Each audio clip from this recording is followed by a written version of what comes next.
Assalamualaikum warahmatullahi wabarakatuh. The Honorable Head of Communication Science Department, Dr. Lisa Mardiana, MECom.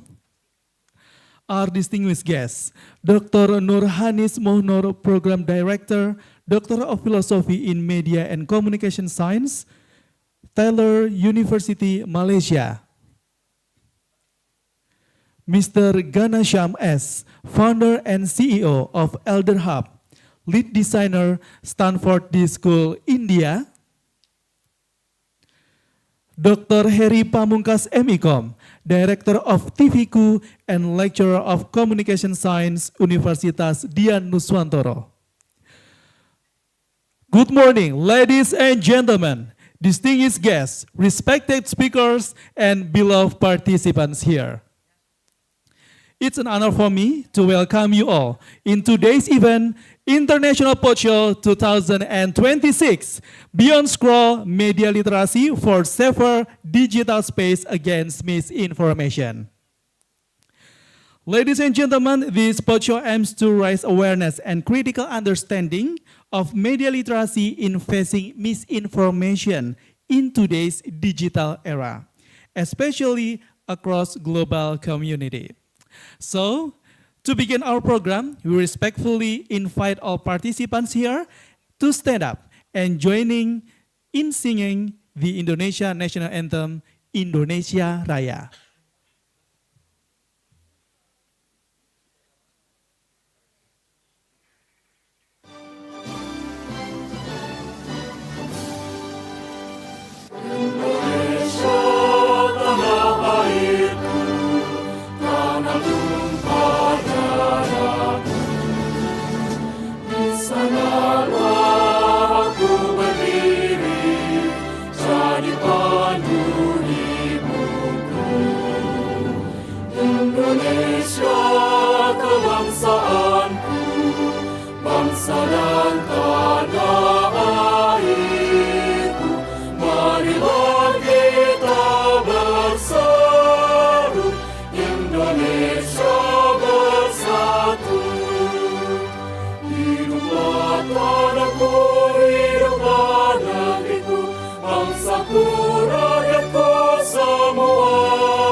Jiwanya, bangunlah badannya untuk Indonesia Raya. Indonesia Raya, merdeka, merdeka, tanahku, negeriku yang ku cinta. Indonesia Raya, merdeka, merdeka, hiduplah Indonesia Raya. Indonesia Raya, merdeka, merdeka, tanahku, negeriku yang ku cinta. Indonesia Raya, merdeka, merdeka, hiduplah Indonesia Raya. Thank you. Please be seated. Ladies and gentlemen, to officially open this International PodShow, we are honored to invite the Head of Communication Science Department, Universitas Dian Nuswantoro, to deliver the welcoming remarks and opening speech. Please welcome Dr. Lisa Mardiana.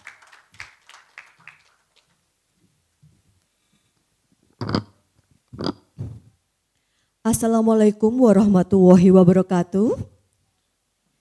Good morning and warm welcome to everyone who join us today. Distinguished speaker, Mr. Ganasham S., Founder and CEO of Elder Hub, Lead Designer at the Stanford.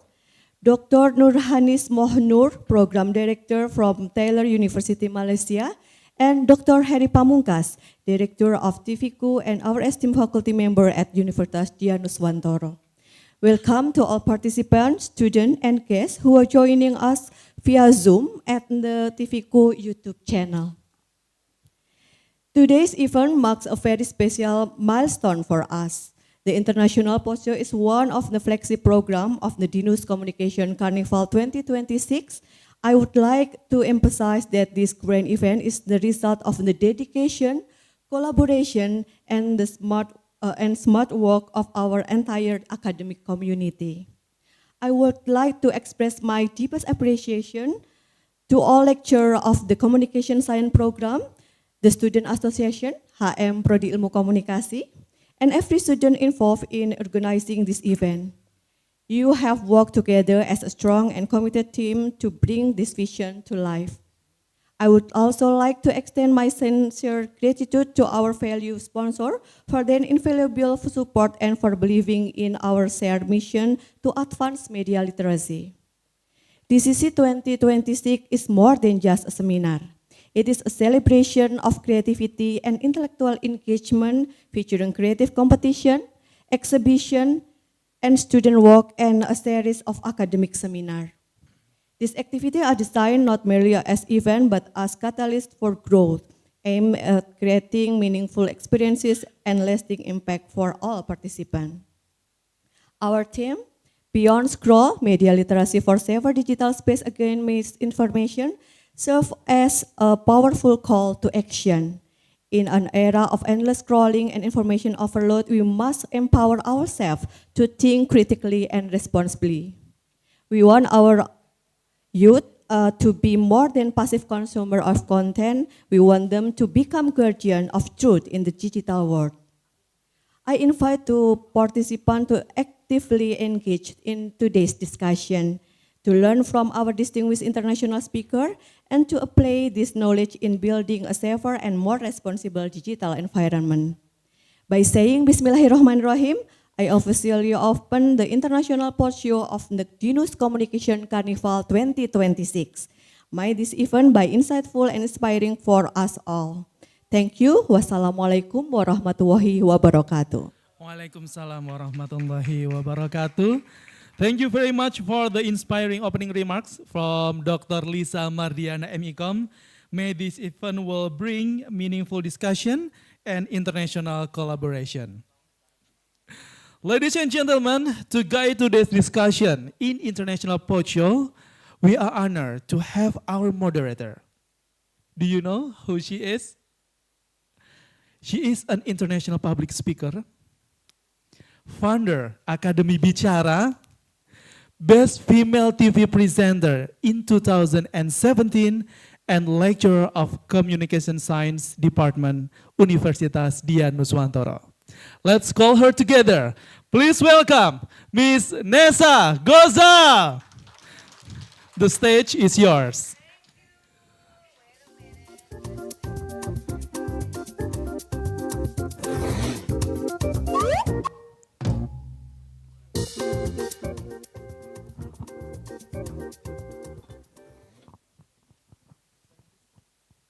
Cek. Okay.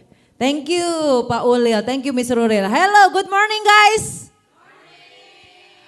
Hello, good morning that you are watching this from TVKU YouTube. Yeah, good morning, everyone. I don't know what time is it in India or Malaysia is of course in the morning. But yes, I'm greeting all of the student here and also student maybe of student of Mr. G and Dr. Hanis is also here. So I greet you from Indonesia.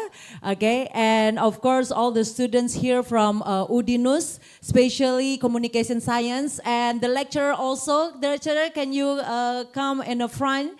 Yeah, because we're gonna start our discussion for today. So yes, this is our second day for Dinus Communication Carnival, and today we will have International PodShow, or we call it Podcast Talk Show. Well, can we give a round of applause for today's International Podcast Talk Show?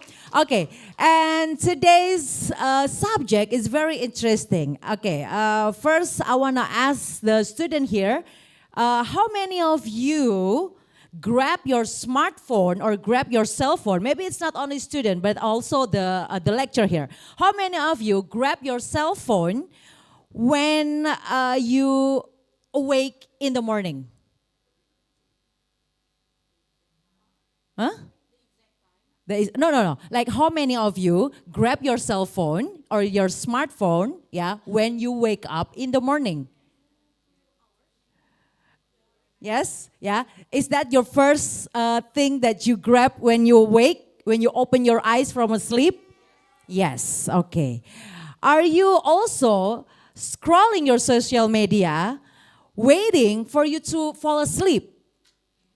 Yes, right? Yes, right? Okay. So actually, we're scrolling our social media. It's become not only a habit, but also it's like more, we did it or we do it unconsciously. Okay, so we doom scrolling. Is that what Gen Z said? Doom scrolling, yeah, doom scrolling the social media, TikTok and everything.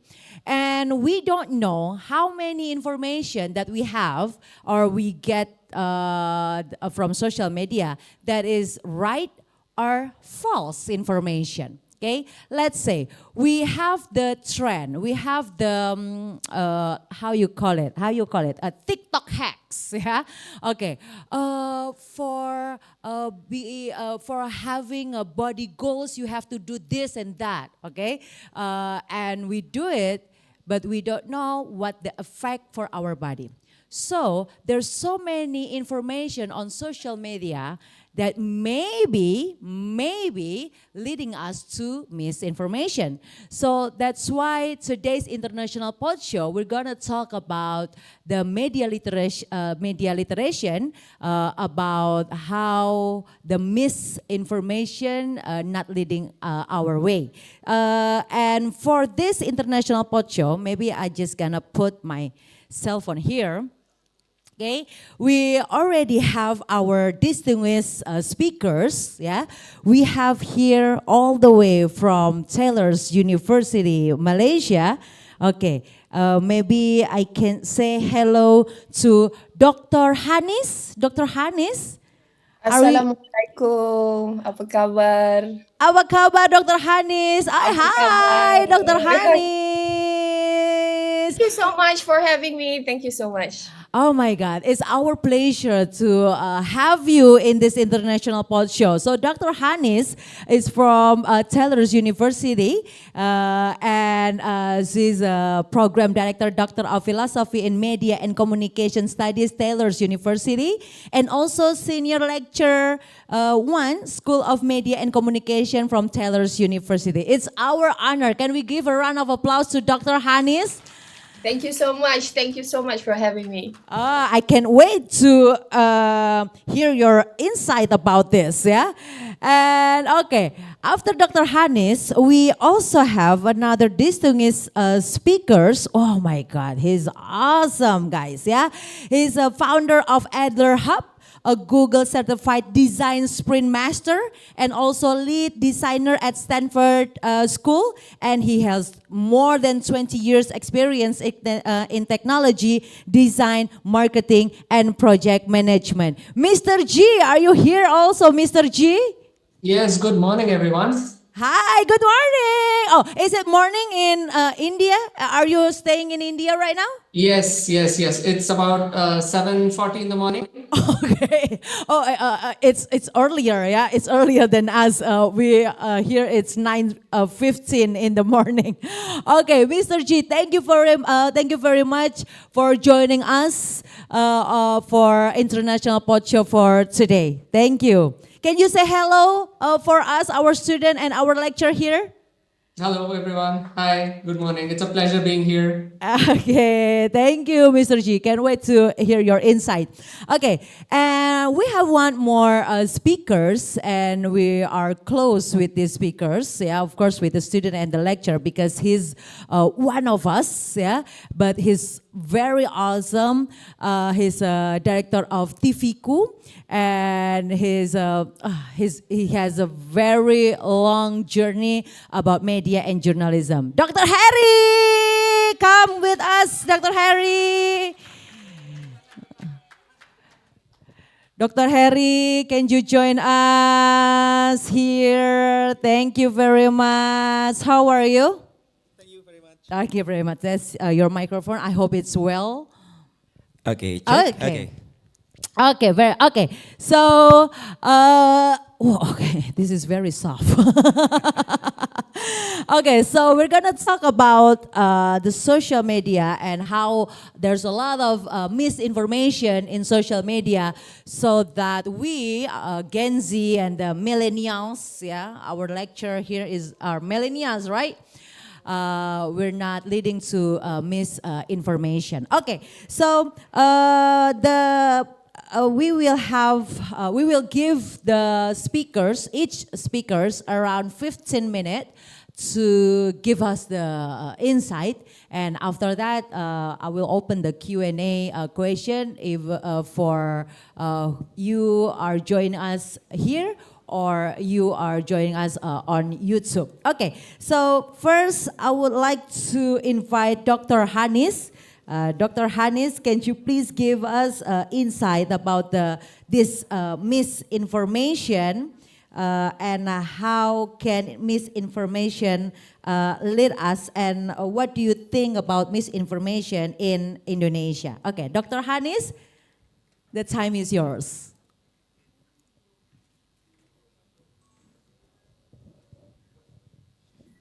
Thank you so much, Nessa. But I'm having troubles in sharing my screen. Okay. Can you give me a second? Yeah.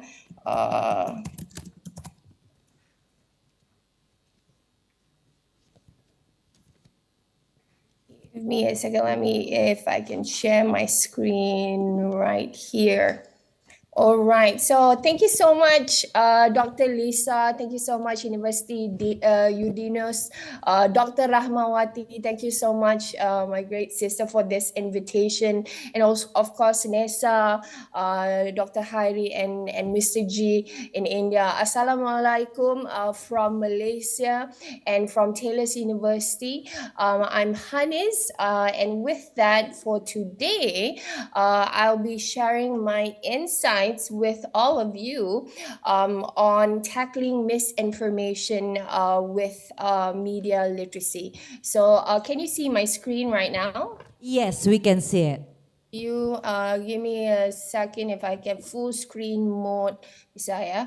Okay, so on that note, I'm Hanis, and with that, when we talk about misinformation, so di Indonesia kita kata misinformasi, false or inaccurate information which it is shared without the intention to deceive, and it can spread quickly, especially online. So biasanya when we talk about misinformation, the first thing we do, as Nessa bilang, is we take our phone, and with that we, when we wake up, the first thing in the morning, we take our phone and definitely we scroll on to TikTok, we scroll on to Instagram, and that's where the point of misinformation happen, because kitanya, when we read information right now as this digital age, we tend to believe from our first point of view whatever we see first. So that leads to a huge misinformation, where we think whatever we see at the very first point is what we should believe on. So moving on to the next one, which is misinformation versus disinformation, where misinformation is incorrect information shared unknown. Disinformation will be false information shared deliberatively. So for example, let's say we Asian countries, we love WhatsApp usage, and with that, when we talk about WhatsApp usage, we need to forward the message, every time. And sometimes, for example, if we don't forward this message at the end of the week, we will get bad aura, for example. And that particular because internet has that free interactive expression, and there is freedom to it, sometimes we don't know what is true and what is not. Back then, during the traditional media platforms where we can only see, for example, if it's published in TV or it's only on newspapers, that must be the right information. But with the media convergence right now, it's hard to know which is which, and which can actually cause harm. But again, when we talk about misinformation, it's always a serious issue. Whatever you say, for example, might influence public opinion. Might it be you are on X? It might affect health decision. For example, back a few years back when we had that COVID-19, where people think vaccines, are lethal. It can bring a huge negative impact if we take COVID-19 vaccines, because of the misinformation, because people are scared of new things. People are scared whether it's right or wrong. So again, the internet, of course, it gives a lot of positive positive connotation, but also if you look at it, there is also a negative side. So on that note, it creates fear, panic, and social division.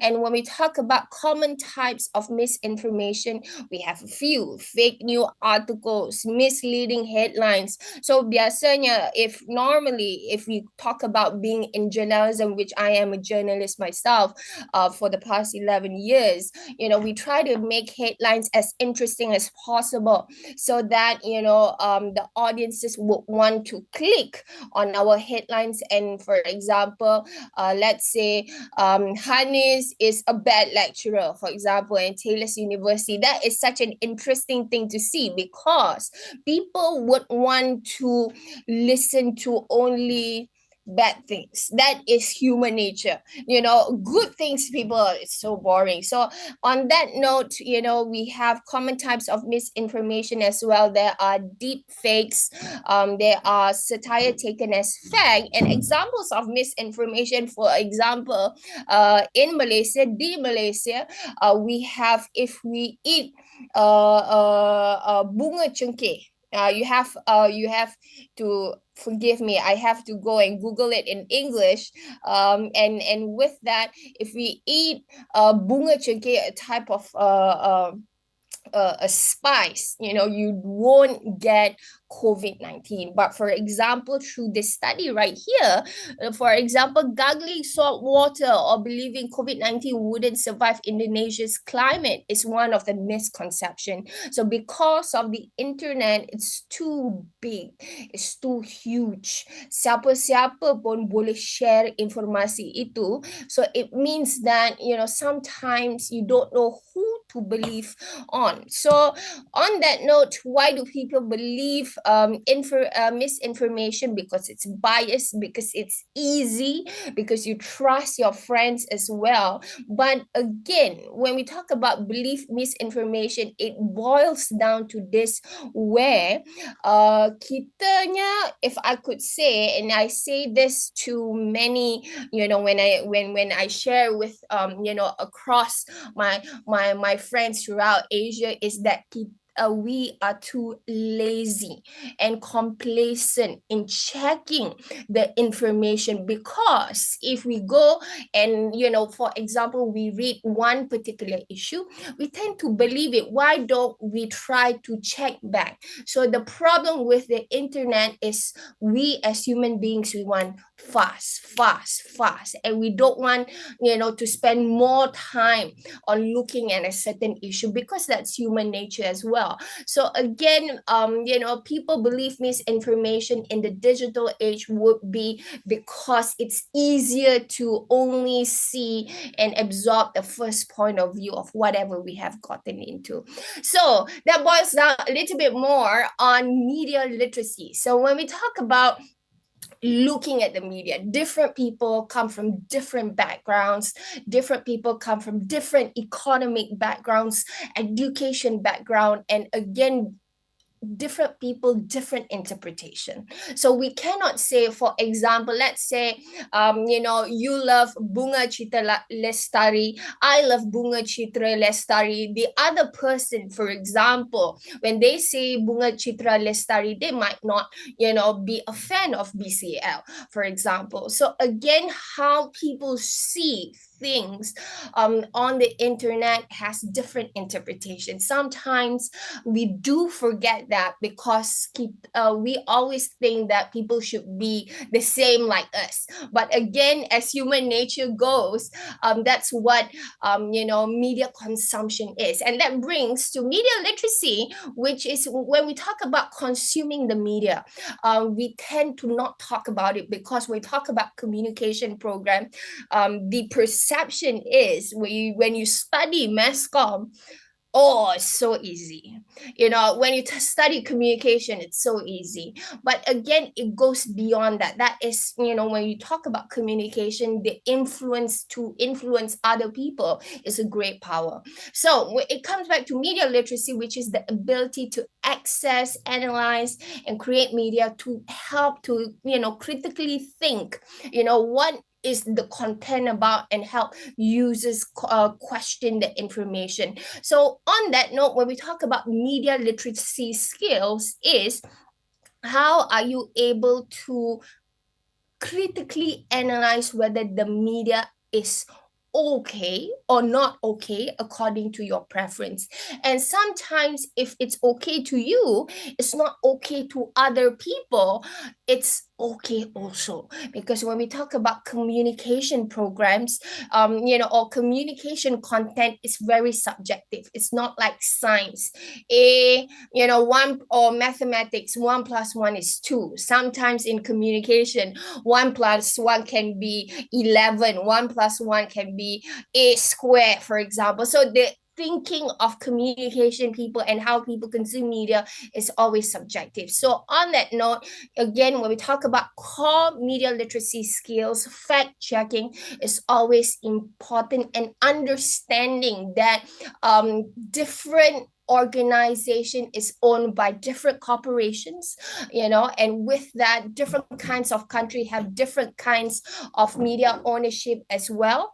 And with that, it's important, again, if I would like to share with you a little bit on evaluating sources. So when we talk about looking at information per se, it's important to see who created the content, what is the purpose, is the source credible, is the evidence provided, are there reliable sources reporting the same thing? Because you want to know if it's a newspaper, creating the content, a reliable one, a national one, it must be right? But if it's a grandma, it's very opinion based.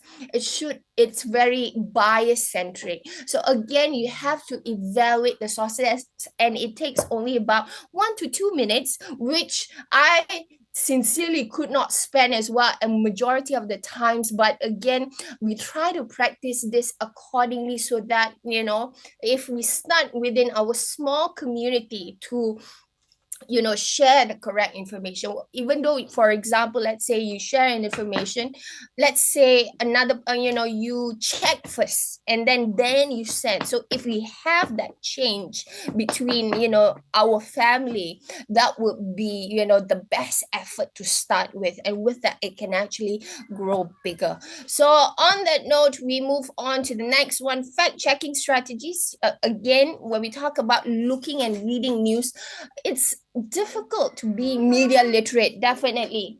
So with that, you have to cross-check information with trusted news outlets, use fact-checking websites as well, and with that, to reverse image search and check publication dates and context. Okay, and with that, for example, you must also know that social media platforms, again, you must be careful when you use the internet, because it's always always about algorithm. You have to be careful, for example, to talk, near your phone. Sometimes your phone will capture what you talk about. And that would be, that will be a sort of algorithm. Sometimes when you Google things, it captures, it goes into your Instagram, into your TikTok because you Google it. So algorithm amplifies sensational content. And sometimes, when other people talk about it at the same point of time, which we call as echo chambers, it reinforces beliefs. And again, when we talk about users specifically, you and I, we have to take responsibility. It might be really subjective because we like sensational content. Kita hanya suka konten yang begitu sensasi, dan that's human nature. And with that, it's very important, again, to always question, to check at least 2 sources before sharing an information. And with that, you have to pause before sharing. That is important. You must verify information, because in this digital and age, when you share more misinformation, it creates panic. And especially, our parents, our grandparents, which are here around us, which are much more less tech savvy.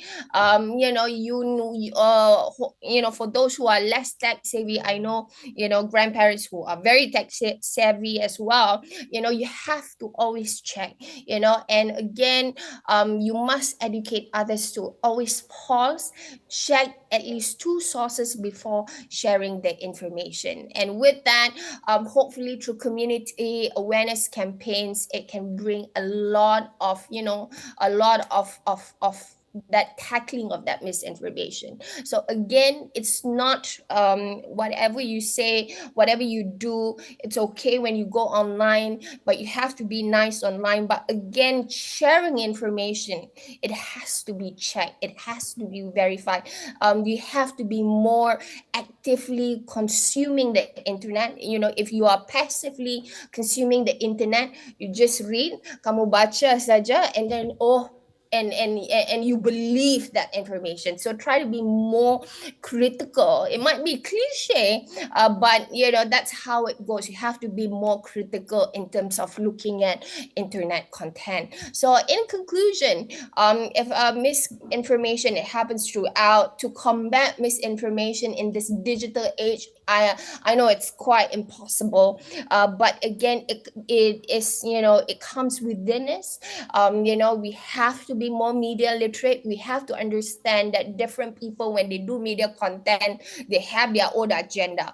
So before sharing, you have to check and always think critically and verify responsibly. And I would like to end my session would be with the saying, if I got this correct in Indonesia, mulutmu harimaumu, jarimu kini penentunya. Terima kasih banyak. Thank you so much. Hi, thank you very much. Can we give a round of applause to Dr. Hanis?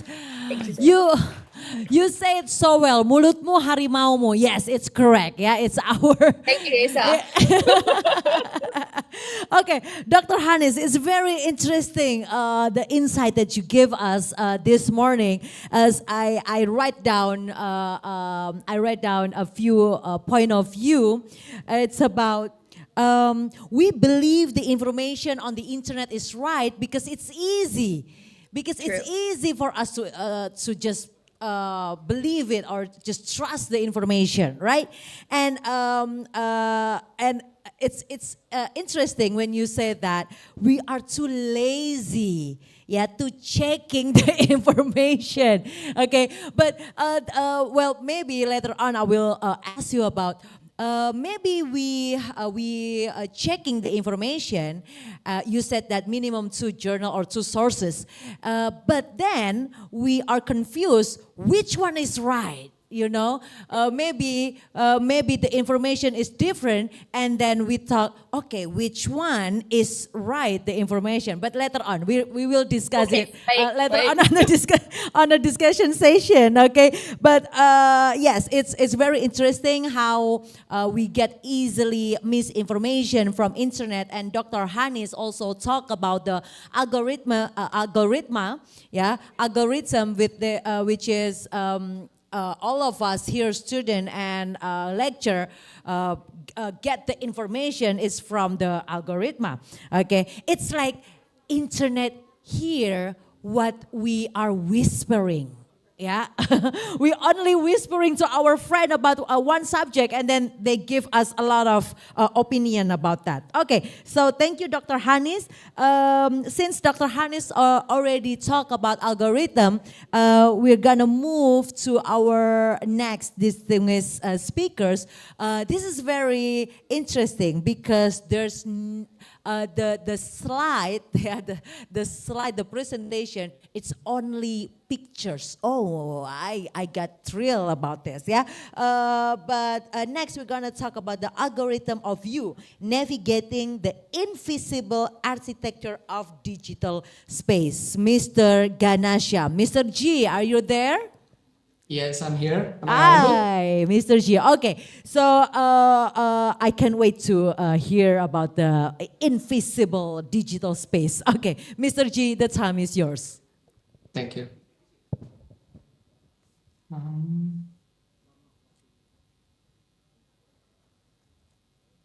Let me know if my screen is visible. Okay, wait.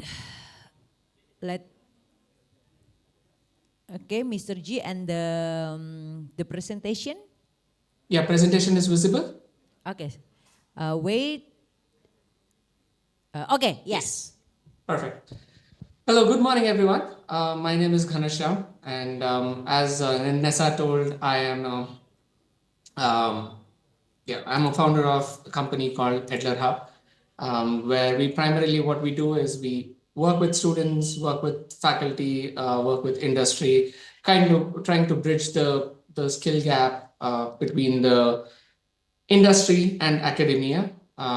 And I'm also the lead designer for community and outreach with the professional programs at D School, at Stanford D School, where I help professionals like who are already working or students who are not a design major learn about design, like what is design and how design can impact their industries or their workspaces. And along with that, I'm personally an education and AI enthusiast. So trying to keep myself updated about the education, about the AI industry, how things are happening. So as you all can see, this is like the two cities we are in, Bangalore and Semarang. And both of them are connected by a digital bridge. This is because we both are one of the two fastest growing digital economies in the world. And this gives us a shared opportunity and a shared responsibility of ensuring that the digital world is safe. So let me begin with the story. So this happened, I guess, a couple of weeks ago when I was talking to Dr. Rahmawati, and she asked me to deliver this session. She told me that the theme is Beyond Scroll, media literacy for safer digital spaces against misinformation. So I was thinking, like, what can I talk about? Like, what is that I can share my knowledge about with the students, with the people who are into this domain of the communication, media and communication. The entire day went, and I was not able to come up with anything. And I thought, let me sleep over it. And just before, like, I generally ensure that I don't see my phones very close to the sleeping time, because as Nessa was telling, we start scrolling. So I avoid that. And unfortunately that day, I had to see my phone because I was waiting for a confirmation from a colleague. So what I did, I just thought, let me just check if I have received that message. Then I opened the phone. It was more than 10 minutes. I'm still scrolling. And it is not that I'm learning something, or it is not that I'm searching important, but I was just there, like I was just scrolling. And it was very comfortable. Like there was videos which were making me feel happy. There were videos which were making me realize something. But that was the moment when I paused paused for a bit and thought, like, what is that I'm doing? Because my digital world, I always see what I want, or what things I follow, or what things I believe in. I was thinking, okay, is the entire world thinking the same? No, it is not. So that is when I thought that would be my topic of the day. I want to talk about the under the hood, like under the entire architecture or in the entire digital world, what is there, and how these invisible forces are shaping what we are seeing. And that is the algorithm of you. So when we talk about digital spaces, right, we usually talk about content, videos, reels, news, memes. But content is only the surface. Like beneath that surface, there is an invisible system that decides what appears on your screen. Like what if two people sitting next to each other, if you open your phones, trust me, you will not see the same content. Like open Instagram, open TikTok, or even open Facebook, right? The content, what you're seeing is different than what the neighbor is seeing. And if you see, you will be seeing similar kind of content, and your friend will be seeing similar kind of content, like what they like or what they have been seeing. And that is where today's topic comes in, that we are not talking about algorithms as an abstract actually. We are talking about algorithm, how it shapes each of us, because algorithm is not just watching you, it is also learning from you. So scrolling has become automatic. Like while we scroll while we are waiting, while eating, and even before sleeping. Our thumbs moves faster than our thinking. Like in the olden generation, trust me, if you would ask like my elders, my parents, or my grandparents, like for them, they knew the thumb usage is only like this, like to hold something. But today, our thumb has become another way. Like, yeah, our thumb has become another way. We start moving thumb up and down, not in and out. That is because we are always scrolling.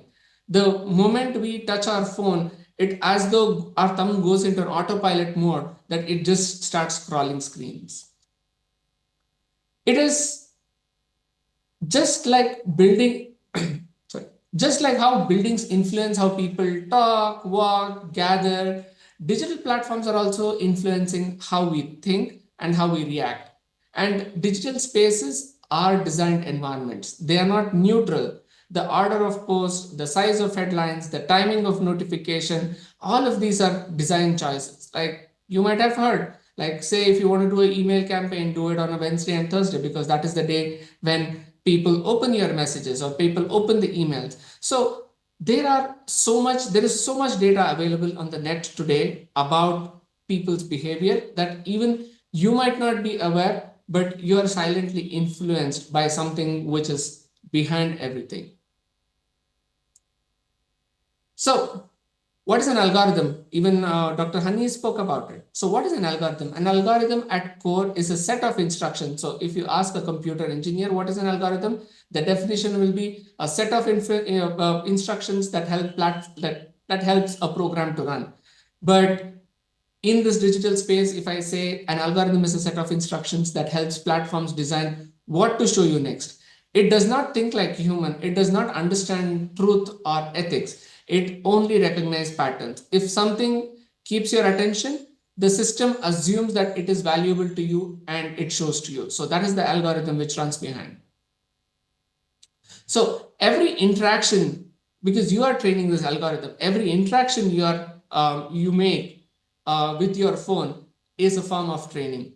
When you like, you pause, you rewatch, you share something, you follow a specific kind of people, the algorithm starts learning from you. It starts learning about your habits. It starts learning about your interactions online, like what you like, your likes and dislikes.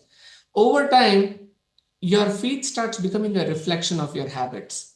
And this is like, that's why I said two people sitting next to each other have absolutely different feeds, because your habits are different. platforms learn not just from what you click, but also from what you ignore. Like watching a video till end sends a strong signal. Skipping something quickly sends another strong signal saying that, okay, this person does not like. And even silence is data. Like Dr. Hanis was telling, like you're talking to your phone and like talking over the phone or talking somewhere close to the phone, and next day you start seeing content similar to it. Like it so happened, like that's true. Me and my family, we were recently talking about visiting a particular place, and absolutely none of us did any research online, but it so happened that our phones were near us. And what happens next is that the following day onwards, your screen or your interactions on the web starts showing all information about that particular location, about that particular trip. So even though it was just a passing thought for us that we have to visit this place, the internet or the digital algorithms ensure that we are enticed and we do that. So that is why I said even silence is data sometimes, and even when you're interacting with your phone without talking, even that is considered a data. While personalization feels good, seeing content that matches your interest feels comforting. It saves times and effort. Sometimes you need not search for something. It like you are just in the phone and it shows something and you feel relaxed. But since it feels more and more comfortable, we stop questioning. Many a times what it happens is the media also decides to play with you. Like it sees that, okay, you are liking a particular set of content. It silently starts creating this whole aura or this whole kind of a jail kind of a situation around you where your thought process gets limited, because you will not get different kind of videos, or you will not get different kinds of different inputs or different viewpoints. All that you are seeing is something which is always matching your viewpoint. You start seeing same opinions, the same kind of content in different formats. It could be like say one day you check for a video or a fat burning video, or say a skin cleaning technique or something on TikTok or Instagram. Over the next few days, you will be able to see, you will start seeing the same kind of reels, images, ads, everything again and again. It is not a reality. Like we tend to start feeling that, oh, like I'm seeing something, same things again and again. I think this is something true, but it is not the case. The algorithms know what is that you're liking, and it shows only what you like. It does not show you the opposite or the opposite opinion or something which is of opposite or a different thought. And misinformation spreads very well because it triggers emotion. Like there are posts, there are messages, there are videos which kind of get you that hatred feeling. It could be about a different set of people, different set of community, different country. And that starts spreading, like that creates a fear, that creates anger. Sometimes you're shocked and sometimes you're excited about some video. So these are the kind of emotions which kind of get you associated to a particular content.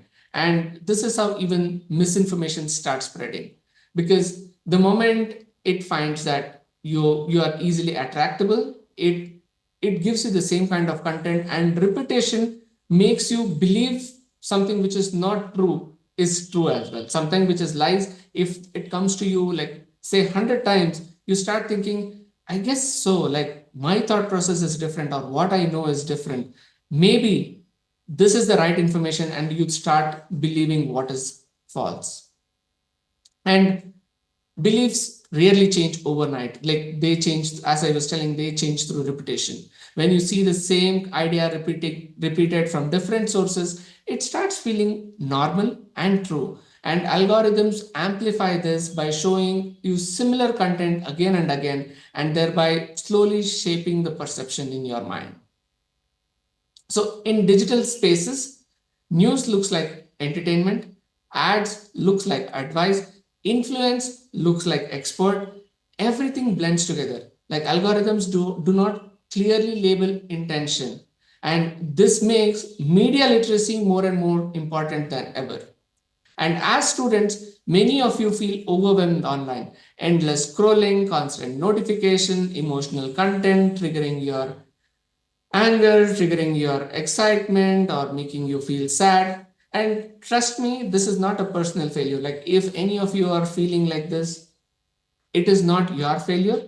These platforms are designed to maximize engagement, and that is where understanding this whole point of how the platforms are manipulating you, how the platforms are shaping your thoughts is very important. And once you understand this, it removes the guilt from you and it replaces that with awareness.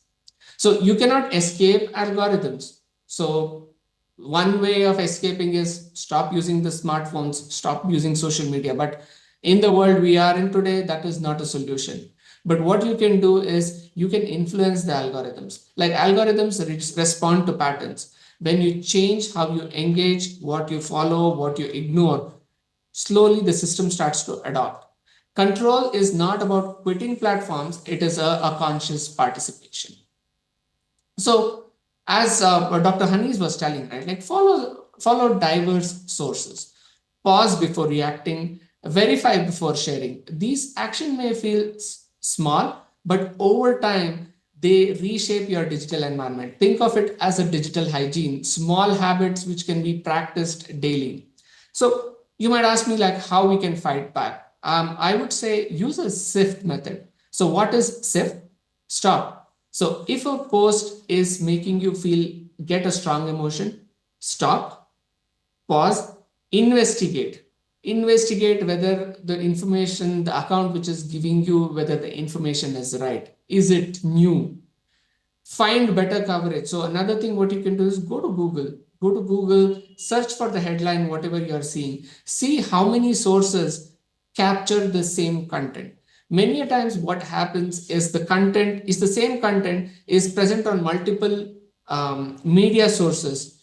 Check from where the media is getting information. Like, say, if there is a news channel you follow, this news, whatever you search, might come on the news channel. See if the information is something which your news channel is creating, or it is just kind of collaborating or taking from some other source online and sharing it. Because if that is the case, then you cannot completely trust that is true, because there could be a misinformation spreading there.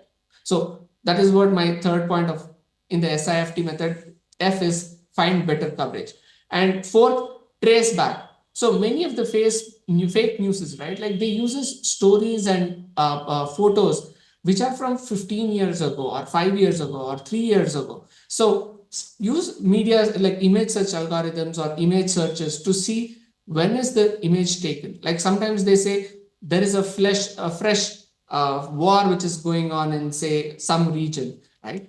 And the image looks like as though it's a fresh image, like someone is killing a person, or the country is being invaded. But if you look at the image, it is just an old image which was, say, captured 5 years ago in a different part of the world, and then it is shown to you as though it is happening today or happening in the recent past. So trace back to the images, and that is how you will be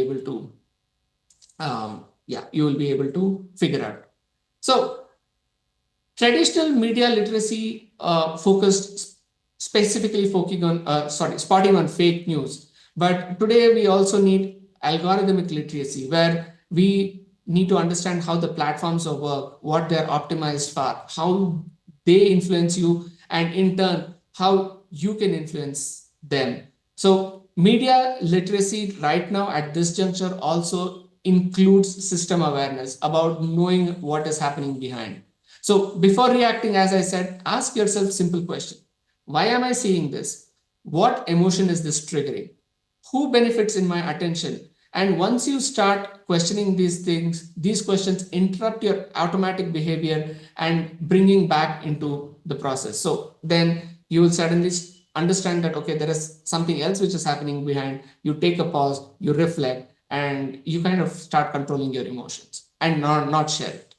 So Important is creating safer digital spaces. Safer digital spaces are not built only by technology companies or governments. They are built by users. When users act responsibly, verify information, and resist impulsive sharing, digital spaces become healthier for everyone.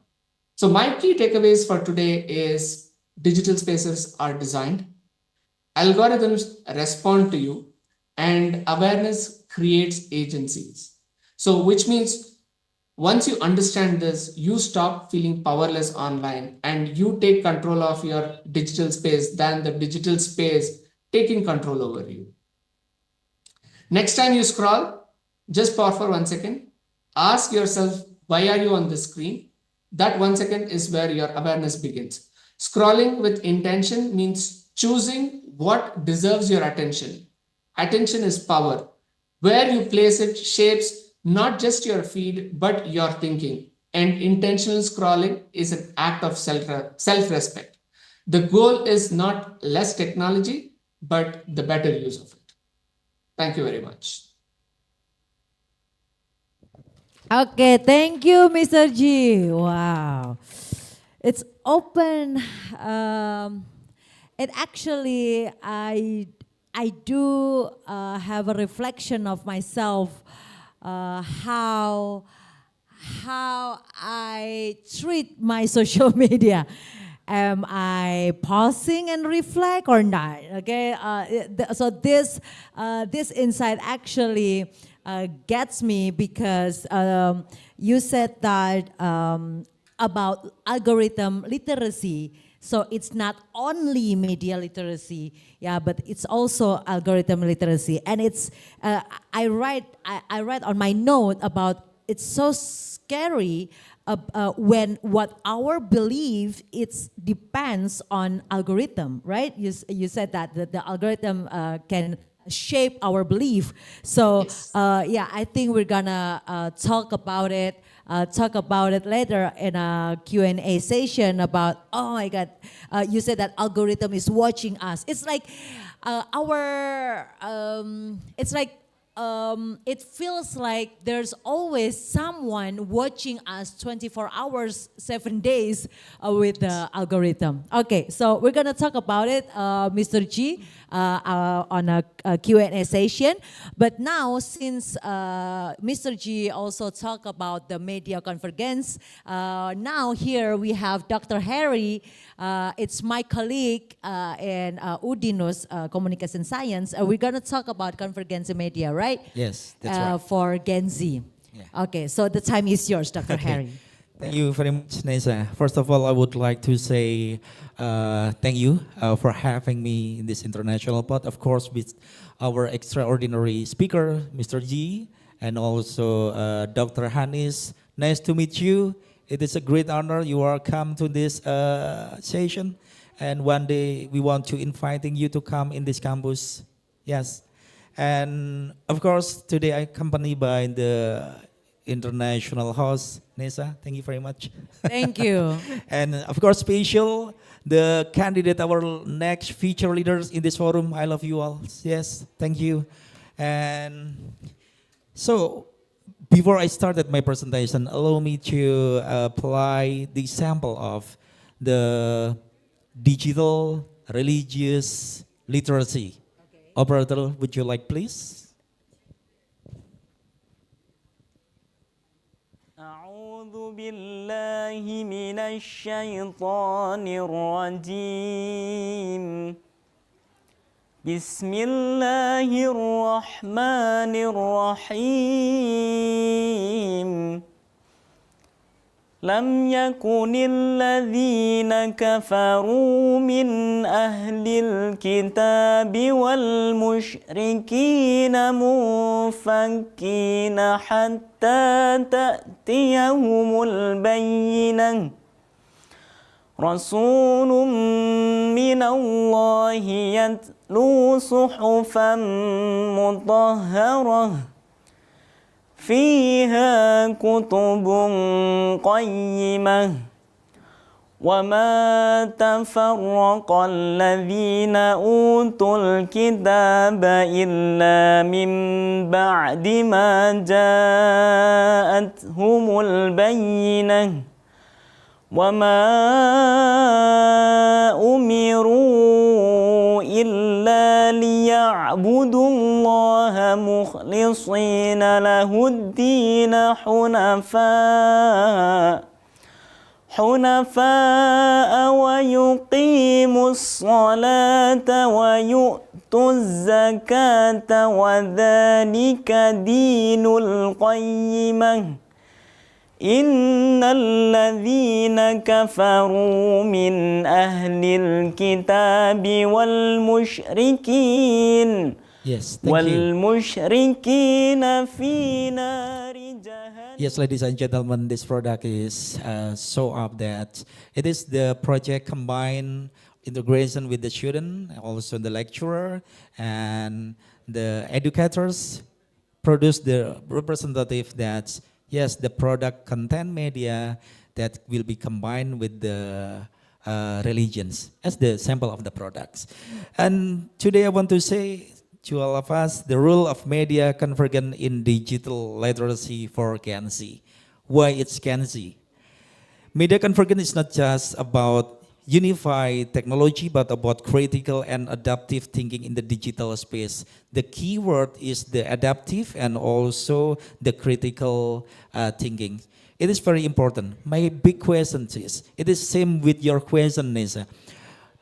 Today, how many hours we are spending our time to using our smart mobile phones? 2 hours? 5 hours? More than? Okay. And the research says because more than 63% mobile shares of total daily internet time every day. 63%? Yes. 63%. Okay, would you like to share my slide, please? Okay. It is so that it is a big problem, but it is become our advantages. This not only we are just a user or we are a producer, but it is the important data that show that what are the main uses facing Gen Z in mastering media convergence and understanding digital literacy. Although Generation Z grew up in convergent digital media ecosystem, we deal it. And their understanding of media convergence is still dominated by consumption and technical skill alone, with critically literacy, resilience, low ethical awareness, and lack of structured media literacy education. That is a big problem. But however, digital literacy is still at the functional level, not critical literacy. How is that possible?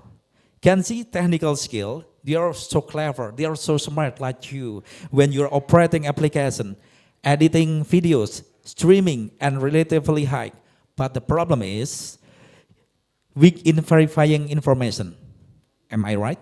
Yes. And then lack of critical thinking about sources and credibility. Yes. It is very important. And it is bad things. And then easily influenced by misinformation and disinformation. Okay? The lack of the Gen Z commonly like this one. Okay, next slide. I have a small research. I do this research with my college lecturer and also involve some student and lecturer in the senior high school in the Central Java. The small research with Gen Z. The question is, how does media convergence redefine media literacy? Media convergence redefine media literacy by expanding it from basic access and comprehension of media message to critical analysis. And then evaluation and production of content across multiple platforms.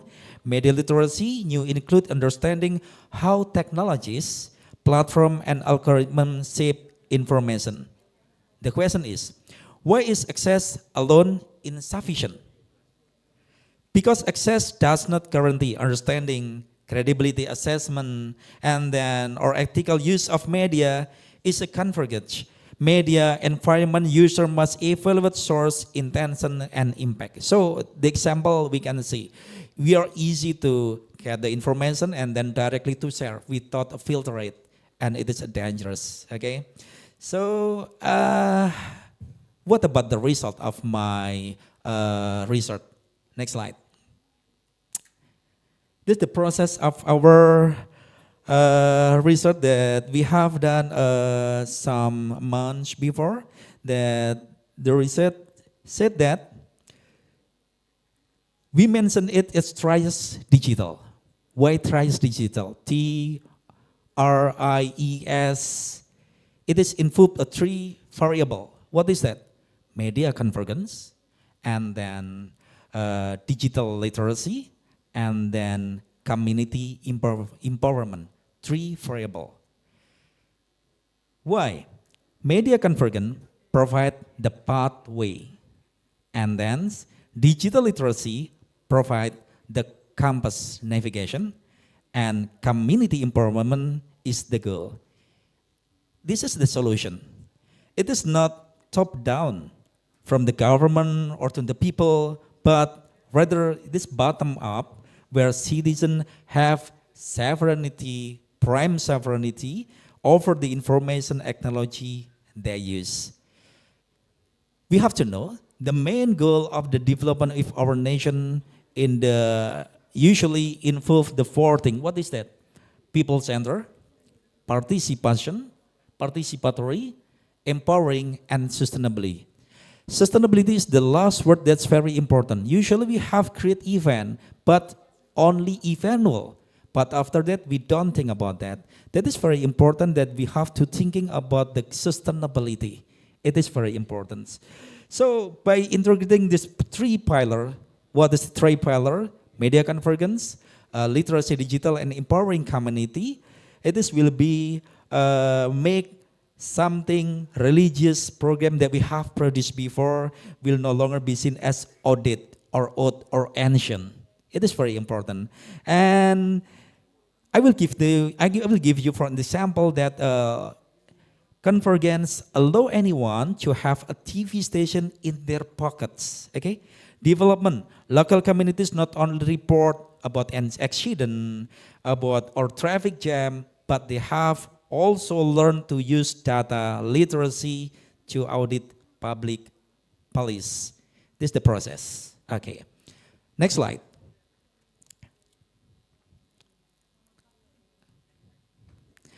Okay, I will going to back to the sample how I involve the student to join with us.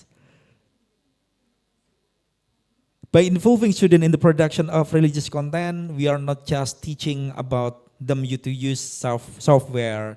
We are not just teaching about how to command operating something, but we also make them to command the digital landscape.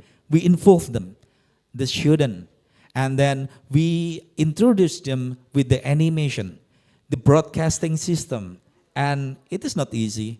It is elevate from the student project school, we make them in the bigger one. What is that? A broadcaster, a professional factory.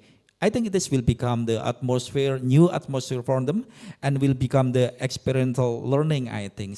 And sir, maybe you can explain detail. What's the example of this? Okay, I will give you another example. Next slide. Like this one. Nisa, you know that it is some comments that usually said by the student when we are involved them. What they said? They said that when their partner gives performance, they said that yes, you are great, your voice is good, and I think this make a good competition to each other. And mashallah, tabarakallah, I want to be coming of you. Play please.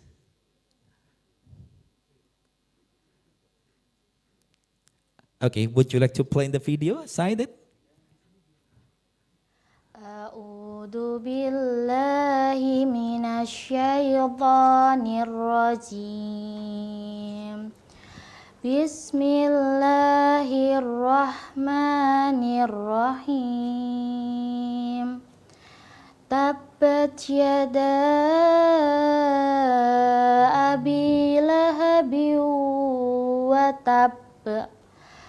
Ma agna anhu maluhu wa ma kasab. Sayasla naron data lahab.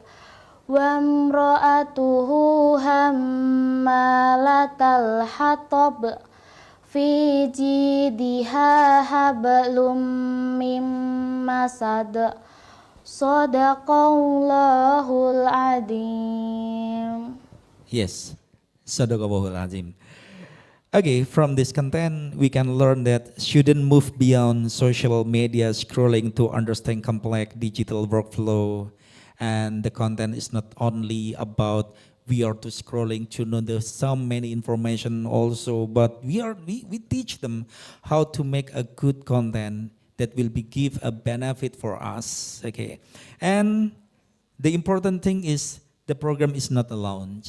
This program is the representative of this pentahelic synergy, which was a professional standard. How it can be the involvement of academic Dinus and media TVKU elevate students from the work from school project to professional broadcast. So students learn the ethic of broadcasting and about the copyright and also public communication standard from media, and also about the innovation transfer, which one the academic or Dinus provide the technical know-how, ensuring the educator teacher are upscale alongside their student, closing the general digital gap. And so we practice them. We make them busy. So they will thinking that something is not good. Usually the principle is we are empowering someone with the some or many activities, so they will be doing their job with well. I hope so. And this project proved that traditional values, murotal like we call them, yes, animation murotal, and modern technology combined which are not at odds, not ancient. It creates a digital repository of local talent that can be accessed globally, so effectively placing the Indonesian student, I love you, as an active participant in the global digital dakwah movement, like this one. Next slide, please.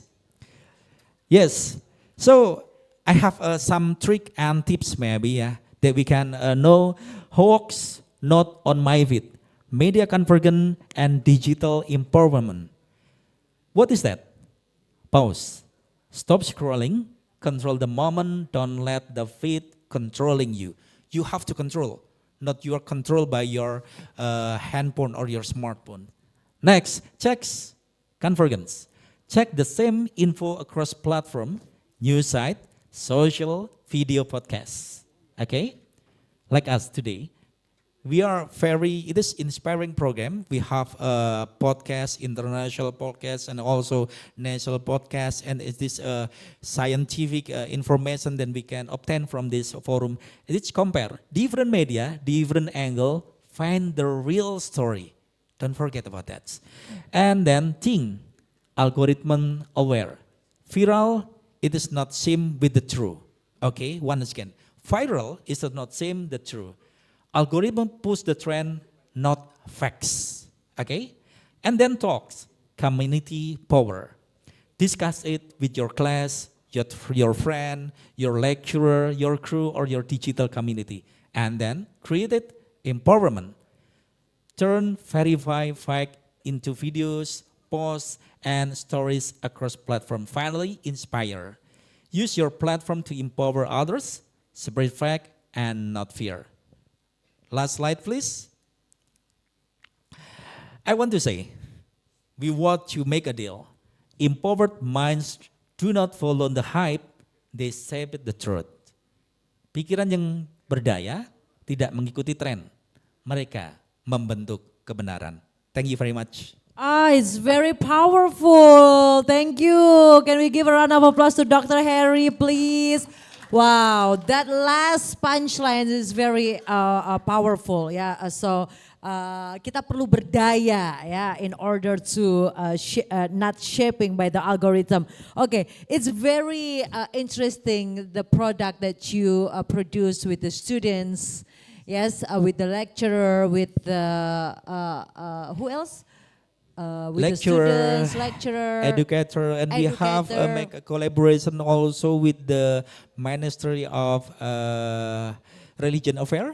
I see, I see. Okay, that's very interesting, and it's not only grabbing our student, but also a student in high school. Yes, and, that's right. and all that. Pentaholic Okay. collaboration. The collaboration, okay, it's very nice and it's very positive, yeah. So we can see it, the internet or social media in different ways that you can make a good thing from it. Okay, so students and ladies and gentlemen, we already have those three insightful presentation from our distinguished speakers, from Dr. Hanis, Mr. G, and Dr. Harry.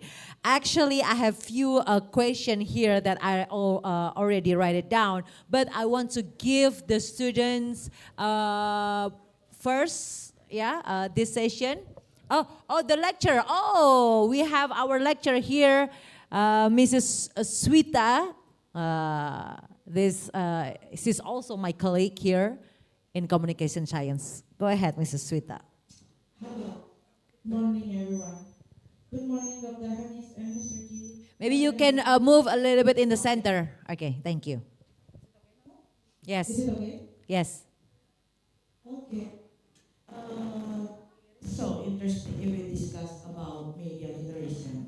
I guess every step of media. Okay, I think we need to change the microphone. Sorry for the technique. Okay, my name is Swita. Yeah, I'm one of the part from communication science here. I want to ask about the core of the media literation. So it's very interesting when we know that the core of media literation is need a skill, and till now we still got the challenge to master it. Related to this, I want to share and ask about source evaluation pace. We know, well, recently at Thread, there was a comment that became viral when a heart specialist, Dr. Bobby Jantung, shared the fact about GERD, and then one of the followers corrected him, because by the experience, he know that GERD can cause the heart attack. Even though we know that Dr. Bobby specialist jantung or Dr. Bobby is a heart specialist, already got the master from what we call for cardiovascular. Okay, thank you. So because of he believed that GERD can cause that just by his experience, it means that the source of evaluation it's not complete yet, and it happened with all of here maybe, with the student. Sometimes we just believe that our experience is also correct. It's always correct. It's always true. So we can comment and feel that our opinion is corrected. So maybe Dr. Hanis can share how to control the source evaluation just by the experience, or later check on the reference, and how the easiest way. Okay. And by the way, for Mr. G about the algorithm, it's very interesting. Is it true if different platform will have the different treatment? Okay. But or also if the platform is the same based on the interaction or our interest, and finally created our self-belief. So is it different with different platform, or the every platform, especially in social media, have the same algorithm based on interaction and interest? Yeah. Okay, maybe that's all. Yes, thank you very much, Miss Swita. Can we just answer this, or we gather the question first? Okay. Is there any question from the students? Yes, Victor.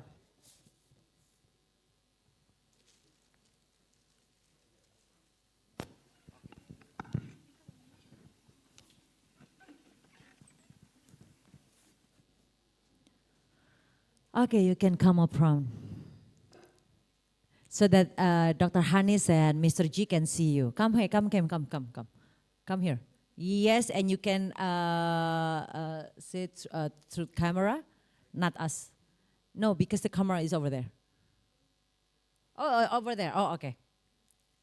Okay, thank you for the opportunities. First of all, my name is Samuel Victor Christian. I am one of the students in the communication science of the Dian Nuswantoro University. Okay, since the constant exposure to endless the social media content can trigger the anxiety, compulsive scrolling, and reduce attention control, because according to a global trend report indicates that 35% of the Gen Z spend more than 4 hours per day on the social media, as you said, Mr. Harry, and many often they experience the digital overload. Okay, the question is it fully or bad or not? So how can the Gen Z realistically protect their mental well-being when the algorithms are designed to keep them scrolling? And should the platform take the responsibility to reducing the psychological harm? Thank you. So you asked two things, yeah? How Gen Z realistically responsible with the scrolling? Yes. And then the second question is how you guys can protect yourself with the psychology harm? Yes. I see, okay. That's a very interesting question. Okay, thank you, Victor. Okay, thank you. Okay, maybe once again. Is there any more question from student? Okay.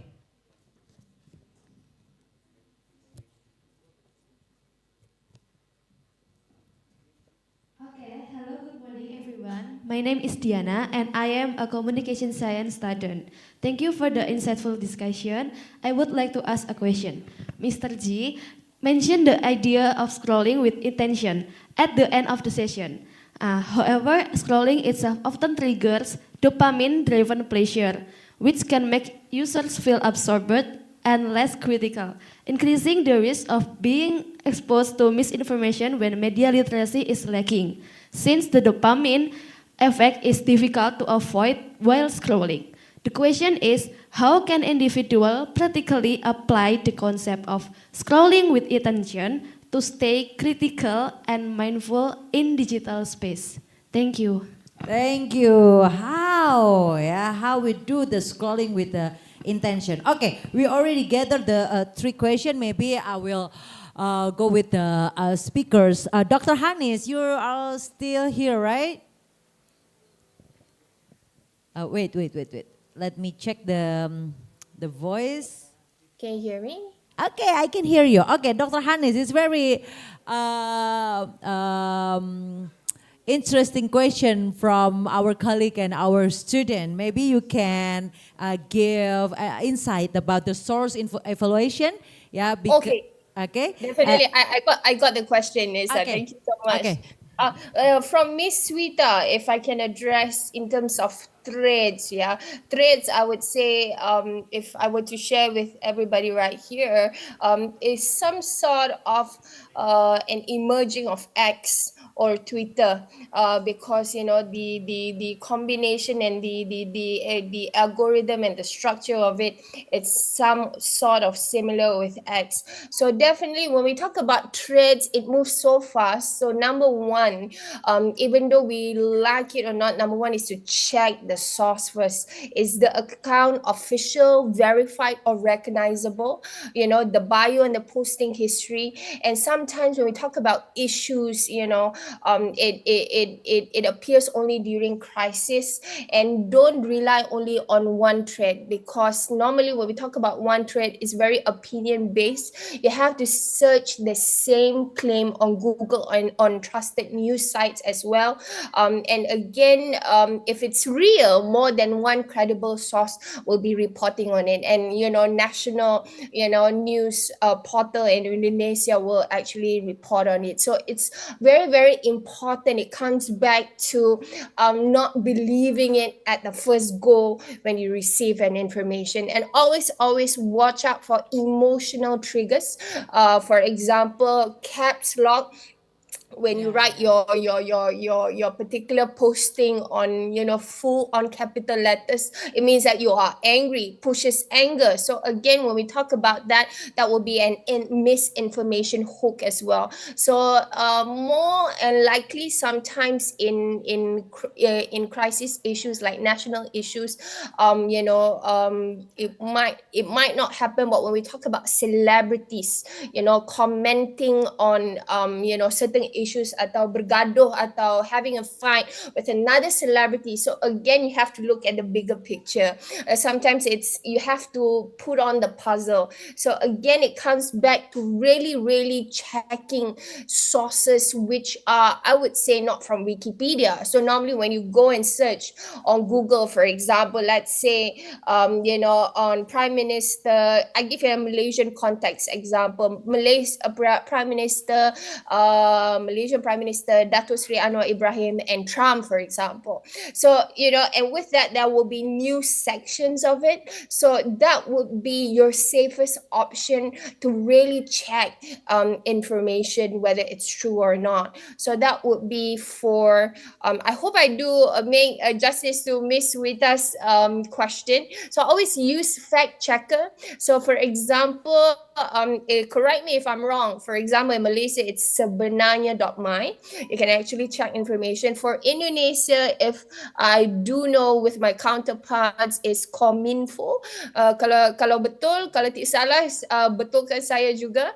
And always again apply pause before share ruling is important. So and coming back to Victor's question, how Gen Z needs to protect their well-being from doom scrolling. Sometimes it's in us, we cannot log off. Sometimes we are in TikTok and sudah melepasi 2 jam dan sebagainya. So we tend not to actually track of time when we are in and going through social media. So first and foremost is name it before it controls you. So you have to say, I have to stop, and with that comes with awareness and power. I have to stop. You say it out loud, because if you don't say it out loud, you tend to go for hours and hours and going on and on. Number 2 is curate. Don't consume everything, because I have my younger siblings are Gen Z, so they it's always good to mute or unfollow accounts that post constant crisis content, because sometimes when you watch too much, when you read too much, it's also not good. So you have to find a fine line between yourself, because nobody can actually know what you want. You know what would you want from the media. So you have to find a fine line between consuming and really doom scrolling. For example, let me share with you, I like the Crown series on Netflix, and that will be explaining on Crown, explaining on the UK family, royal family. Sometimes it could be depressing as well. So have to know how to control how you consume the content, and say if it's enough, it's enough. Okay, thank you, Neza. Thank you, Dr. Hani. So enough is enough, yeah. Enough is enough. Okay, so it says that the control is in you, yeah. The control is I control the social media. Okay, we go to Mr. G. Mr. G. Hello, Mr. G.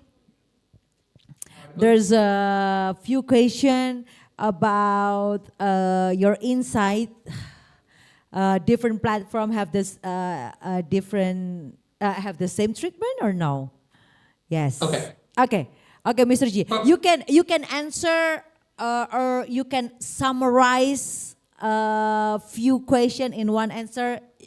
You go ahead, answer the question from the student and the lecturer. Okay. Mr. G. Perfect. So yes, regarding the question from Dr. Rita about, I'm not sure if it was Dr. Rita or Victor, but yeah, regarding the question about multiple platforms, how they treat the algorithms. Are the algorithms same? Like, no. See, every platform has their own algorithm, but the whole point or the whole way they ensure is they want to keep people engaged or coming back to the same platform. So algorithms are not the same, but the end goal is the same. Because say Instagram, you have posts which are video, you have posts which are images, whereas in YouTube it's only about videos. Similarly, say TikTok is again videos plus ads, very similar to Instagram. So I would say while their algorithms are different, their end goal is the same, to keep users engaged. And all of them, they might be sharing the information with each other. Like if you remember, if people are using iPhone, every time they install or update an app, it asks you, can the app track your other app usage? So it's a way where they interact with each other, understand what is the kind of interactions you're having with another app, and they try to capture you using that kind of information as well. So that's the answer to this particular question about algorithms. I see there is a text question as well from Gustri, said, now digital media no longer has boundaries. How can digital space change the culture patterns of Gen Z and Gen Alpha to interact with accountable etiquette? So it's an amazing question. So how can digital space change the culture patterns? First and foremost, this question also lies in the hands of content creators. Like content creators need to take the responsibility of having verified sources. It is not like many of the influencers kind of end up doing content even before a little bit of research. They come with, like, they know there is an activity happening and this is the time their videos can go viral. So they just take any news which is available to them and they make videos. So in that, many a times it starts spreading misinformation. So the content creators need to do their research. Also, I have seen a lot of content creators of late, they are also giving their research sources. They say, okay, refer to this book or according to this particular article. So they list down from where they have done the research. But by then, they are also giving that level of comfort for people, level of comfort for the followers, to ensure that if you trust this source or if you trust this kind of newsroom or this book, that is where I'm making the content out of here, and that is why you need to trust me. So that whole thing of creating the culture patterns for the Gen Z also depends or heavily lies in the hands of the content creators, I would say. Okay. Nessa, I think I missed another question. Can you tell me? Yeah. Okay, Mr. G, there's another question about scrolling trigger dopamine and how actually we do house scrolling with intention. Okay, house scrolling with an intention is great. See, first and foremost, I would also like to add upon what Dr. Hani said when there was a question about like scrolling continuously, cannot stop scrolling. I would say start putting app timers, because I think that's something which I started maybe last year or a year before. I remember I was doing a lot of scrolling, and now I kind of have set a timer for every app. Like every 10 minutes or 15 minutes, I ensure there is a pop-up which says you've consumed 10 minutes for today. So do you want to continue or do you want to close? So it kind of what happens is it blocks your attention. Like there is a video scrolling, but since you've crossed the time, it stops you there. And the moment there is a pause, that's when you kind of take back and like, okay, yeah, that is where I'm missing or that is where I'm losing the time, and you can get out of it. Intentional scrolling is about, again, to answer the intentional scrolling, the moment you start seeing same kind of material or same kind of videos again and again, take a moment, stop the video, get out of the video, get out of the app, maybe choose a different app or maybe keep your phone away for a while. And that is the only way where you can ensure that you're not getting consumed by the content, but rather you consume the content. Yeah. It's a very interesting tips. Yeah, every 10 minutes or every several minute duration, there's a pop-up notification. Yeah, it's also maybe can answer Victor's question about how Gen Z realistically responsible scrolling, and this is interesting. Maybe I want to ask each speakers about Victor's question about how Gen Z, okay, we know that all the social media thingy can lead to the psychology, I don't know, about thinking or behavior and all that.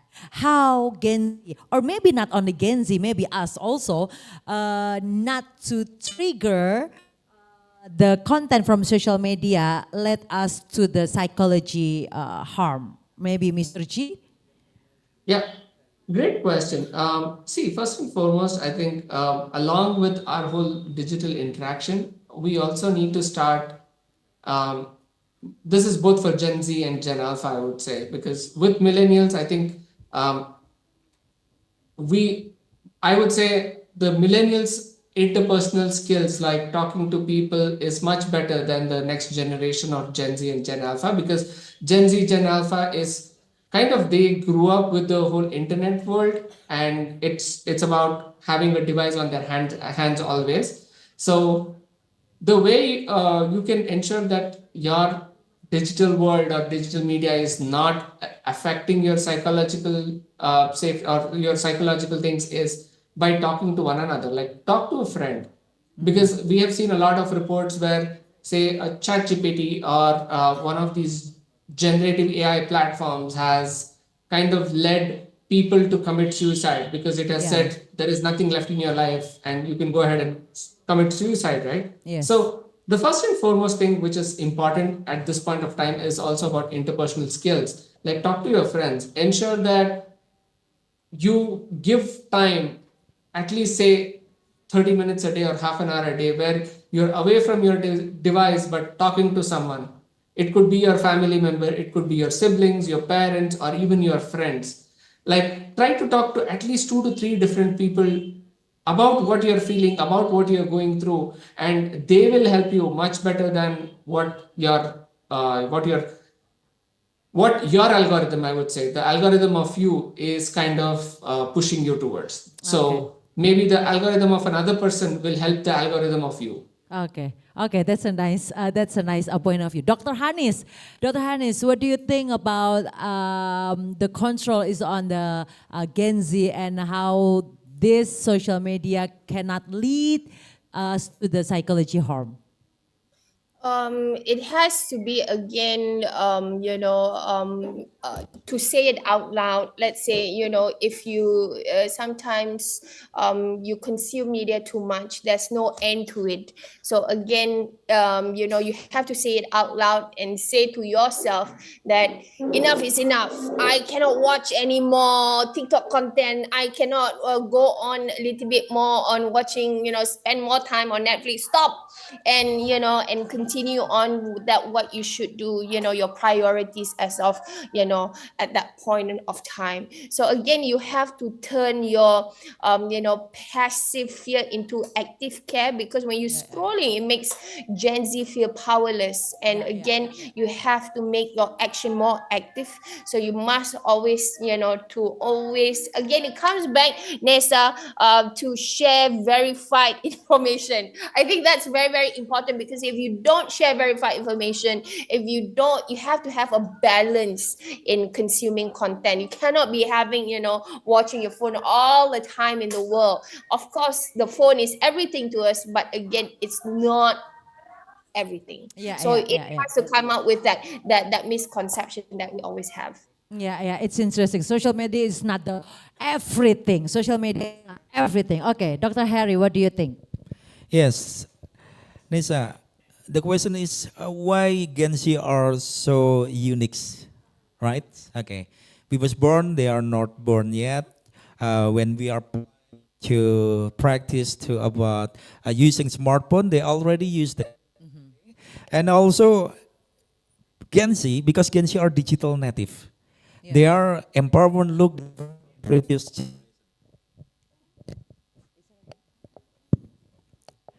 Okay, I will take a two perspective. Yeah, why Gen Z should be? Okay, thank you. Why should be Gen Z as a different with us, millennial? You're millennial, right? I'm a late millennial. You and I and all of the student here and also the lecturer here, so different generation.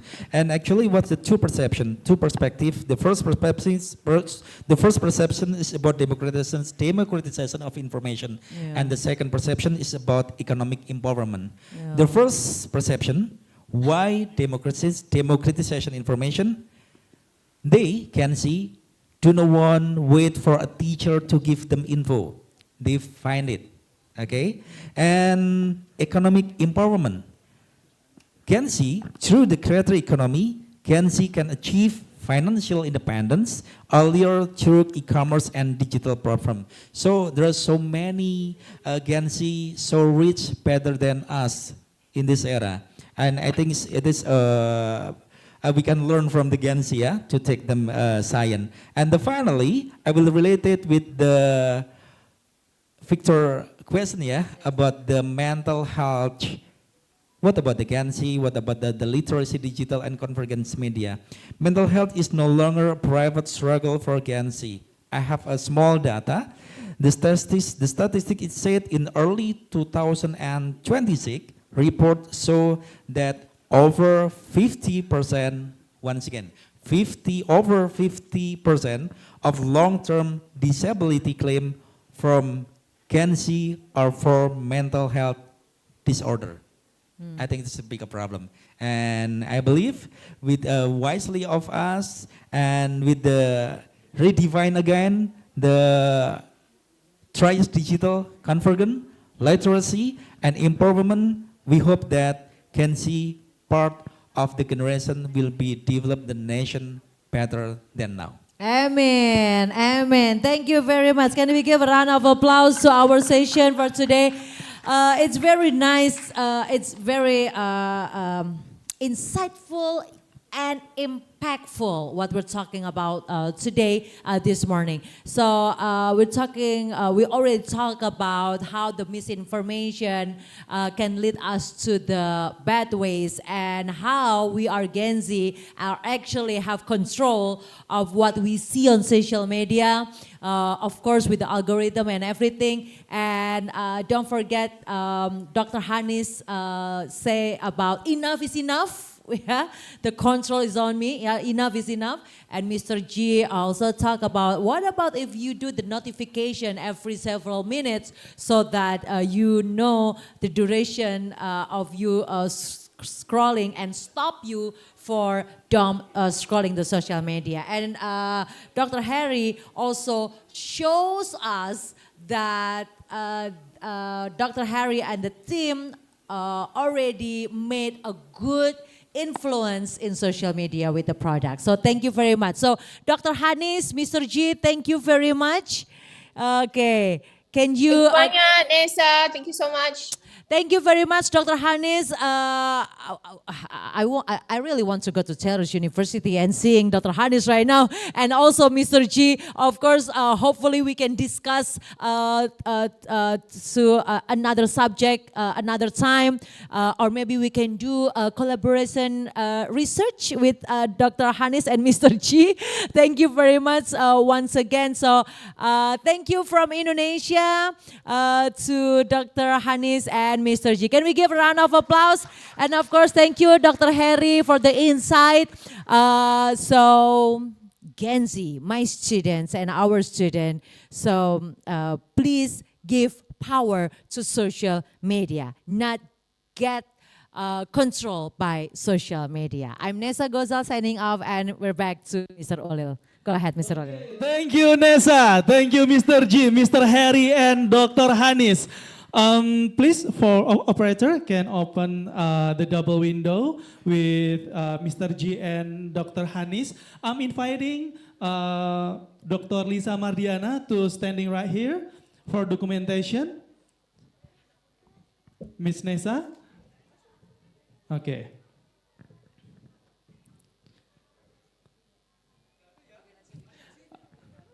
Okay, let's have a picture. Give your best smile. 3, 2, 1.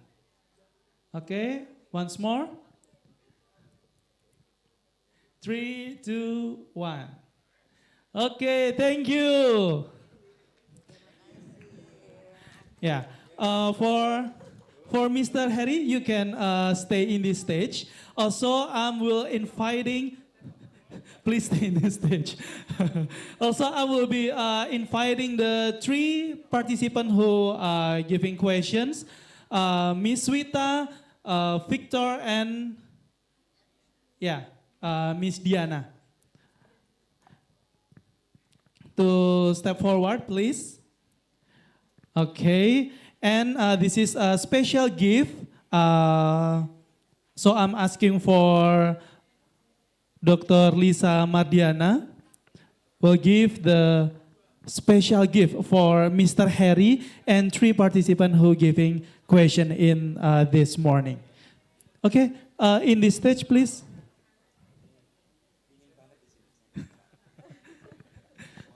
Okay.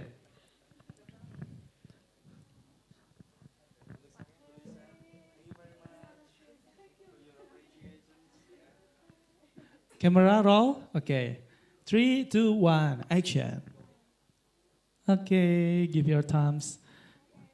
Thank you, Mr. Harry. And this is the souvenir for, Dr. Lisa, you can give it.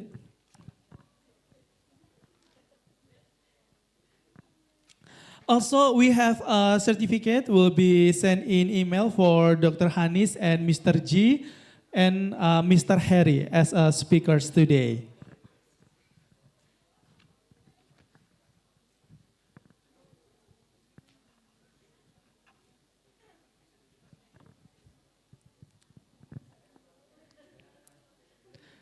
Okay, thank you. Okay, ladies and gentlemen, we have come to the end of our International PodShow. On behalf of organizing committee, we would like to express our deepest appreciation to all speakers, moderator, partners, sponsors, and participants who have contributed to this International PodShow. We hope today's discussion encourage all to be more critical, wise, and responsible digital citizen. I'm Ulil Albab. Thank you. Wassalamualaikum warahmatullahi wabarakatuh.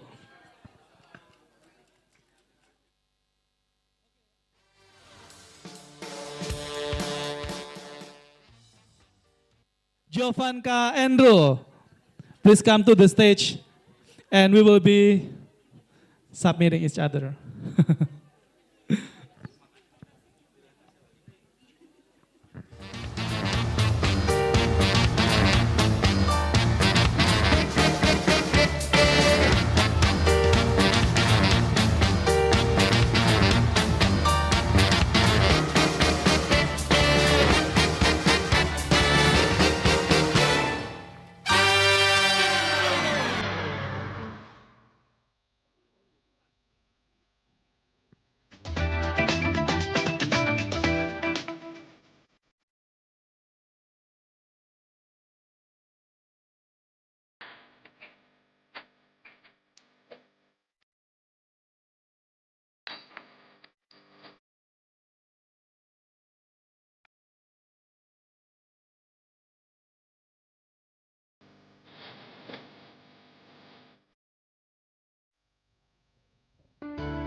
Berawal dari mempelajari ilmu kosmetologi di Keybourne Beauty School, Los Angeles, USA, dan sempat menjadi asisten dokter kulit di Honolulu, Hawaii, Ibu Raden Nganten Puji Lirnawati berkeinginan menyediakan perawatan berbahan natural yang bisa terjangkau oleh semua kalangan.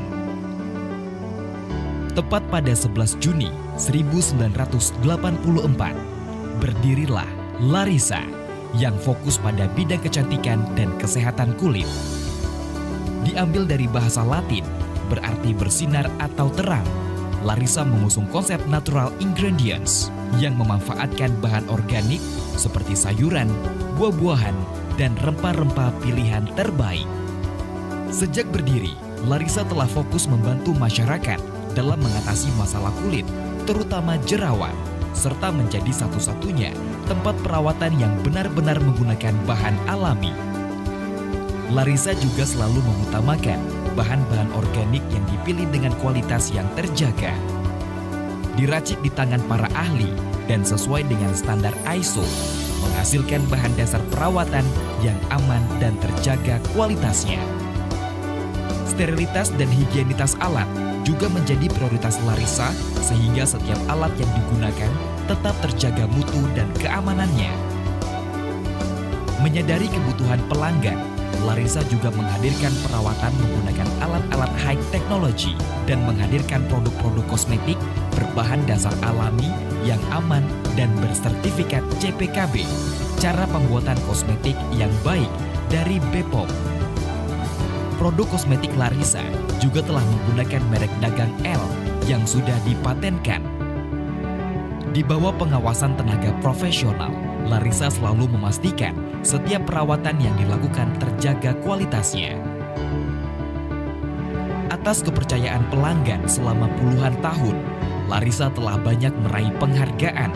Di antaranya, klinik kecantikan pertama yang mendapatkan sertifikat ISO 9001-2008 oleh Museum Rekor Dunia Indonesia. Perusahaan pembina terbaik yang mempekerjakan tenaga kerja perempuan peringkat pertama oleh Gubernur Daerah Istimewa Yogyakarta.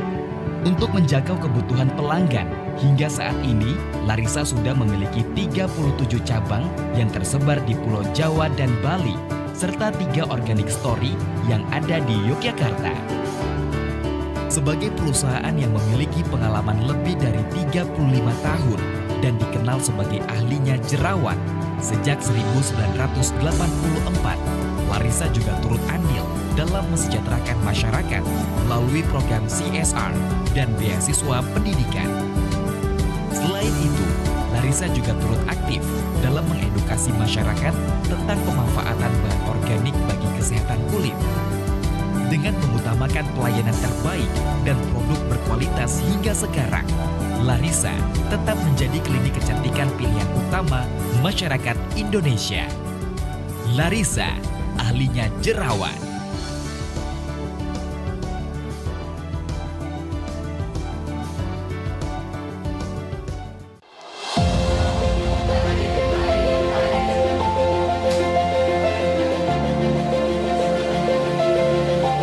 Sahabat, seorang pemimpin dalam suatu organisasi atau korporasi harus mampu berkomunikasi secara efektif dengan timnya, pemangku kepentingan, dan juga kepada publik. Pemimpin harus bisa menyampaikan pesan dengan jelas dan tepat sasaran, sehingga strategi komunikasi menjadi sangat dibutuhkan. Seorang pemimpin tentunya juga harus terus beradaptasi dengan perkembangan zaman agar strategi yang digunakan tetap relevan. Keberhasilan sebuah organisasi atau korporasi sangat dipengaruhi oleh reputasi dan kepercayaan publik. Pemimpin perlu mempelajari public relations atau PR dan media untuk membangun dan mempertahankan reputasi positif yang sangat penting bagi keberlanjutan organisasi atau korporasi.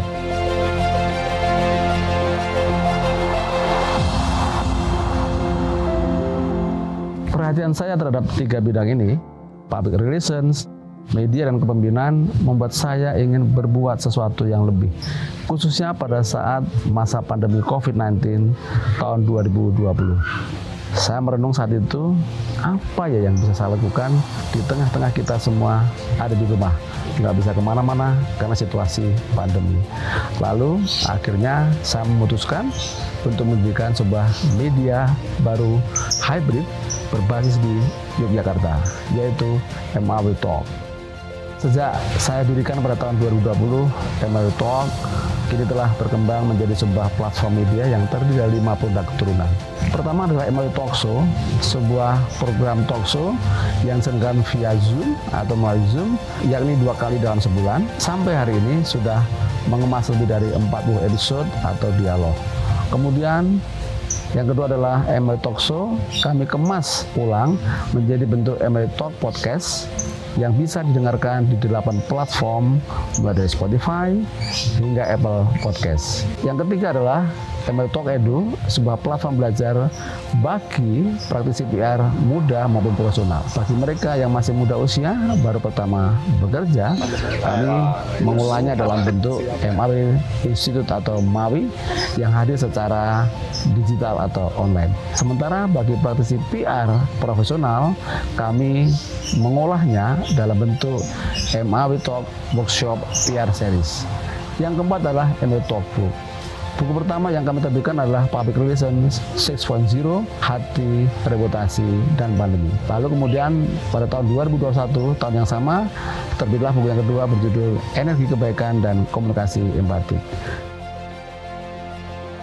MAW Talk menerbitkan lagi satu buku berjudul Kepemimpinan yang Relevan dan Komunikasi Bermakna.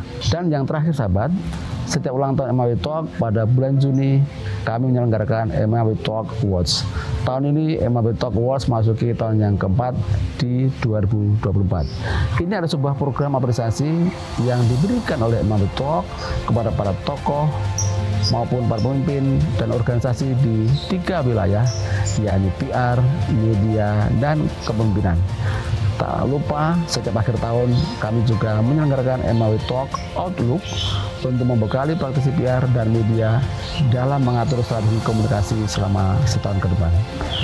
Sebagai founder sekaligus chairman MAW Talk, saya berharap apa yang kami lakukan semua, apa yang kami persembahkan ini adalah bagian dari upaya untuk mengembangkan ekosistem PR, media, dan kepemimpinan agar dapat mewujud lebih berintegritas, profesional, dan terpercaya. Kami mengundang sahabat PR, media, dan para pemimpin maupun calon pemimpin organisasi atau korporasi masa depan untuk semakin terhubung dan bertukar pengalaman serta inspirasi melalui platform integratif kami, MAW Talk.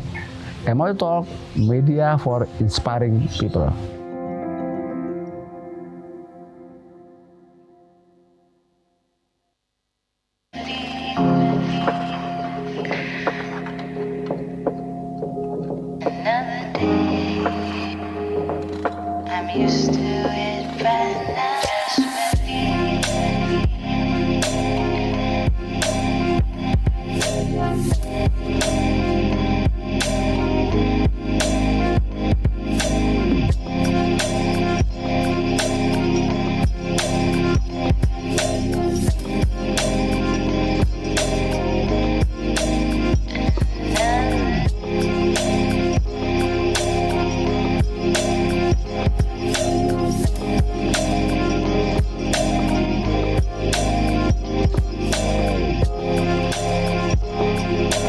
Ruang interaksi.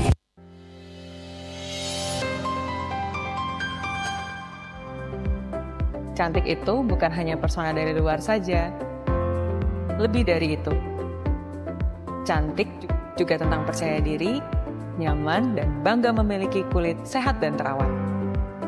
Sejak tahun 2016, Super Skin hadir di berbagai kota di Indonesia untuk menjadi solusi terbaik permasalahan kulit yang dialami seluruh lapisan masyarakat. Dengan tim medis yang profesional, kami berkomitmen untuk selalu memberikan pelayanan terbaik dan memberikan hasil yang memukau dengan harga yang terjangkau. Mendengarkan, memahami, dan bekerja sama dengan pasien adalah kunci untuk mendapatkan hasil yang memukau dan sesuai dengan tujuan perawatan pasien. Ratusan bahkan ribuan pasien telah merasakan hasil nyata Super Skin. Dan kami yakin dengan konsisten dan dedikasi terbaik yang kami berikan, akan semakin banyak pasien yang akan mencapai hasil kulit cantik bersama Super Skin. Di Super Skin, kami menawarkan berbagai jenis perawatan dan produk skincare yang kami rancang untuk memberikan hasil perawatan yang maksimal.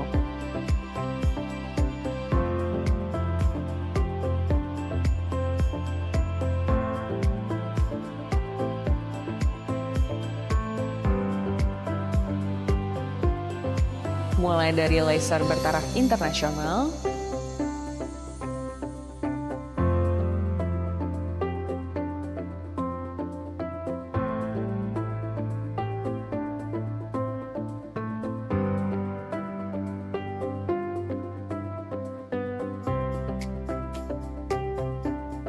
produk skincare yang sudah lulus uji BPOM, dan berbagai pilihan treatment dengan teknologi berkualitas tinggi untuk menunjang kesehatan kulit.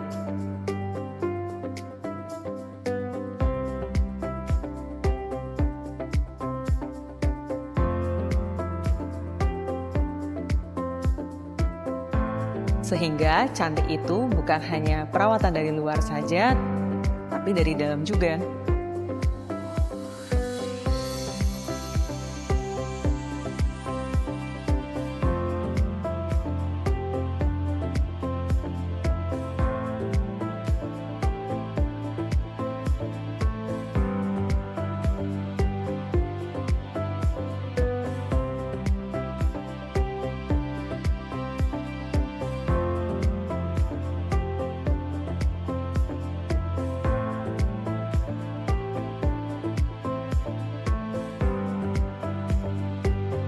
Jadilah bagian dari keluarga Super Skin karena kulit itu dirawat bukan diedit.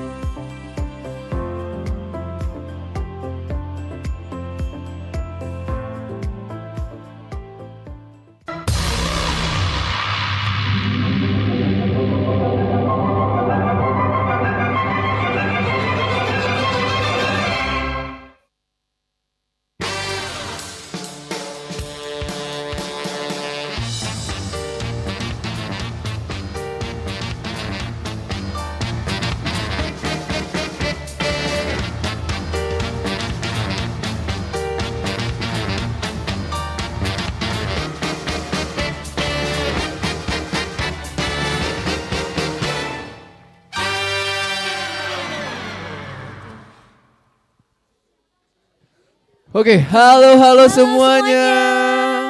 Halo teman-teman. Kita sapa dulu nih teman-temannya. Kayaknya memang lagi sibuk ya. Iya, lagi pada agak sibuk banget nih kira-kiranya nih. Sekali lagi deh, kita halo sekali lagi. Halo semuanya. Halo semuanya. Wih, itu dia, semangat itu paling banget. aktif tuh kayaknya. Oke, sebelumnya Vanka perkenalkan dulu. Namaku Arya Reza dan rekan saya. Iya, dan saya Jovanka Putri. Dan kita itu menggantikan Pak Ulil. Iya, terima kasih dulu kepada Tapi Pak kita Ulil. belum salam-salam dulu Oke, sebagai kita harus pembuka salam-salam karena dulu. kan biar lebih afdol ya. Betul. So, Assalamualaikum warahmatullahi wabarakatuh.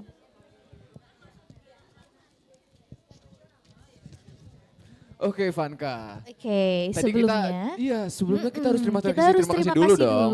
Terima kasih kami ucapkan sebesar-besarnya kepada Pak Ulil dan Mbak Nesa dan tentunya para pembicara yang telah mengawal jalannya seminar internasional dari awal hingga akhir. Beri tepuk tangan sekali lagi yang meriah untuk Pak Ulil, Mbak Nesa dan tentunya para pembicara pada pagi hari ini.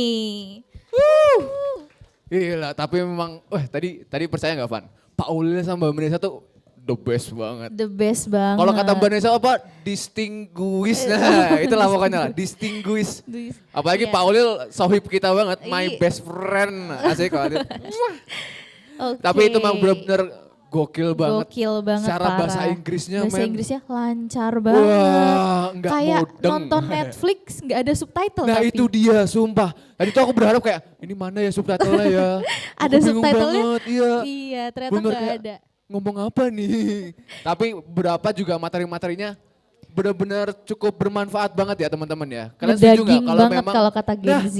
Kalau kata anak TikTok tuh daging banget. Daging banget. Apalagi kalau teman-teman kita nih kita sepakat bahwa ini tuh benar-benar very Irwandi banget. Oh, ya very sih? Irwandi banget nih. Bener-bener Insightful. Nah, itu tadi yang dibilang Mbak tadi Nesa tuh udah aku juga. siapin loh di Google Translate tuh. Insightful tuh apa? Nah, banget. itu baru ketemu tuh. Sama dengan ngedaging. Ngedaging banget karena kan memang benar-benar menarik. Aku pastiin tadi Pak Ulil sama Mbak Nesa nilai TOEFL-nya 1000. Oh, Lu berasa ikut ujian listening masalahnya tuh. Listening banget. Oke. Padahal juga teman-teman juga pada semangat, gak ada yang tidur Van. Tadi tuh benar-benar aku lihat ya ke belakang ya. Gak ada yang tidur, gak ada tuh yang tiba-tiba main kartu, gak ada. Gak ada yang bawa Uno Pok, tuh gak ada. Karena mereka memang ingin untuk mendengarkan seminar-seminar yang sudah disampaikan tentang media literasi tadi ya Van ya. Iya bener banget. Nah tadi kita tuh, udah Kak? digempur. Mereka tuh udah digempur sama Van. materi-materi. Iya kan setuju, kalau mereka tuh udah digempur, tuh udah mendengarkan dengan baik.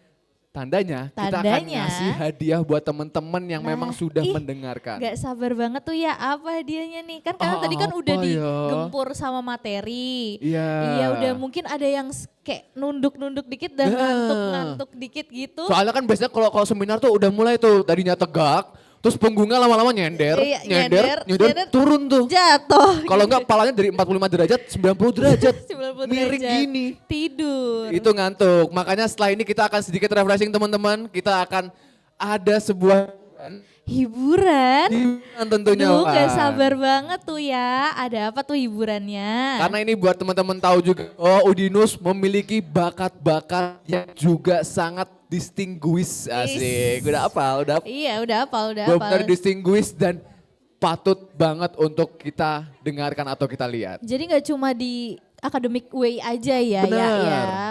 Jadi kayak Dinus tuh juga ada UKM-UKM-nya dan pasti banyak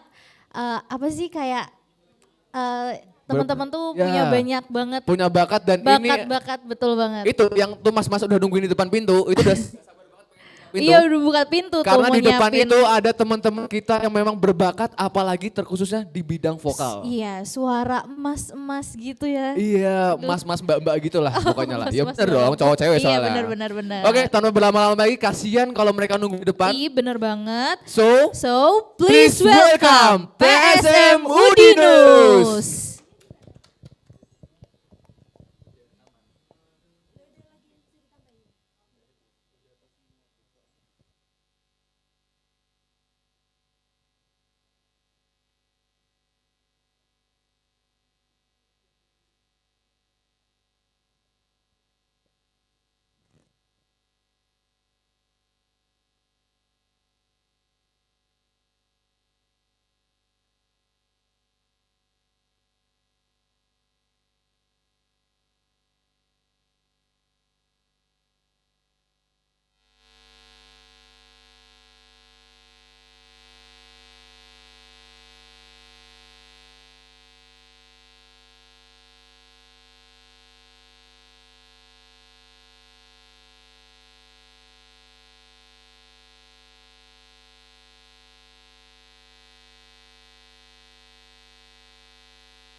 mistera, cantate domino, mistera, cantate domino, mistera, cantate domino, mistera, cantate domino, mistera, cantate domino, mistera, proclaim his salvation every day without end.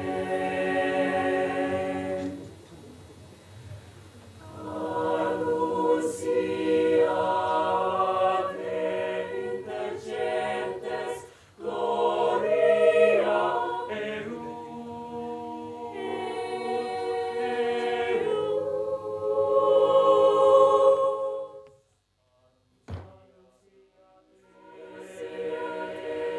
intergentes gloria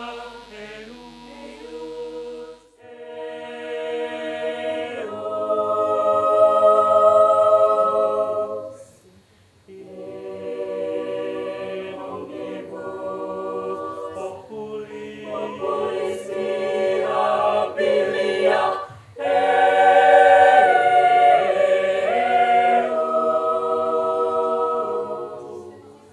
cantate, cantate, cantate domino. Cantate domino, cantate, cantate domino, cantate domino, cantate domino, cantate, cantate domino, cantate domino, cantate domino, sing to the Lord, sing to the Lord, sing to the Lord, all the earth, sing to the Lord, and bless his name, proclaim his salvation every day, proclaim his salvation every day without cantate domino, cantate domino, cantate domino, cantate domino.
Alright, beri tepuk tangan yang paling meriah untuk PSMU Dinus. Gila, keren banget. Duh, merinding aku, sampai Van. merinding banget aku Aku dengernya. merinding banget, sumpah. Ih.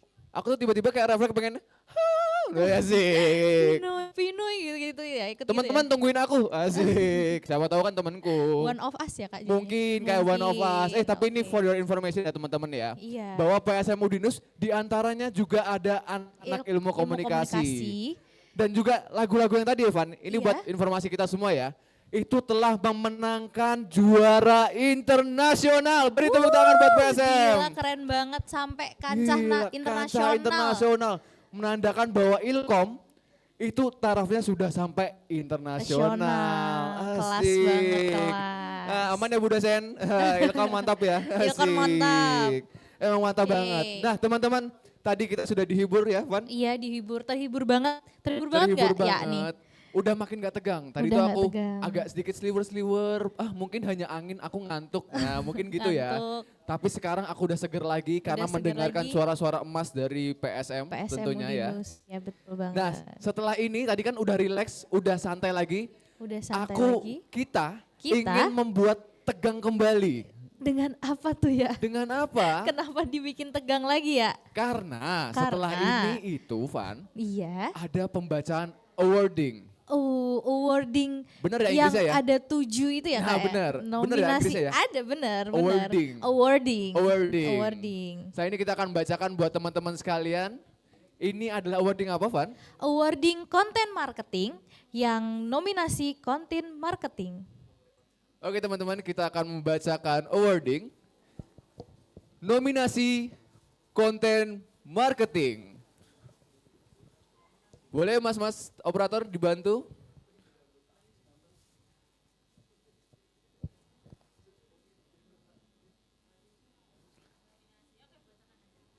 Oke, setelah ini akan kita bacakan tapi tidak ada ya.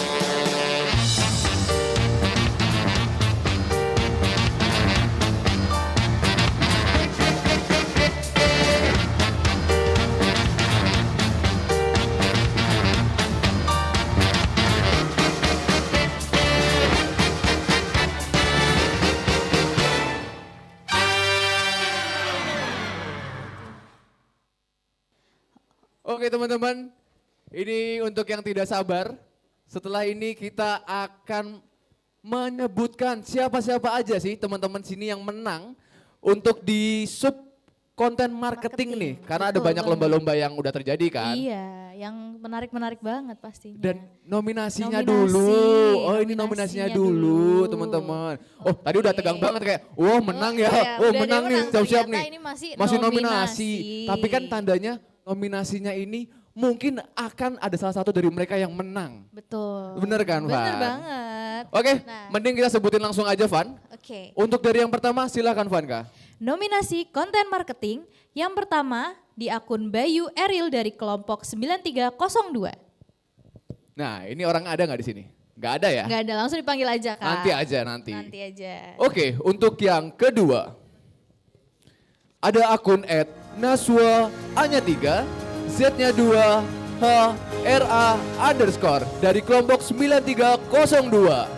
Username-nya cukup sulit ya Kak ya? Agak cukup sulit, Z-nya 3, A-nya 2, Kenji banget sih, nggak apa-apa. Oke, selanjutnya ada @Diana MG hahaha dari kelompok 9302. Oke, Diana MG hanya 3 ya, maaf ya, kelebihan dari 1. Untuk yang keempat, ada @Sandika pakai H, Sandika 11 dari kelompok 9303. Selanjutnya ada dari akun Ray Y-nya 2, N-nya 2, ada underscore juga dari kelompok 9303. Untuk yang keenam, ada @Alia Rahma dari kelompok 9303. Yang ketujuh ada dari @berryb_ dari kelompok 9303. Nah mana nih Berry B nih? Berry itu kayak second akun banget ya. Berry Bye. Ketahuan banget tuh. Gak masalah. Akunnya. Untuk yang ke-8 ada @SPYDHEE_ dari kelompok 9304. Nah, Itu dia Vanka. Itu dia tuh nominasi-nominasi dari konten marketing. Ini baru nominasi, totalnya ada 8 ya Vanka ya? Iya, totalnya ada 8. Orang 8 akun yang 8 kemungkinan kelompok, Kak. 8 kelompok ya? Iya, 8 kelompok yang kemungkinan akan menangkan dari konten marketing itu. Tapi kamu berdoa siapa nih, Van? Menurutmu ya, menurutmu pribadi, firasatmu? Kalau aku sih tim Beribai. Karena namanya akun-akun banget ya. Beribai. Kamu? Aku kayaknya yang tadi hanya 3. Ya 3, itu aku juga suka, favoritku banget. Tapi kita doakan yang terbaik untuk teman-teman nanti bisa memenangkan dari semua sub-sub lomba yang akan kita bacakan nanti nih teman-teman di sesi selanjutnya. Tapi untuk di sesi sekarang kita sudah berujung sampai ke akhir terlebih dahulu. Karena kan teman-teman untuk apalagi yang beragama Islam juga memerlukan untuk beribadah. Dan teman-teman juga yang udah capek, kita perlu untuk istirahat, makan. Benar itu. Untuk selain adalah sesi yang paling ditunggu-tunggu sama teman-teman semua nih. Yang paling ditunggu-tunggu. Kita akan melaksanakan isoma terlebih dahulu ya Van ya. Isoma dari jam berapa sampai jam berapa Van? Untuk isoma mungkin dari jam sekarang lah pokoknya, lihat di HP sendiri. Sampai jam 12.15 teman-teman bisa kembali lagi ke sini. Ya. Untuk mengikuti sesi selanjutnya di mana nih, kasih clue dikit aja, tipis-tipis dulu aja. Ini seru banget ya Kak? Seru banget, plus kita mau bacain awarding. Awarding yang dan gak juga kalah deg-degannya. apalagi ada seminar nasional yang juga mengundang pembicara-pembicara yang tentunya berkelas banget di bidangnya. Oke teman-teman, so saya Arya. Dan saya Vanka. Sampai jumpa di sesi selanjutnya. Selamat isoma.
Halo semuanya.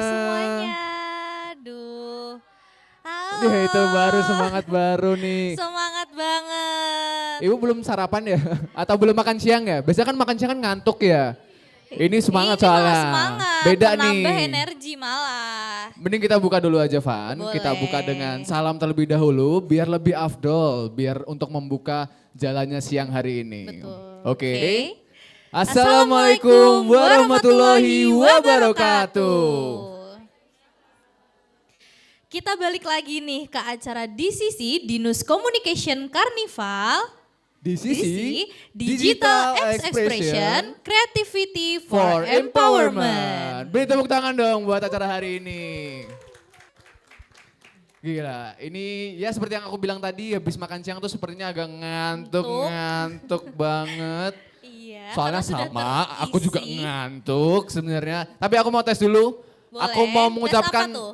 kita kanan kiri dulu aja. Kita Kanan, bagi kiri, side dulu oke. aja. Ini ada kanan, ada kiri. Aku mau mengucapkan di teman-teman di sebelah kiri, selamat siang.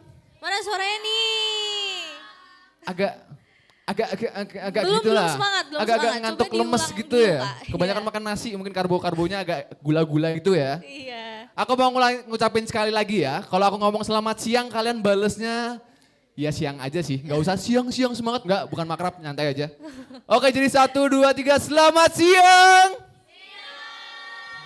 Lumayan, sebelah kiri lumayan. Ada 2.365 pulau. Udah. Banyak kan ya? Coba sebelah kanan dong, Van. Yang bagian kanan nih jangan mau kalah ya sama yang bagian kiri. Tolong saya didukung ya Bu sekalian. Oke, iya oke. Coba kalau saya bilang selamat siang ya jawabnya siang juga ya. Oke, selamat siang. Masih agak lemes kayaknya makannya banyak jadinya ngantuk ya Bu. Oke coba sekali lagi ya. Selamat siang.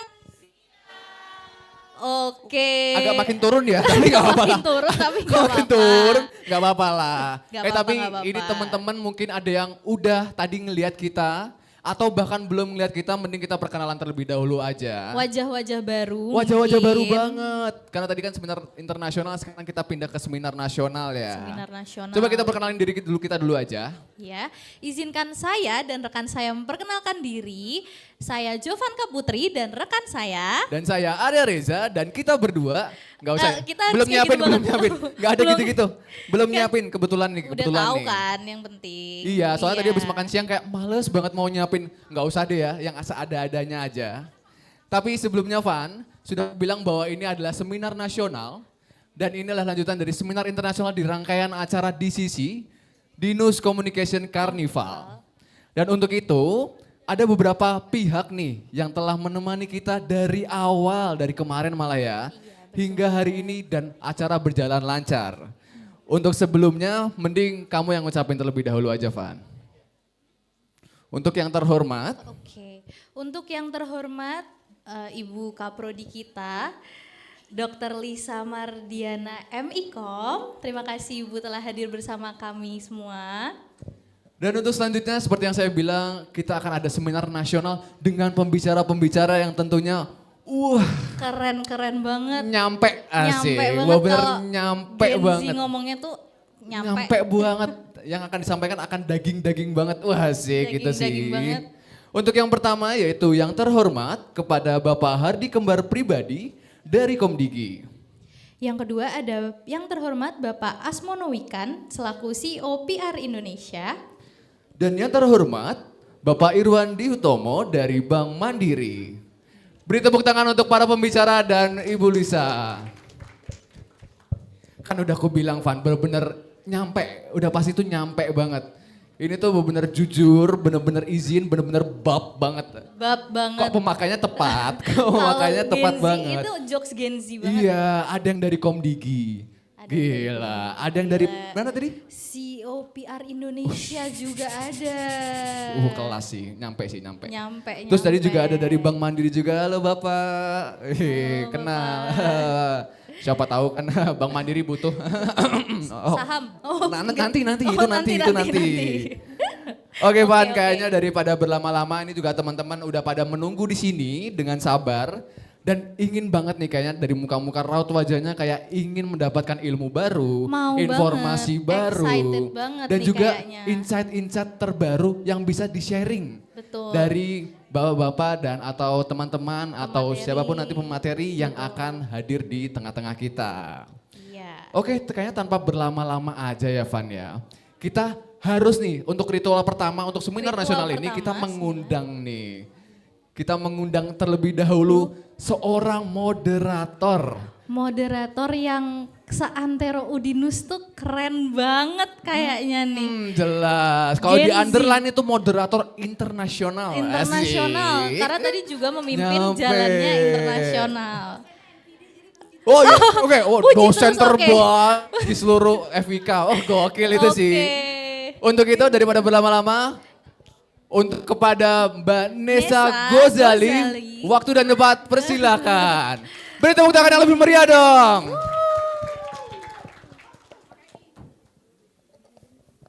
Oke. NPD lagi dong. Oke, Arya kayaknya I need your microphone.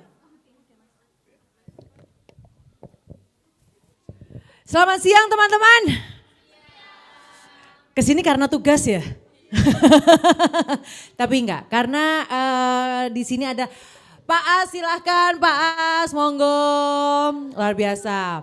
Oke, aku mau menyapa teman-teman terlebih dahulu yang ada di sini pada semester berapa nih guys? Oke, so this is seminar is pretty much sweet you ya, pas banget buat teman-teman yang ada di sini. Teman-teman SMA belum ada datang ya? Teman-teman SMA belum ya? Oke, ini untuk semester 5 pas banget. Kenapa? Karena aku yakin kalian masih cari tempat magang, betul? Dan masih mengira-ngira, aduh habis magang nanti kerjaku gimana ya gitu kan ya. Aku tuh sangat concern sama gini, anak Gen Z kan sekarang semuanya serba digital, LinkedIn aja, Prilly Latukonsina aja ada tuh di LinkedIn lagi cari kerjaan gitu kan ya. Masalahnya adalah menurut aku sekarang everybody goes digital.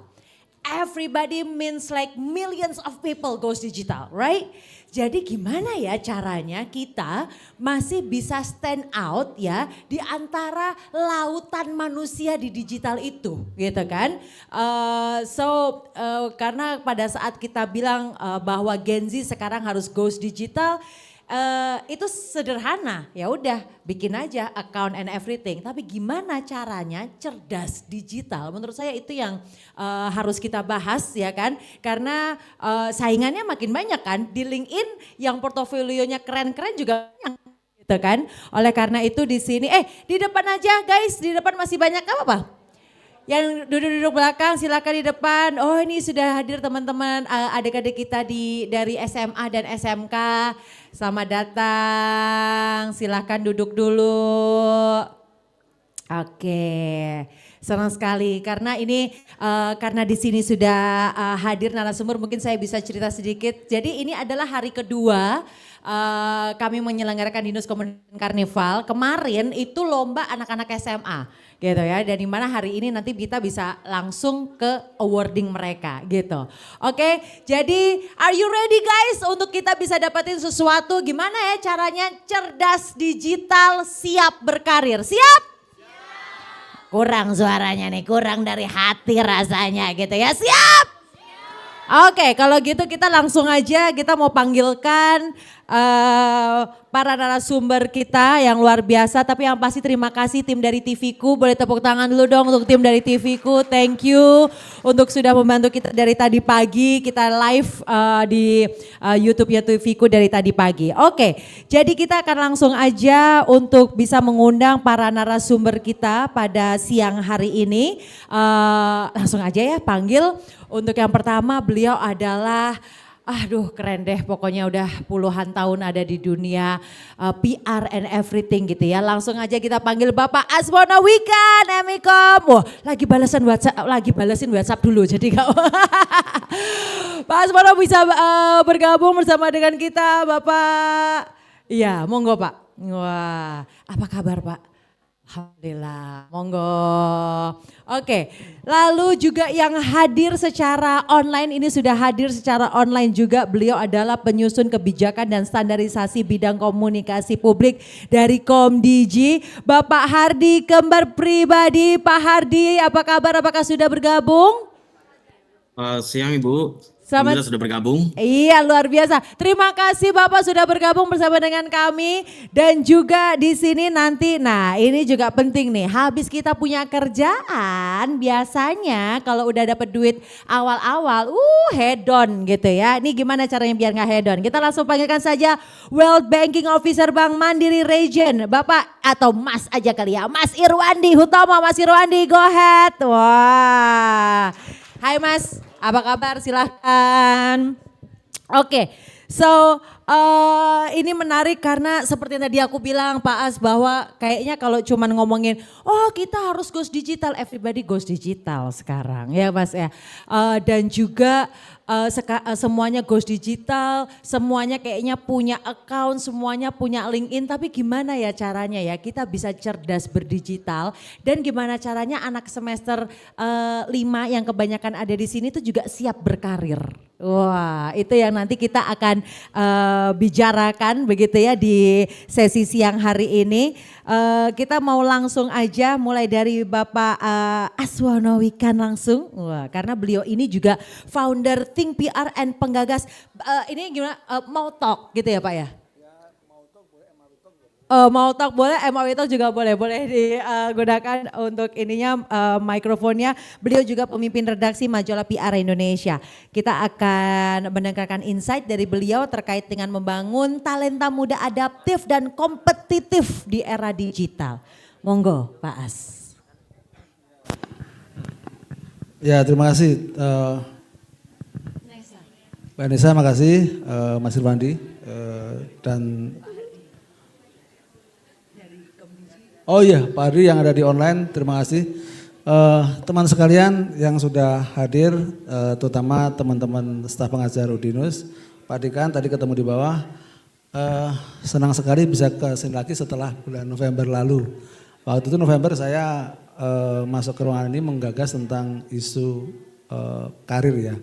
Nah, teman sekalian, kalau bicara sebagaimana tadi Mbak Nisa sampaikan, gimana kita siap, gimana Mbak? Siap berkarir, cerdas digital, siap berkarir. Nah, ini menarik nih, karena gini, kalau menurut saya gini, saya selalu punya pandangan bahwa saya selalu punya POV bahwa sesuatu yang mendasar, fundamental itu tidak akan pernah lekang oleh waktu dan tidak akan pernah lapuk oleh hujan. Contoh begini, yang suka MU siapa di sini? Manchester United, ada nggak? Ada nggak? Ada. Yang suka MU ada nggak? Ya kan? Seneng nggak MU ngalahin Arsenal kemarin? Ya. Akhirnya, apa yang dikatakan oleh coachnya yang interim itu, Michael Carrick? Dia hanya bilang gini, saya hanya mengembalikan hal-hal fundamental pada squad saya. Ketika mereka kembali pada pakem fundamental, maka talenta mereka itu akan terbuka dengan sendirinya. Alvaro Recoba yang sekarang menjadi pelatih Real Madrid juga mengatakan sama ketika menggantikan Xabi Alonso yang barusan dipecat. Xabi Alonso kesulitan mengendalikan ego para pemain bintangnya. Ada Vinicius Junior, ada Kylian Mbappe dan segala macam, dan Jude Bellingham. Apa yang dilakukan oleh Alvaro Recoba? Sama dengan Carrick. Saya hanya mengembalikan pakem sepak bola dasar kepada tim saya. Karena saya yakin soal taktik itu adalah hal yang sudah bisa dikelola oleh anggota tim saya. Akhirnya apa? Naik sekarang. Nah, pertanyaan saya, digitalisasi itu isu fundamental enggak hari ini? Kalau kita menganggap teman-teman semua, kita semua Mbak Nisa, Mas Irwandi dan teman Pak Ardi di ruang Zoom, kalau kita menganggap bahwa isu digital atau digitalisasi adalah isu fundamental, mari jadikan itu sebagai platform kita untuk melangkah menyiapkan kompetensi kita. Tetapi kalau digitalisasi adalah sebuah tools dan ada aspek fundamental lain yang harus kita miliki dan kita kelola dengan baik, ya kita benerin itu dulu. Contoh, etika. Ethics itu atau behave, perilaku dan ethics itu fundamental nggak bagi kita? Fundamental. Nah, lebih fundamental mana dengan isu digital atau dengan digitalisasi? Itu dulu kita mesti pastikan. Karena apa? Kalau orang sekarang isunya kan begini, banyak sekali orang mengatakan bahwa sekarang ada banyak sekali perilaku, ada konten, ada macam-macam yang ada di media sosial, ada di digital itu enggak etis, betul kan ya? Ya kan? Itu kenapa? Ada yang salah dengan fundamentalnya. Bukan fundamentalisme ya, sebagai sebuah isme ya, tetapi fundamental dalam arti apa? Dalam arti kita memijakkan diri kita pada sesuatu yang betul mendasar dalam kehidupan. Soal etika, soal perilaku, soal moral, saya nggak ingin mengatakan berkubah moral, tetapi itu yang harus kita miliki. Seenggak-enggaknya itu mencegah kita untuk kemudian menyalahgunakan praktik dalam kita mengolakan atau menggunakan atau memanfaatkan digital untuk kepentingan banyak hal. Termasuk konten untuk personal branding, untuk yang lain. Kan ada, di luar sana itu kan ada beberapa kita mengenal sosok-sosok yang mungkin juga kita kenal, kita dalam melakukan praktik personal branding melalui digital suka ngolok-ngolok orang lain. Gak usah jauh-jauh Presiden Donald Trump misalnya, pakai X dia atau sekarang dia punya platform sendiri kan. Itu kalau dia menciptakan dirinya sebagai seorang penguasa di kuasa Amerika US itu kan, dia ngolok-ngolok Presiden Macron dari Prancis, ya kan, dan lain-lain. Menggunakan platform dia segala macam. Itu kan menurut saya fundamental dia menurut saya mesti dilihat lagi. Nah, jadi kembali pada pertanyaan Mbak Nisa tadi, teman-teman sekalian, sebelum kita ingin melangkah lebih jauh, memanfaatkan segala pernak-pernik, segala macam hal yang ada dan mudah kita peroleh dalam konteks digital hari ini, kita mesti kembali sadar. Karena apa? Karena kalau kita sudah bisa menafsirkan apa kita sudah menguasai aspek fundamental, maka kita akan mudah melangkah ke yang tidak fundamental. Sekali contoh, ketika kita paham betul etik saya ini kan wartawan. Kalau saya paham betul standar etika jurnalistik, maka ketika saya mau menulis dimanapun platformnya aman. Karena tahu batasnya, kita tahu batasnya. Itulah yang kemudian akan membuat kita memiliki kredibilitas, akan membuat kita memiliki trust dari mereka yang menjadi pembaca kita, termasuk teman-teman misalnya. Contoh ketika teman-teman paham betul menguasai sisi etika di dalam bermedia sosial. Ketika teman mau membangun personal branding teman-teman, membangun portfolio teman-teman, mau di LinkedIn, di Instagram, di X, TikTok segala macam, itu jadi pakem kita. Which yang fundamental itu jadi apa? Itu pertanyaan besar kita. Kalau menurut saya pribadi, itu tadi. Digital bukan isu fundamental, tetapi digital ada sebuah platform, sebuah tools untuk, kalau dalam konteks kita bicara ini, mengembangkan diri. Membranding kita agar kita dikenal. Menyiapkan diri kita melalui berbagai macam portfolio kita, agar kita memiliki portfolio yang bagus dan kemudian dilirik oleh industri. Kayak pulau ini, Pak Irwandi ini. Jadi industri ngeliat kita dari apa? Dari apa yang kita lakukan di dalam branding kita melalui media sosial dengan menggunakan standar-standar etik komunikasi yang sudah kita kuasai. Nah, yang lainnya apa? Macam-macam soal etik. Termasuk kompetensi kita secara fundamental. Kita punya kemampuan apa sih biasa fundamental? Kalau saya selalu mengatakan 3 hal. Dimanapun, apalagi seorang PR misalnya, mau PR mau siapapun ya, itu mesti minimal menguasai 3 kompetensi yang fundamental. Pertama, kemampuan mendengar. Karena banyak orang hari ini tidak mau mendengar, tapi mau bicara. Yang kedua adalah tentu bicara sama mendengar. Dan ketiga menulis. Nah, tadi ketika saya diminta untuk ikut menjuri acara teman-teman saya terima di bawah, itu 3 hal itu yang mereka yang nanti menang menurut saya sebagai katakanlah juri itu telah mempraktekkan 3 hal fundamental tadi. Mendengar dulu, atau mendengar, menulis dan bicara. Yang penting mendengar nomor 1. Nomor 2 bisa antara bicara sama menulis dan itu silakan bisa dipilih mana. Nah, jadi tadi teman-teman yang telah membuat karya program PR itu pasti mendengar. Apa? Dari research. Dia riset kan mendengar. mendengar kemudian melihat terus saja kemudian dia tangkap kemudian dia tulis dalam sebuah rencana program kerja. Mulai dari objektifnya, kemudian taktiknya dan segala macam termasuk pesan kunci. Lalu dia bicara presentasi. Kepada saya tadi saya tanya kan mereka bicara. Nah kalau dia nggak mendengar dulu pasti apa yang dia tulis dan dia ucapkan itu pasti tidak akan bagus. Karena pada akhirnya ketika kita mau mencapai sebuah tujuan kita mesti tahu dulu apa yang menjadi persoalan hari ini. Perusahaan kita hari ini apa sih? Oh kita mengalami sebuah krisis etik di dalam bermedia sosial. Nah kan kita dengar kan gitu kan, nah lalu apa yang mau kita lakukan?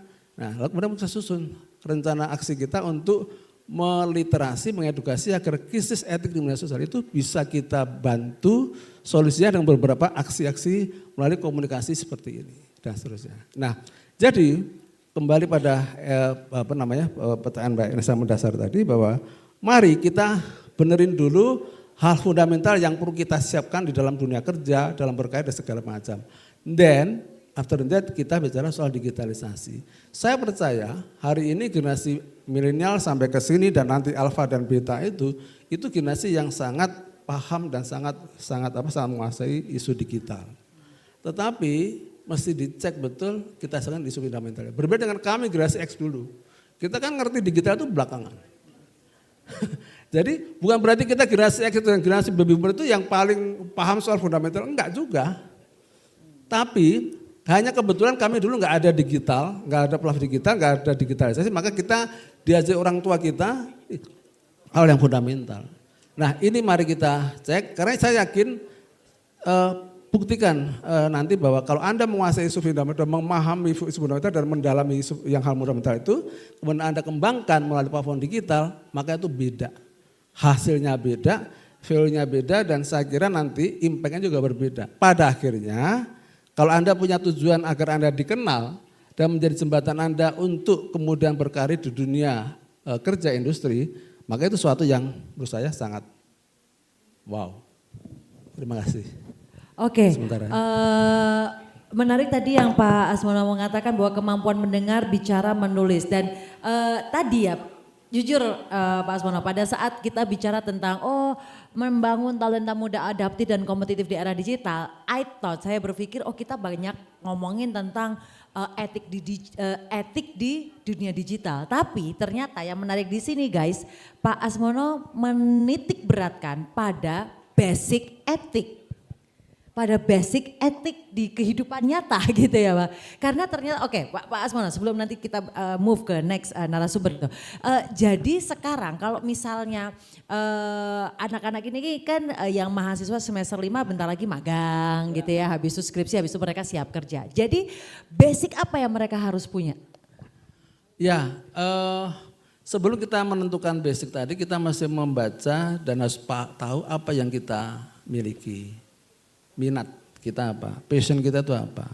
Saya khawatir kalau kita tidak bisa mendefine minat kita, passion kita mau menguasai kompetensi apapun itu nanggung. Mbak Nisa misalnya passionnya adalah bahasa asing. Mau bahasa apapun yang dipelajari pasti akan cepat belajarnya enak. Ketimbang mereka yang saya bahasa asing itu gradul kan. Tapi saya punya keahlian di bidang AI misalnya saya. Kenapa enggak AI? Jadi tanyalah dulu pada diri kalian sendiri dulu, pada teman sendiri. Gak usah maksa. Karena gini, gak usah maksa, gak usah ngikut-ikutin pada apa yang dari orang lain. Karena belum tentu apa yang orang lain, teman kalian yang bestie kalian sendiri itu juga kuasai, itu menjadi passion kalian sendiri. Contoh, saya ini dididik dan saya memang punya passion komunikasi. Saya jadi wartawan, saya sekarang jadi konsultan PR dan lain. Karena memang dari kuliah saya sudah suka komunikasi. Ya kan sampai hari ini. Dan kalau saya diminta dagang sate, dagang taichan, pasti enggak laku. Bukan mendahului kehendak garis rezeki dari Gusti Allah enggak. Tetapi kalau saya disuruh dagang kalau dagang buku masih oke lah, dagang buku lah, dagang majalah masih oke. Tapi kalau disuruh dagang sate taichan yang enaknya setengah mati pun belum tentu saya akan bisa. Jadi tanya dulu, ask yourself dalam kepala, dalam hati Anda itu mau jadi apa kalian itu. Dari situ kemudian kompetensi ngikut. Jadi kompetensi pun juga tidak harus kompetensi yang suka sama dengan orang lain. Tetapi memang 3 hal tadi soft skill loh. Itu ada sebuah sikap mental kita, mendengar, kemampuan mendengar, berbicara dan menulis itu ada sikap. Menulis terutama dan berbicara itu bisa dipelajari. Mendengar itu paling sulit. Karena tidak semua orang punya batas emosional dan batas ego yang sama ketika harus diminta mendengar. Ya. Mendengar itu karena sambil lalu mendengar ya nggih kalau kata orang Jawa itu nggih dikasih tahu tapi enggak kepanggih. Apa tuh bahasa Indonesia apa Mbak Nesa? Iya tapi ya nanti dulu lah, ya kan. Nah, jadi ini paling sulit, tapi berbicara ada banyak sekali kursus tentang public speaking, bisa dipelajari segala macam. Menulis juga banyak kursus tentang menulis, dari wartawan segala macam bisa. Mau menulis novel banyak sekali kursusnya. Nah, jadi basic kompetensi tadi itu kembali pada apa yang jadi passion. Nurani Anda itu, mereka itu mau ngapa.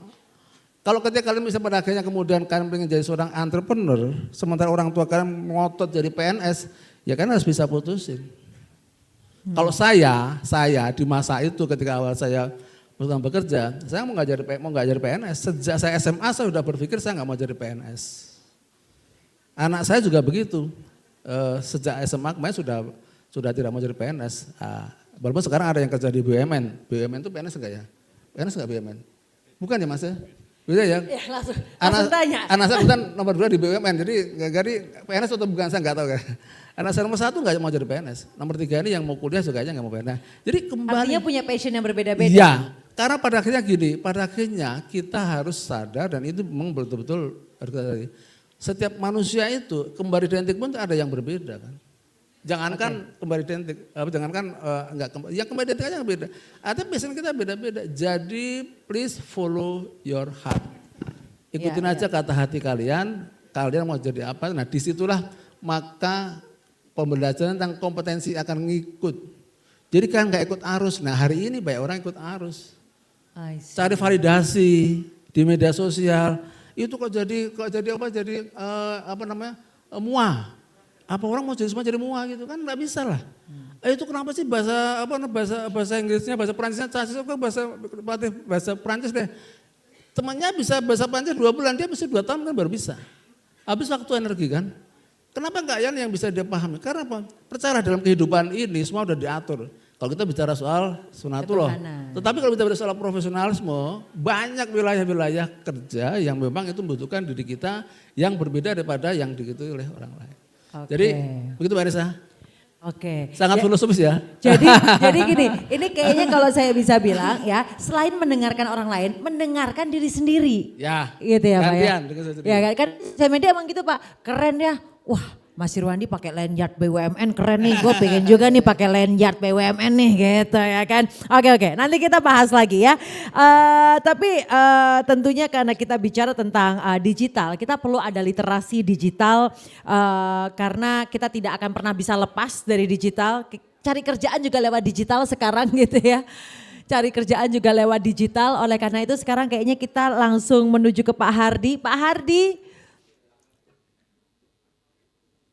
Oke. Ya, Mbak Nesa, siap Mbak Nesa. Iya, selamat siang Pak Hardi. Coba saya ingin boleh ditunjukkan terlebih dahulu. Ini ya, oke. Pak Hardi, selamat siang Bapak. Siang, Mbak Nesa. Wah senang sekali Bapak matur nuwun, terima kasih Tara Renkyu gitu ya. Untuk waktunya sudah bergabung bersama dengan Ilmu Komunikasi Universitas Dian Nuswantoro Semarang Pak. Ini di sini kita ada teman-teman dari semester 5 kebanyakan Bapak. Di mana yang habis ini mereka magang dan lain sebagainya, juga ada teman-teman dari SMA dan juga SMK di sini. Kita mau mendapatkan insight gitu dari Pak Hardi terkait dengan literasi digital Pak sebagai fondasi transformasi digital bermakna. Monggo Pak Hardi. Baik, terima kasih Mbak Nesa. Selamat siang Bapak Ibu sekalian, teman-teman semua. Pak Asmono dan Pak siapa dari Bang Mandiri tadi? Mohon maaf Pak ya, siapa tadi ya? Pak Irwandi. Izin Bapak Ibu sekalian, ini saya bisa share screen sendiri ya? Oh Pak Irwandi, ya siap. Selamat siang Pak Irwandi ya. Saya bisa share screen sendiri atau bagaimana Mbak Nesa? Bisa Bapak. Bisa. Oh baik. Saya izin share screen ya. Saya share screen materi, izin share screen. Baik, sudah terlihat ya Mbak Nesa ya? Sebentar, oke sudah, oke. Sudah? Oke, baik. Baik, izin saya mungkin memulai dari sudut pandang tadi merespon sedikit dari Pak Asmono tadi ya. Saya setuju gitu ya sudut pandangnya bahwa memang bagaimanapun sebenarnya yang kita ngomong digital itu sebenarnya adalah bagi kami digital itu adalah sebuah mindset ya sebenarnya ya. Karena itu berarti itu bukan hanya sekedar menggunakan sebuah alat-alat tanpa kita itu tahu prosesnya seperti apa atau hal-hal fundamental lain seperti etika dan sebagainya yang tadi disebut Vanessa juga itu berasal dari kehidupan nyata sebenarnya gitu ya, baru dibawa ke kehidupan digital gitu. Nah jadi bisa dikatakan bahwa sebenarnya memang kita ngomong digital sebenarnya tidak sesederhana itu juga begitu. Nah itulah kenapa kemudian ada gerakan penting seperti yang disebut literasi digital ini untuk menyadari bahwa untuk memberikan kesadaran bahwa sebenarnya ada aspek-aspek tertentu yang perlu kita perhatikan gitu. Nah, saya izin memulai dengan ini ya, dengan situasi sekarang ya. Saya yakin semua orang juga tahu dan Bapak Ibu sekalian dan teman-teman sekalian sebenarnya bisa baca laporannya ABGI bagaimana bisa menunjukkan bahwa tingkat penetrasi kita sebenarnya tingkat penetrasi internet kita ini sudah cukup ini ya sampai 80,66% gitu. Walaupun tentu masih banyak tantangan lain seperti misalnya bagaimana di kepulauan-kepulauan misalnya ya itu tentu ada tantangan tersendiri untuk membangun infrastruktur konektivitas di situ. Nah tapi pada dasarnya di Indonesia itu sudah 80,66% dan saya yakin di Semarang nih ya di Jawa Tengah pasti sudah jauh lebih pasti minimal ya 99% mungkin ya seluruhnya sudah terkonektivitas gitu ya, mudah untuk berkoneksi di dunia digital gitu. Nah, dan saya izin mungkin karena peran kami sebagai regulator ya, jadi mungkin saya akan tadi Pak Asmono kan mungkin banyak menunjukkan dari segi-segi apa potensi yang bisa teman-teman bisa ambil gitu ya takeaways dan apa yang harus dilakukan ke depan untuk bisa berkarya dengan lebih baik. Saya izin mungkin dari sudut pandang regulator, nanti teman-teman mungkin bisa melihat oh situasinya itu sekarang begini gitu ya dan hal catatan lain nanti oh ternyata situasi begini oh di masyarakat seperti ini dan ada catatan-catatan lain yang mungkin bisa jadi takeaways bagi teman-teman mahasiswa maupun teman-teman SMA SMK. Nah kemudian saya juga izin menyampaikan bahwa ada tema pada kami tentang literasi digital gitu ya. Nah literasi digital ini kenapa penting? Karena literasi digital ini sebenarnya adalah kemampuan individu untuk memahami, menggunakan, dan berpartisipasi di dunia digital secara efektif, aman, dan etis. Nah, tentu dia memperhatikan aspek budaya dan karakter dalam interaksi digital. Nah, jadi dengan konektivitas yang tinggi tadi itu, sebenarnya memang dia akan memberikan dampak positif pertumbuhan ekonomi maupun kesempatan-kesempatan lain. Jadi teman-teman tentu akan punya banyak kesempatan lain dengan adanya konektivitas yang lebih baik gitu ya. Karena informasi menjadi lebih mudah tertukarkan, informasi di belahan dunia lain mudah diakses gitu ya. Nah, tapi di sisi lain juga tentu ada tantangan-tantangan ya. Nah, saya yakin teman-teman juga pasti sudah banyak mendengar bahwa dengan keberadaan kemudahan konektivitas ini konektivitas ini juga tidak hanya membawa informasi-informasi yang baik atau yang berguna bagi kita ya, tapi ada juga informasi-informasi yang sifatnya disinformasi gitu ya, misinformasi, malinformasi gitu. Dan ini tentu memberikan tantangan tersendiri. Jadi ini tentu akan semakin kemari semakin kesulitan kita menentukan mana sih informasi yang benar, yang genuine, mana yang tidak gitu kan. Nah, lalu juga karena kemudahan pertukaran informasi ini, tentu ada pertukaran nilai budaya yang lebih cepat gitu, dan sehingga erosi nilai budaya tetap bisa terjadi gitu ya.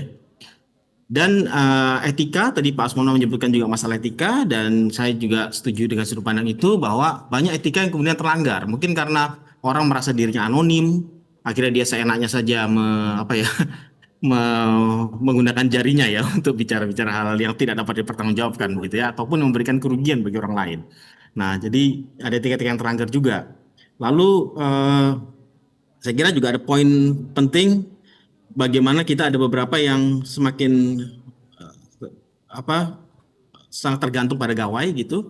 Saya kira beberapa negara juga ada beberapa kondisi yang sudah disebutkan sebagai suatu kondisi yang perlu pengobatan ya terhadap kecanduan gawai itu sepanjang pengetahuan saya juga ada yang begitu, sehingga itu juga menyebabkan itu juga tantangan yang muncul serta keberadaan dengan media sosial, pertukaran informasi tadi bahwa sebenarnya kita semua ini sekarang tadi Pak Asmono cerita tentang bagaimana dulu kita dapat informasi itu sulit ya, dapat informasi dari media dan sebagainya gitu ya. Kan dulu dari generasi-generasi kami ini kan informasi itu tidak sederhana, tidak mudah diakses gitu. Nah, dan karena dari media-media, maka informasi dulu itu diatur dengan peran, saya kira teman-teman ilmu komunikasi pasti tahu ya, dengan peran gatekeeping yang dijalankan oleh media massa. Nah, sekarang masih adakah gatekeeper itu? Ada. Dia adalah algoritma. Di mana semua pihak sekarang, karena kita menggunakan media sosial dan kita diatur algoritma itu, maka kita sudah ditentukan sebenarnya yang mau kita tonton itu apa oleh algoritma tersebut. Nah, jadi kita secara tidak sadar sebenarnya kita merasa diri kita bebas, tapi sebenarnya nggak bebas-bebas amat gitu. Nah, ini juga jadi tantangan yang perlu dikritisi ya oleh teman-teman semua yang tentu menggunakan media digital dan pasti berinteraksi via dunia digital. Bahwa sebenarnya kita seakan-akan bebas, namun ya sebenarnya kita nggak bebas amat dan seharusnya kita memang jauh lebih bertanggung jawab. Nah, Kementerian Komdigi juga memiliki riset publikasi tentang indeks masyarakat digital Indonesia. Bapak Ibu dan teman-teman semua bisa mengakses di website Komdigi untuk kepentingan mungkin kalau ada yang mau riset lebih jauh tentang capaian-capaian masyarakat digital Indonesia itu bisa diambil dari publikasi tersebut. Nah, dari publikasi tersebut saya hendak menunjukkan beberapa saja ya, ini hanya beberapa saja. Memang ini agak cherry picking sedikit, tapi nggak apa-apa ya.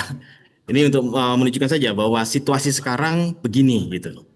Nah, sekarang memang Bapak Ibu sekalian kita bisa lihat bahwa dari hasil indeks tersebut dari 100%, kami menemukan bahwa memang ada sekitar 30% orang ini belum mampu memastikan kredibilitas sumber informasi.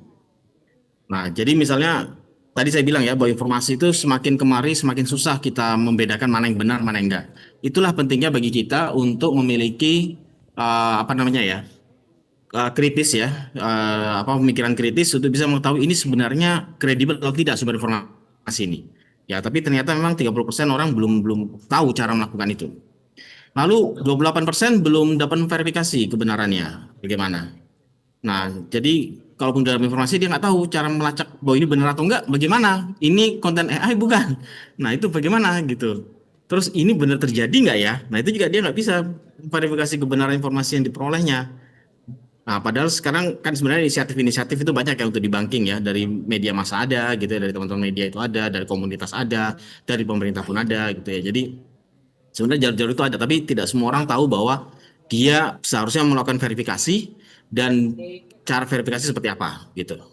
Nah, lalu yang juga penting di sini bahwa kami juga mengidentifikasi bahwa ada hal yang sifatnya cyber security ya. Misalnya tidak semua orang tahu bahwa ada phishing, ada keamanan siber mereka terkompromis gitu.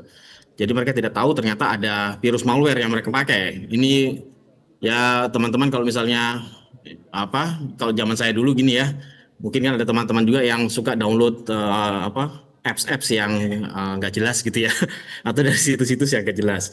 Perlu diperhatikan bahwa kita harus sangat berhati-hati karena banyak sekali kemungkinan bahwa apps itu sebenarnya adalah malware atau virus, sehingga itu akan membahayakan operating system kita gitu. Nah, lalu dalam konteks juga pada diri sendiri maupun kepada sesama pengguna, di mana kita juga harus semakin sadar sekarang ada namanya Undang-Undang Perlindungan Data Pribadi, di mana kita harus hati-hati dan awas terhadap data pribadi kita. Data pribadi ini penting untuk dijaga ya. Saya mau kasih contoh bagaimana sekarang mudah bagi orang untuk mengajukan pinjaman online ya, Bapak Ibu ya, pinjaman daring ya. Nah, dari situ sebenarnya kan datanya mudah ya dicapai. Datanya cukup menggunakan KTP gitu ya, nah NIK, dan kadang data-data itu mudah diambil gitu, dan kita harus bisa memproteksi diri kita dari data pribadi kita itu. Dan di sisi lain kita juga pernah melihat bahwa ada juga orang-orang yang dari data pribadi, contoh lain foto, video ya, itu yang diambil dan dibagikan tanpa izin. Kalau di Jakarta pernah ada kasus di mana ada pelari-pelari gitu ya, yang di daerah GBK begitu, dan mereka memang difoto dan diambil fotonya tanpa izin untuk dimonetisasi. Nah, itu kan adalah contoh bahwa itu sebenarnya foto pribadi yang kemudian diambil tanpa izin. Nah, hal seperti ini juga menjadi sikap-sikap yang harus kita harus hati-hati gitu ya terhadap hal ini dan perlu dipahami gitu. Nah, jadi dalam konteks ini mungkin teman-teman nanti bisa membayangkan bahwa begitulah situasi sekarang. Bahwa sekarang ancaman maupun potensi itu sudah geser gitu ya ke hal-hal yang sifatnya memang digital ini gitu.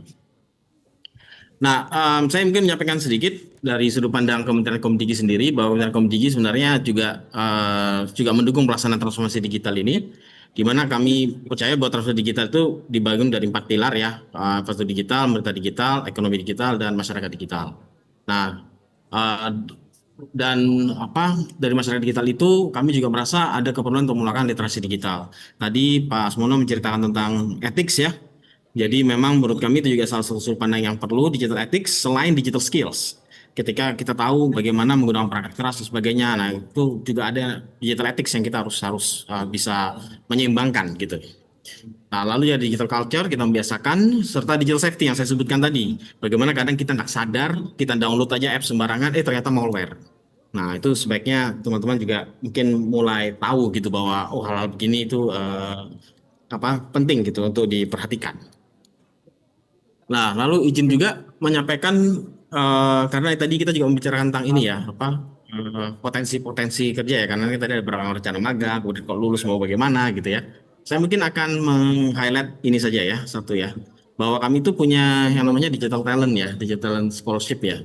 Itu semacam pelatihan yang dia, jadi ada websitenya Bapak Ibu sekalian. Digital talent ini dia sebenarnya terbuka untuk aparatur maupun untuk umum. Jadi di situ ada pelatihan-pelatihan yang sifatnya membantu skill-skills digital dan itu ada yang sepanjang pengetahuan saya dia memang cukup dia tidak semua berbayar gitu ya. Ada yang bayar yang tidak. Dan pelatihannya itu juga ada yang sifatnya luring maupun daring. Nah, dan dari pelatihan itu juga ada yang sifatnya sertifikasi ya. Jadi menuju sertifikasi lah gitu ya. Dan banyak yang menggunakan ini untuk kepentingan reskilling atau upskilling. Nah, jadi kalau misalnya memang teman-teman sekalian ini ya berpikir untuk mencoba mencari skills yang di situ misalnya ya, itu juga bisa bergabung di situ, mencoba aja lihat-lihat mungkin browsing ya di digital scholarship untuk siapa tahu ada yang bermanfaat gitu bagi teman-teman semua. Kalau bagi aparatur sendiri, misalnya di kami misalnya ada pelatihan-pelatihan seperti AI gitu ya, ataupun pelatihan-pelatihan seperti menciptakan digital mindset untuk leaders misalnya gitu. Nah, jadi memang ini berusaha kami akomodasi dengan aktivitas-aktivitas ini. Jadi harapannya mungkin masyarakat bisa mendapatkan manfaat lah dari pelatihan-pelatihan itu. Ini juga saya izin juga mengambil dari IMDI yang kami yang sudah saya bilang saya publikasikan tadi ya, bahwa sebenarnya kalau di situ juga kami melihat secara kelokalan ya. Dan kami lihat sih Jawa Tengah itu sebenarnya ratingnya cukup bagus ya sebenarnya ratingnya ya. Nilainya cukup bagus. Jadi kita bisa lihat bahwa sebenarnya ini salah satu yang nilai rata-rata masyarakat digitalnya cukup tinggi gitu.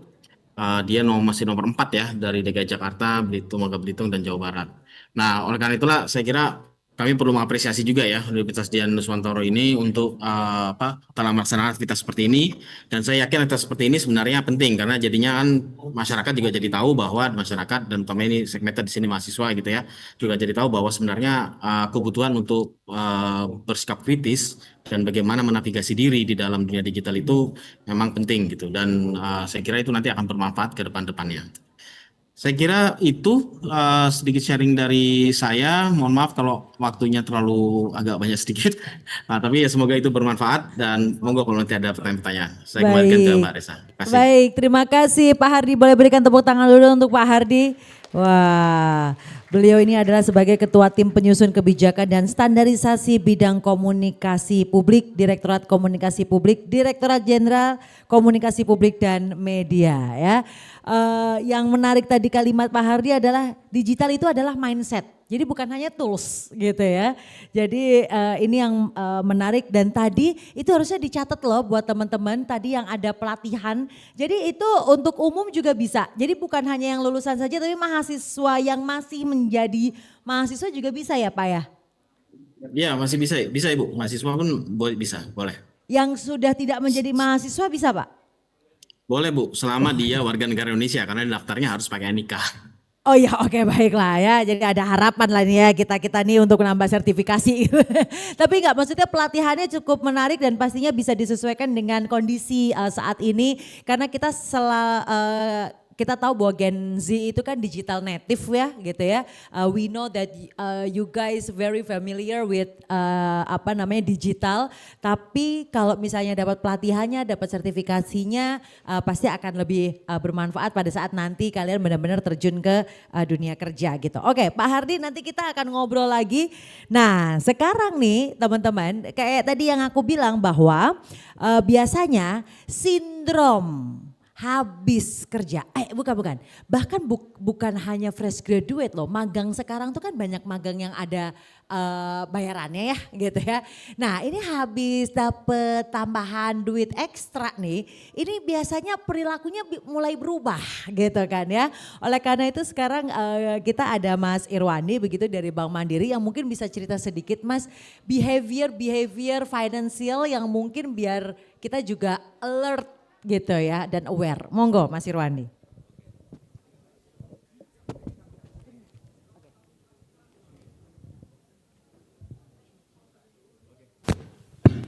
Oke, terima kasih Mbak Nesya. Izin Pak Asmo dan Pak Hardi dan adik-adik semua di sini ya. Mungkin sebenarnya. Ini ngomongnya teman-teman. Oh teman-teman, iya. Oke. Ke teman-teman kan. Age is just a number, right? Iya, age is just a number. Karena masih sepantaran juga kayaknya. Iya. Oke, jadi baik tadi ngeliat dari point of view-nya Pak Asmo ya terkait fundamental dan Pak Hardi ya terkait digital. Karena memang teman-teman di sini saat ini mungkin ya masih merangkap ya. Awal-awal tuh kita sih sebenarnya pengen dapat duit sebenarnya ya. Betul ya. Jadi memang perilaku itu pasti akan ada secara naluriah ya. Itu pasti akan berubah. Dulu saya kuliah itu memang dapat uang itu dari orang tua, dari wali ya. Mungkin teman-teman juga merasakan hal itu ya. Seperti apa dan rasanya kalau pengen jajan tuh eman-eman. Betul ya. Tapi setelah udah kerja itu pasti berubah ya. Apalagi saat ini ya era digital itu cepet banget ya. Teman-teman bisa ngelakuin kayak belanja itu bisa cepet banget online ya. Mau transport pun sekarang juga udah gampang ya. Kalau zaman kita dulu itu susah ya. Mau pergi ke mana kalau sekarang ada nggak ya mikrolet? Ada nggak ya mikrolet? Masih ada ya? Ya, transport itu sekarang udah gampang sekarang. Jadi tinggal lewat aplikasi online datang ya. Nah, terutama teman-teman pasti kalau pengen bekerja ya, nantinya tuh pasti akan dapat uang ya. Nah, uang itu bukan sekedar untuk disimpan aja, betul? Pasti akan digunain ya, macam-macam ya. Nanti akan pasti ada kebutuhan. Sekarang pun juga pasti teman-teman ada kebutuhan bukan? Ya, kebutuhan untuk kuliah ya, itu untuk masih untuk kepentingan edukasi ya, belum untuk kepentingan pribadi ya, skincare, betul ya, kesehatan ya, belum lagi untuk kayak sekarang member Netflix, betul ya. Itu tuh pasti akan nggak berasa ya. Nantinya uang itu akan mengarah ke sana ya. Dan pasti tanpa sadar teman-teman semua itu akan pasti habis ya. Terus nanti teman-teman juga ujung-ujungnya apa? Ya semoga enggak ya. Sekarang udah ada pinjol ya. Ya, pinjol itu sebenarnya itu bukan lintah darat lagi, udah lintah udara dia. Ya, itu cepat banget sekarang aksesnya. Jadi teman-teman saya harap bisa ngatur keuangan ya dengan bijak. Ya, banyak sebenarnya instrumen keuangan itu yang memang mungkin sekarang teman-teman cuman kenalnya hanya tabungan, hanya deposito ya. Padahal ada beberapa instrumen keuangan yang memang bisa sebagai alternatif adik-adik buat simpen dan dikembangkan gitu. Seperti itu. Jadi memang banyak beberapa seperti dari pemerintah ya, ada pemerintah seperti obligasi ya. Lalu dari manajer investasi juga ada namanya reksadana ya. Mungkin teman-teman juga udah sadar hal itu ya. Kemudian di saat teman-teman udah, ini kan mungkin teman-teman masih belum ada income ya yang istilahnya yang pasti gitu ya, masih dari orang tua. Nah, nanti mungkin setelah dapat income dari bekerja, nah itu lebih idle sebenarnya ya, lebih nantinya akan bisa teman-teman manage gitu. Nah, pada intinya teman-teman itu juga harus bijak sih sebenarnya ngaturnya. Nah sekarang tuh banyak case judol ya, betul ya, judol. Nah teman-teman tuh orang Indonesia itu sebenarnya pengen dapat uang itu secara instan, betul ya, betul ya. Karena gini loh, ya bukan mie instan ya, cepat jadi. Jadi memang nafsunya kita itu kalau udah pengen dapet yang wow, dapet ya impactnya, akhirnya terjerumus. Tapi taunya itu malah trap malah ya, trapping. Jadi jangan coba kita memframing diri kita sendiri ke hal-hal yang seperti itu, terutama pinjol ya. Jadi adik-adik sekarang coba ya nanti cari info, banyak kok info-info di YouTube ya. Mas coba slide-nya sedikit. Nah mungkin ini, nah ini ada fakta finansial ya. Mungkin ini adik-adik nggak kenal ya. Mungkin di zamannya saya sama Pak Asmo sama Pak Hardi mungkin ya. Kalau sekarang mungkin Ronaldo ya. Dulu ini Mike Tyson itu atlet paling kaya sebenarnya ya. Dia punya kekayaan kalau di konversi ke rupiah ya, mungkin di zaman dulu itu sekitar 700 triliun. Ya, itu gede banget loh ya. Tapi ternyata dia sudah defisit ya di tahun 2003 itu sampai 16 triliun. Gitu. Kemudian juga pernah nonton OVJ nggak? Ada ya? Pernah ya? Bentar, pertanyaannya bukan itu. Pertanyaannya pas OVJ, kalian umur berapa? Hah? Kelas berapa waktu OVJ? Nah itu dia ya, menandakan gap generation. Wow banget ya. Jadi memang kalau kita kenal Tante Nunung ya, kalau saya bilangnya Tante Nunung ya. Dia itu dulu 10 menit 1 miliar loh, coba. 1 miliar tuh nominal yang besar loh ya. Ya mungkin kalau untuk di perbankan udah jadi nasabah prioritas ya, atau nasabah private ya. Tapi sekarang dia cuma pegang 100.000. Itu sebenarnya miris sebenarnya, kalau memang nggak direncanakan ya. Lalu kalau kita lihat ya dengan ini ada case juga dari Pak Samsunur ya, penarik becak ya. Kita ambil case ya, dia penghasilannya itu sebenarnya nggak banyak-banyak banget gitu. Tapi dia punya tujuan ya. Tujuannya apa? Dia pengen naik haji ya. Jadi Pak Samsunur ini dia sabar ya, ngurangin egonya dan lebih bijak ya untuk bisa menggapai tujuan. Next. Ya, jadi adik-adik bisa ngeliat ya dari beberapa fakta tersebut. Nah ini adalah next lagi. Oke.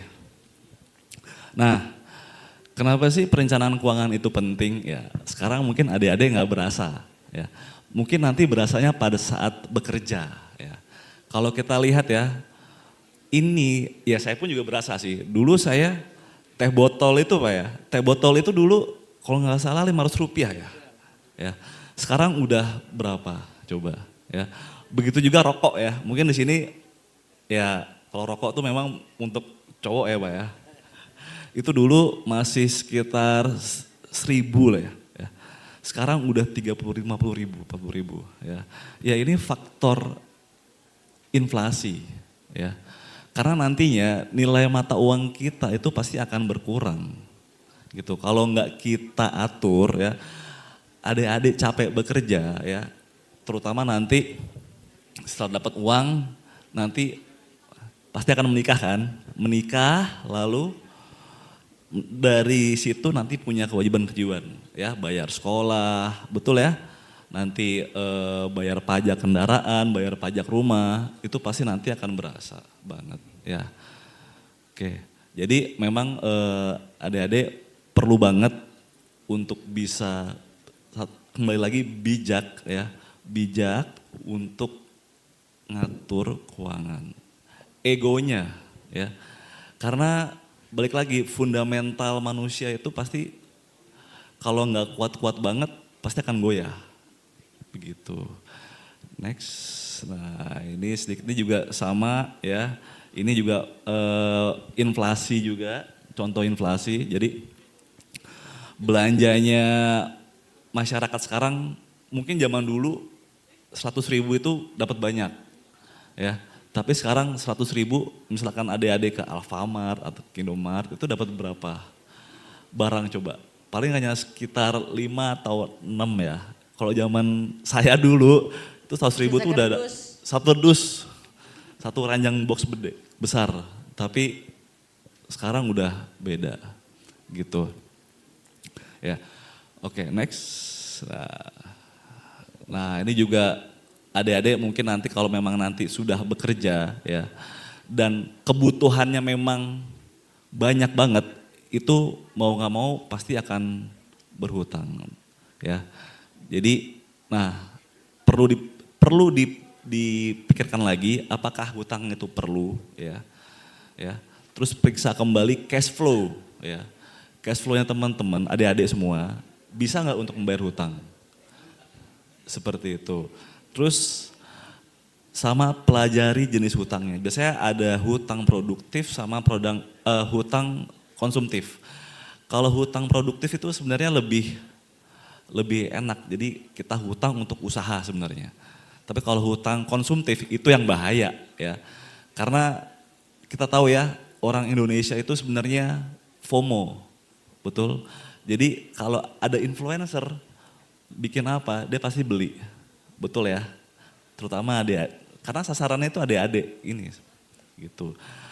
Jadi kalau memang hutangnya untuk konsumtif lebih baik dihindari, ya gitu. Oke. Mungkin next, Mas. Nah ini ada video, mungkin bisa di setel ya. Ini sebenarnya video ini relate ya, mungkin sedikit aja sih, nggak lama kok ya. Ini agak relate, bisa nggak ditampilin Mas videonya Mas?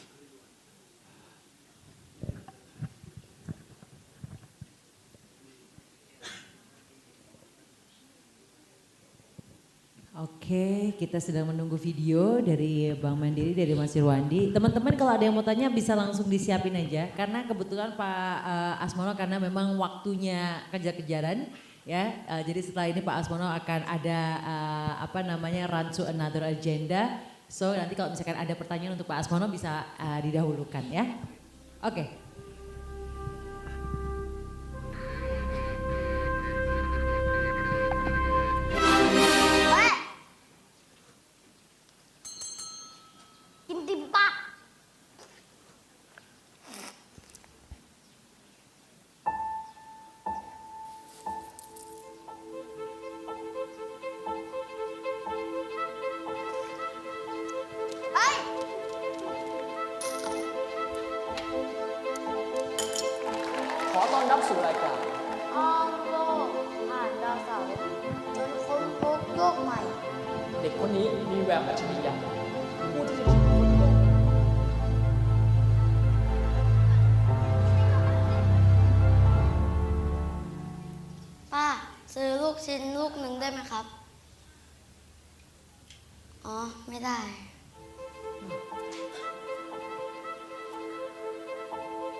Seimbang.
Ya, itu ค่าเงินลดลง relate ya.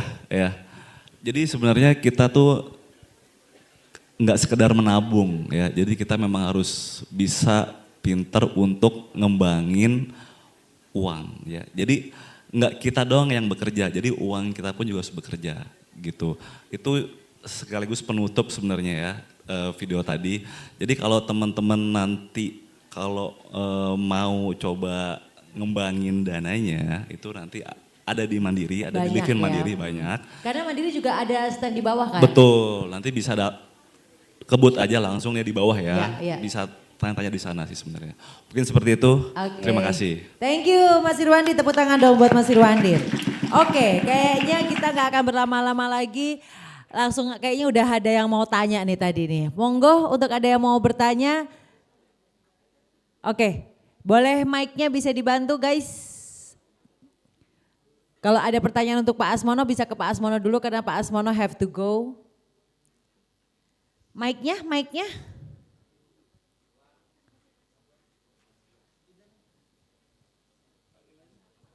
Sini. Kamu kesini aja. Oh itu terus sudah Pak. Nah di situ. Oke, sebelumnya makasih kesempatannya Mbak Nesa. Ini pertanyaan untuk Pak Asmono. Bagaimana Nama sih dulu nama Pak Asmono belum kenal. Oh iya, perkenalkan nama saya Salsabila Diana Putri, biasa dipanggil Salsa.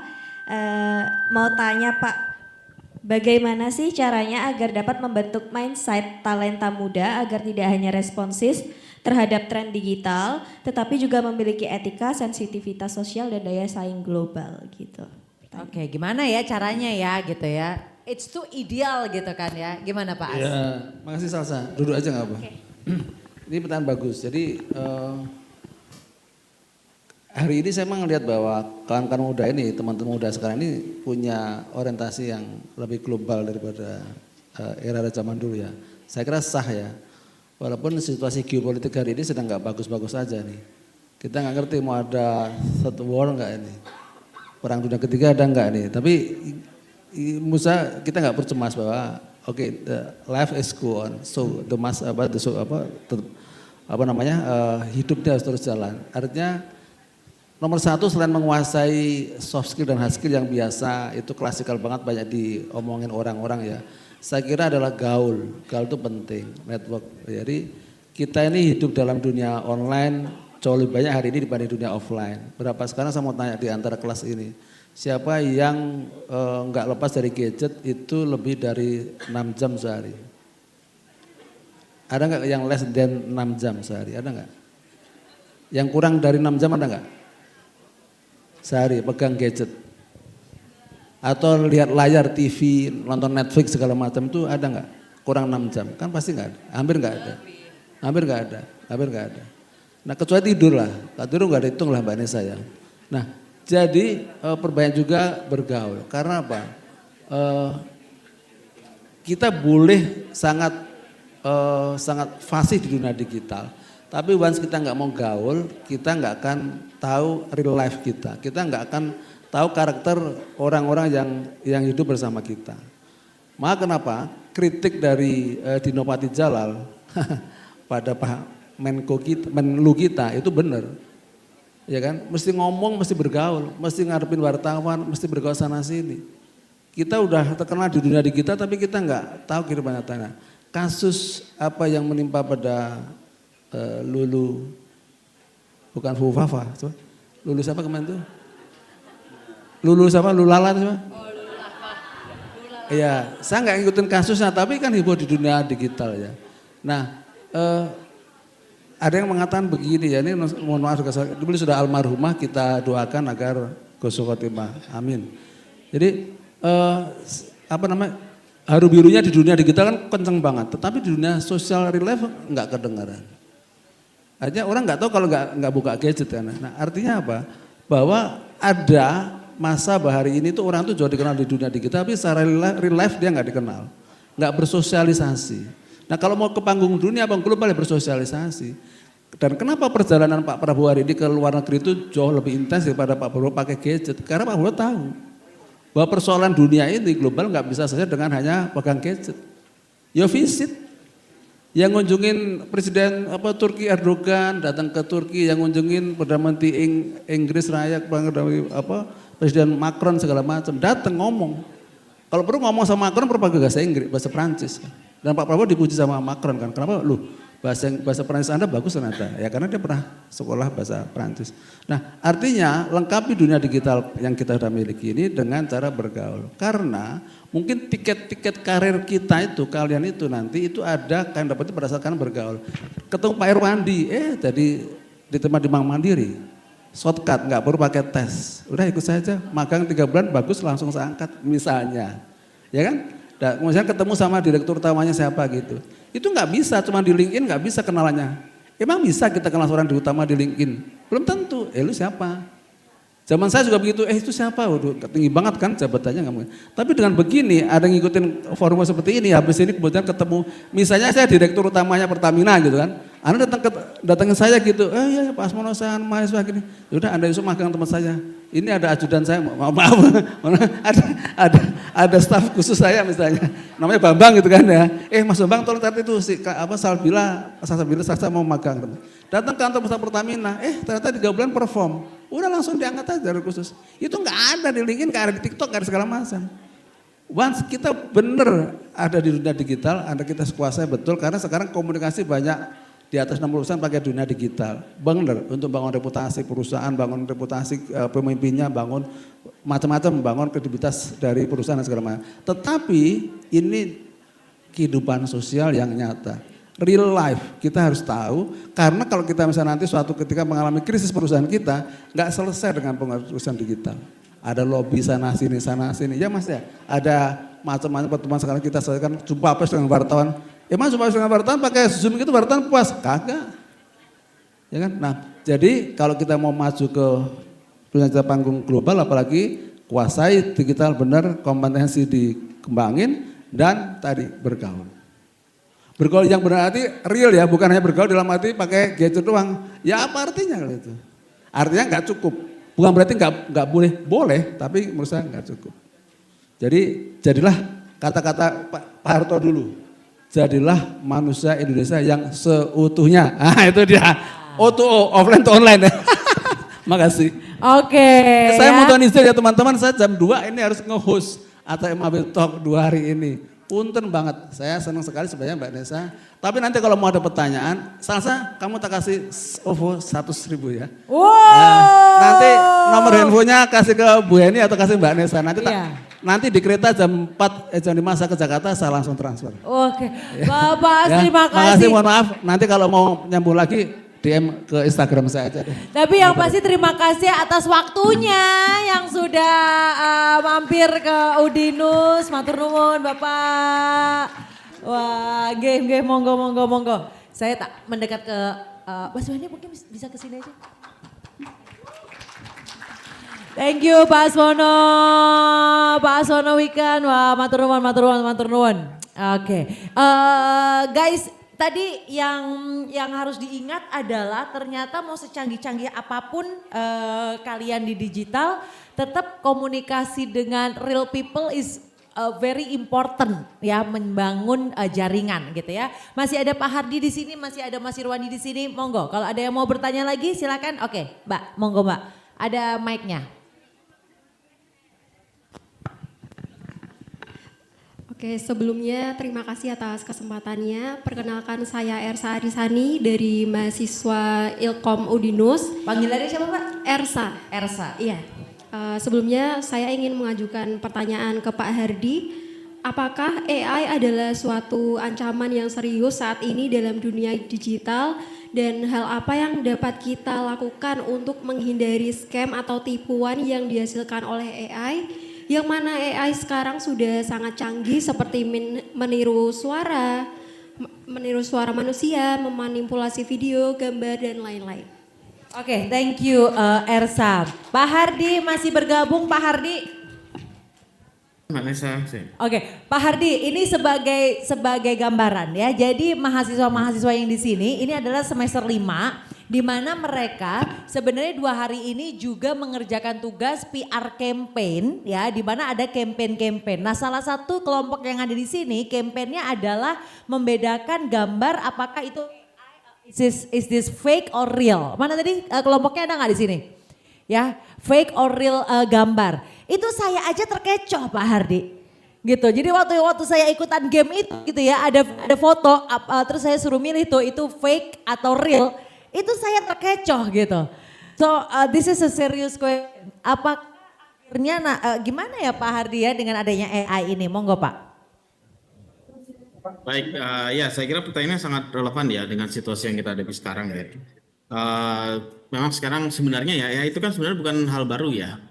Karena AI itu kan hal yang sebenarnya kalau teman-teman main apa itu game-game sepak bola gitu ya, itu kan sebenarnya kita disebut itu namanya artificial intelligence juga ya. Sebenarnya itu kan hal yang sudah ada dari awal. Tapi kan ini yang lebih bikin dia sangat revolusioner itu kan karena sifatnya yang sekarang generatif ya, sehingga dia sebenarnya mudah gitu untuk mengenerate banyak hal gitu.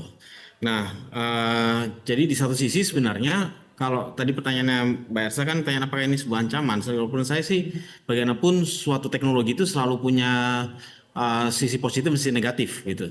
Kayak tadi saya ngomong media sosial tadi ya, gitu, bicara media sosial tentu kita lebih memudahkan informasi, bertukar, lebih memudahkan berinteraksi dengan banyak orang.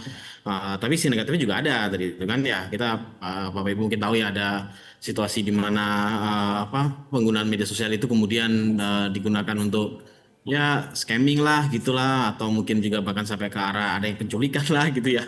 Nah jadi saya ingin menyatakan bahwa memang teknologi itu akan selalu berada di dua sisi, baik positif maupun negatif. Nah jadi sangat penting bagi teman-teman semua untuk bisa harness ini untuk bisa mendapatkan manfaatnya gitu. Termasuk juga di satu sisi bermanfaat bagi diri kita sendiri dan di satu sisi lain tidak memberikan dampak yang merugikan bagi orang lain. Tadi saya tunjukkan bagaimana sebenarnya ada perlindungan data pribadi yang perlu kita perhatikan begitu. Nah, jadi mungkin ini mohon maaf ya kalau saya koneksi agak jelek ya karena di kantor kayaknya agak stuttering gitu. Aman Pak, aman. Aman ya, baik. Jadi di sisi lain kan tadi saya bilang ketika potensi maka sebenarnya kan kita sebenarnya bisa menggunakan AI itu untuk membantu kerja-kerja kita dan mempercepat kerja kita. Contoh misalnya di kantor kami misalnya ya, banyak kami menggunakan kepentingan AI itu tentu dengan batasan penggunaan etika yang benar, itu untuk melakukan misalnya brainstorming atau mencari ide-ide karena kami ini kebetulan policy maker juga ya. Jadi kami harus melihat misalnya segi policy ini kira-kira ada nggak sisi lain yang perlu kami perhatikan. Nah AI membantu kami untuk melakukan analisis itu. Walaupun nanti kami pasti akan tetap menggunakan daya kritis sendiri bahwa si AI salah nih di bagian ini gitu. Si AI bener nih di bagian ini. Oh ya, boleh juga idenya, tapi kita harus cari bener ada nggak publikasinya. Karena kadang AI itu kan berhalusinasi ya. Jadi kadang dia menampilkan hasil-hasil yang nggak ada gitu. Nah, jadi kami memang tetap menggunakan itu untuk membantu membantu pemikiran, membantu developing misalnya policy gitu di sisi kami. Nah, jadi saya tidak menunjukkan bahwa jadi sebenarnya kita sebut apakah dia ancaman, menurut saya enggak ya. Menurut saya itu sebenarnya sebuah potensi asal kita bisa mengikuti standar-standar yang ada. Kementerian Komdigi sendiri sebelumnya di tahun 2024 ya, saya agak lupa, di akhir 2024 kalau salah, itu kami mengeluarkan surat edaran Menteri Kominfo tentang pedoman penggunaan etika penggunaan kecerdasan artifisial. Nah, itu kami harapkan sebenarnya bisa jadi panduan bagi industri ataupun pelaku-pelaku manapun untuk bisa mendapatkan penggunaan AI itu, kecerdasan artifisial itu seperti apa batas-batasannya gitu. Nah, teman-teman bisa melacak dari situ. Jadi dari situ pun menurut saya akan bisa menunjukkan batasan-batasannya harusnya seperti apa gitu. Nah, sekarang saya mau masuk ke pertanyaan kedua ya. Pertanyaan kedua tadi kan sebutkan apa sih yang dilakukan untuk bisa mendeteksi ini konten ini AI atau tidak gitu ya. Nah, ini memang jujur aja ini memang sulit ya, karena semakin kemari memang AI itu semakin canggih gitu. Generatif AI ini ya, maksud saya generatif AI. Generatif AI itu semakin kemari itu memang semakin canggih. Jadi dia memang semakin apa ya? Seperti saya bilang tadi, tentu ada positif dan negatifnya ya. Nah, ketika ngomong positif dan negatif, memang ada yang berusaha untuk ya semakin berusaha untuk membuat hasilnya misalnya semakin baik. Contoh misalnya dalam segi positif tadi, kita bikin policy making, kita lihat bahwa ternyata hasil AI semakin tajam gitu. Tapi ketika dia semakin tajam, tentu dia membuat bisa juga dimanfaatkan untuk bikin konten yang juga semakin tidak dapat dideteksi bahwa itu adalah AI gitu. Nah, jadi kalau menurut saya sampai sejauh ini ya, yang biasanya jadi pengalaman kami biasanya melihat apakah konten itu misalnya ada kesalahan-kesalahan detail kecil di konten itu gitu misalnya. Jadi misalnya di situ pasti akan ada kesalahan-kesalahan atau anomali-anomali di dalamnya. Nah, itulah pentingnya kita berpikir kritis dan melihat bahwa ini kira-kira di dunia nyata benar ada tidak. Contoh misalnya ada kesalahan-kesalahan dasar ya, misalnya jumlah jari. Memang ini hal kecil-kecil yang akan harus dilihat gitu. Pandangan mata gitu ya. Nah, itu biasa hal kecil-kecil ini yang akan membuat kita bisa melihat bahwa oh ini ada sebuah ketidaklaziman di sini di foto ini. Maka kita bisa mencurigai bahwa itu AI gitu. Dan Kementerian Komdigi sendiri sebenarnya dalam sudut pandang kami sedang berusaha ini Mbak Nesa untuk merencanakan untuk buat pengaturan bahwa konten-konten yang di-generate AI itu harus ada label. Sehingga kita bisa membandingkan, orang bisa tahu dari awal bahwa oh ini ternyata ada disclaimer-nya ini dibantu oleh AI. Ya tapi itu masih ke depan lah ya gitu. Mungkin demikian Mbak Nesa. Tapi itu berarti nantinya udah dipikirkan lah ya oleh pemerintah gitu ya Pak ya? Iya, benar Mbak Nesa. Itu sudah kita pikirkan untuk ke depannya. Oke. Thank you. Oke, terima kasih Pak Hardi. Ada lagi guys? Oke, silahkan.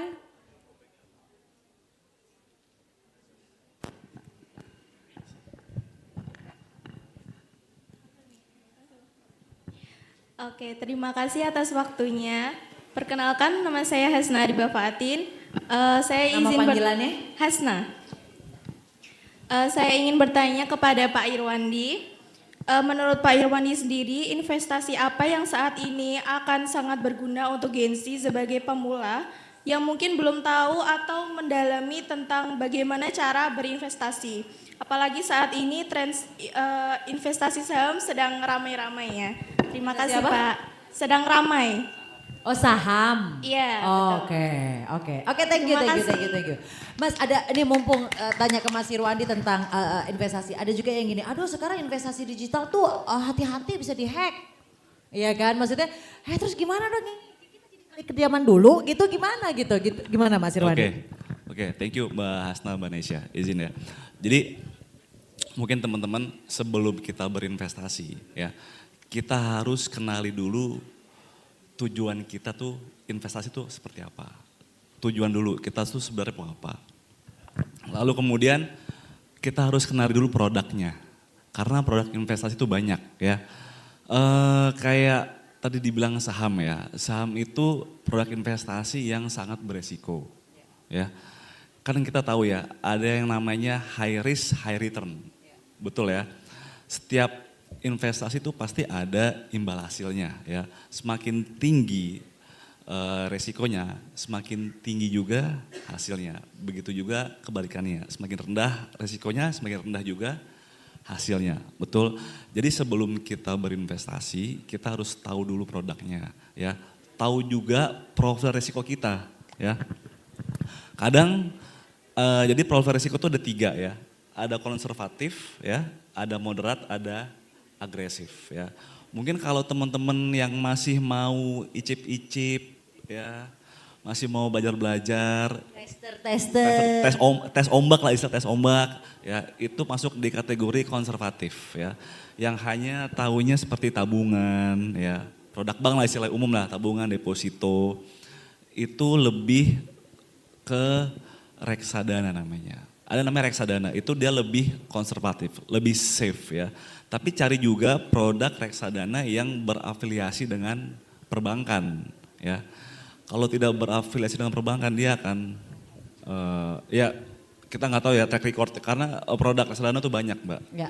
Gitu. Jadi memang beberapa produk reksadana tuh macam-macam. Nah, kalau mau save lagi itu biasanya punya pemerintah.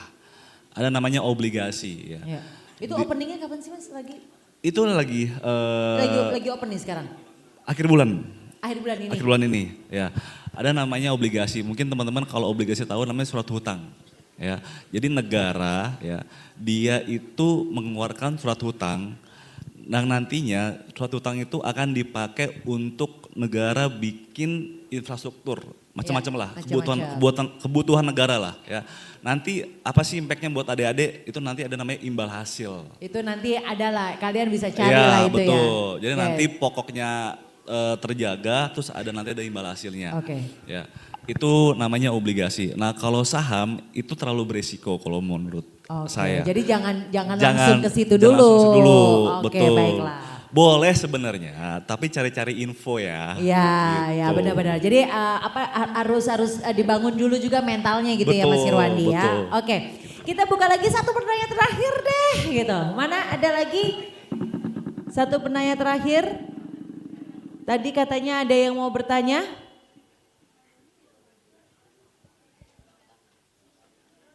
Ada?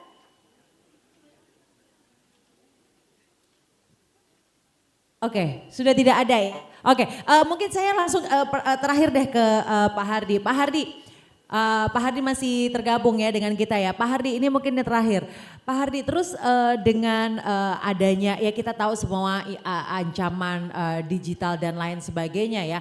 Boleh tahu nggak sih spill dikit nih. Nextnya pemerintah tuh lagi mau bikin apa sih untuk bisa ngejagain kita nih sebagai warga negara Indonesia dengan adanya misalnya hack lah atau ambil data privasi lah atau yang hal-hal seperti itulah. Gimana Pak Hardi? Ya, makasih Mbak Nesa. Ya memang ada beberapa rencana ya dari pemerintah ya untuk melakukan pengamanan ini ya. Bapak Ibu mungkin tahu tentang isu masalah data pribadi ya, perlindungan data kita sudah punya undang-undangnya.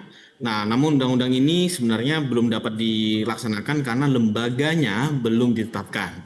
Dan itu ditetapkannya nanti via Perpres. Nah, jadi ketika lembaga ini ada nanti ya itu rencananya mungkin insya Allah tahun ini atau tahun depan ya, Perpresnya sudah ada sih, memang masih didiskusikan. Kalau lembaga ini sudah ada, jadi Bapak Ibu nanti kalau misalnya ada masalah dengan data pribadi, jadi misalnya nih mendaftarkan diri, nah kayak tadi saya memberikan contoh digital tadi ya, yang dari kami ya, kan itu harus pakai NIK tuh, data pribadi kan NIK kan, ya. Terus Bapak Ibu merasa kayaknya si NIK ini bocor gitu ya. Nah itu berarti Bapak Ibu bisa mempersoalkan si digital, mempersoalkan kami gitu ya ke data si pelindung data pribadi ini, lembaga data pribadi ini. Nanti ada berarti kompensasi bisa ya, kita lah bisa protes gitu ya Pak Hardi ya? Bisa Bu. Bisa. Jadi memang gitu Mbak Nesa. Jadi memang dia nanti akan ada, kayak kami ke depannya nanti akan ada lembaga kayak macam lembaga inilah dia penyelesaian sengketanya lah gitu ya di antara. Jadi belum lagi kalau misalnya dengan swasta tuh kan daftar ke bank, tadi ya tempatnya Pak Irwandi itu ya, daftar ke bank terus merasa bahwa data pribadinya bocor itu, nah itu bisa juga dipersingkatkan sesuai undang-undangnya ya, dan itu nanti ada lembaganya ke depan. Nah lalu yang kedua juga nanti tadi sudah saya sebutkan juga bahwa kami memang sedang melakukan pengaturan kecerdasan artifisial. Salah satunya tadi itu yang masalah konten tadi ya, konten kecerdasan artifisial itu gimana bedainnya gitu. Nah nanti rencana ke depan memang ada rencana untuk mengeluarkan peraturan, namun ini masih dikaji ya dari teman-teman ekosistem digital untuk melihat apakah bisa yang kita mengatur konten-konten itu nanti harus ada labelnya. Jadi apapun yang di-generate dengan AI itu nanti dia harus ada labelnya. Sekarang sih kita sudah mengarahkan dengan surat edaran menteri bahwa semua aktivitas, karena ini apalagi ilmu komunikasi ya, jadi kan nanti kan ada hubungannya ketika teman-teman ini bekerja di dunia konten gitu ya, dunia periklanan dan sebagainya, kita tetap harus menggunakan kecerdasan artifisial ini dengan bertanggung jawab. Jadi Sekarang pun sebenarnya di surat edaran itu pun sudah ada bahwa dia harus bertanggung jawab lah menggunakan itu. Apakah nanti mau ditulis label kah atau apakah itu ya memang diserahkan ya. Tapi semoga kedepannya nanti ada ininya. Mungkin itu sementara yang kebayang ya. Oke. Terima kasih Pak Ardi. Itu aja sudah cukup memberikan ada harapan ya bagi kita ya. Jadi besok-besok kita nggak ketipu lagi gitu sama AI dan segala macam ya. So once again terima kasih Pak Hardi, terima kasih Mas Irwandi for joining us di National PodShow kali ini. Boleh tepuk tangan dong untuk Pak Hardi dan juga Pak Mas Irwandi. Mas Irwandi, please remain on stage karena setelah ini akan ada penyerahan plakat yang akan diberikan langsung oleh Ibu Lisa. Ibu Lisa ini adalah kaprodi kita, jadi mungkin bisa berada di depan meja. Monggo Ibu Lisa bisa bergabung. Setelah ini kita foto bersama Pak Hardi, monggo kita nanti habis ini ada foto bersama.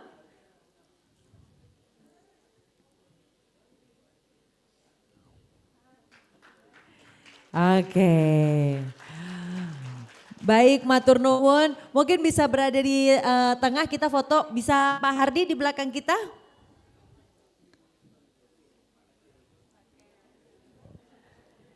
Bisa dibantu Pak Hari di belakang kita, jadi kita mau berfoto bersama. Iya, oke, kita foto dulu. Saya hitung 3, 2, 1. Sekali lagi kita jempol ini bukan masalah biasanya gaya babak-babak, tapi jempol ini adalah polke, jempol dan oke. Nah ini adalah gaya dari Dinus. Pak Hardi boleh polke Pak Hardi, jempolnya Pak. Jempol gitu Pak, asik. 3, 2, 1.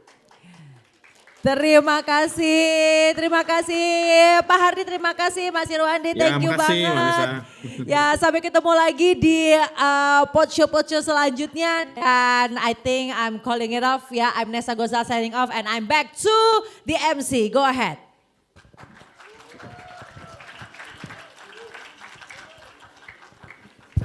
Cek.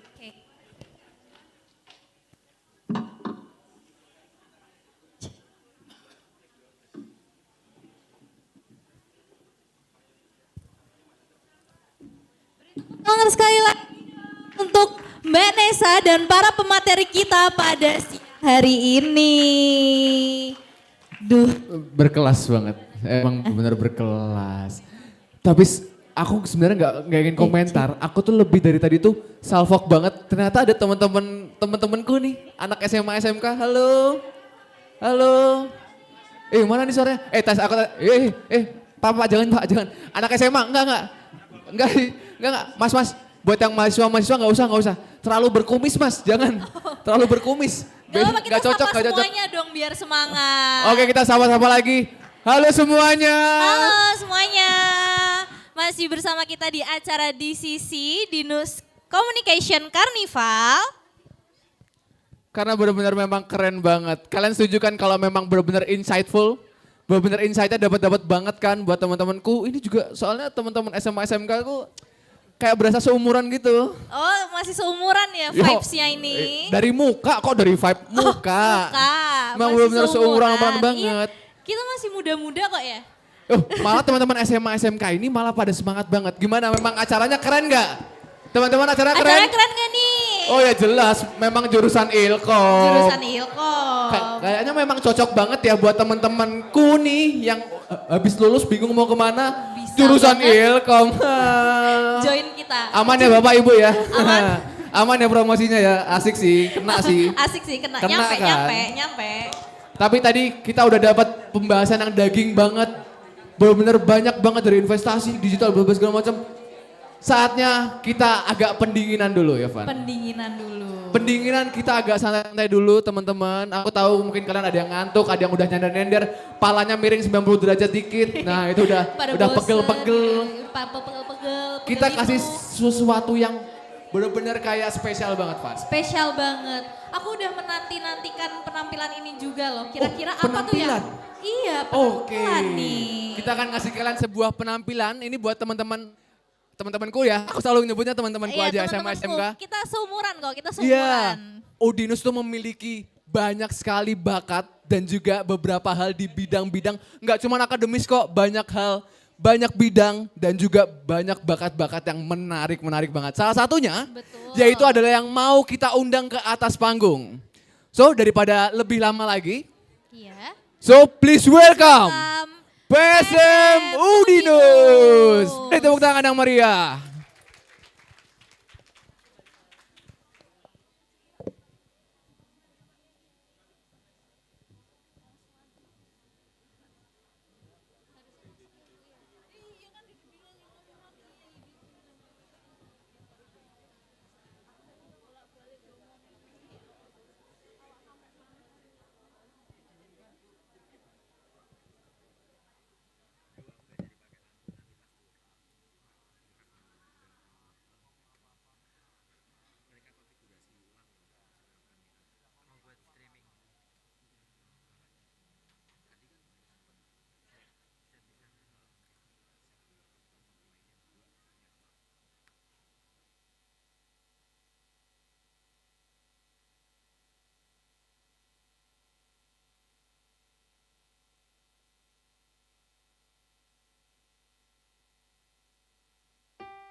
Rapati wangi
Ya, penonton kecewa ditinggal pas lagi sayang-sayangnya ini. Aduh, gimana nih Arya? Nggak mood lanjut aku Nggak aku mood mau lanjut ikut aja nih. ke sana, enggak aku mau ikut mereka aja. Acaranya udah Nggak mood banget aku. Padahal dangdut kok nggak ikut joget sih tadi? Waduh, padahal Katanya mau nyawer tadi. udah kadung sakit hati, coba kalau lagunya lanjut. Aku goin itu situ. Oh iya gitu. Iya sih itu. Kalau udah bener-bener lagunya tuh babi banget. Tadi yang awal soalnya. Yang pertama emang babi. Yang kedua lagu Jowo soalnya. Tapi emang keren banget. Beri tepuk tangan yang meriah untuk PSMU Dinus. Ini buat informasi buat kalian dan juga buat kita semua ya.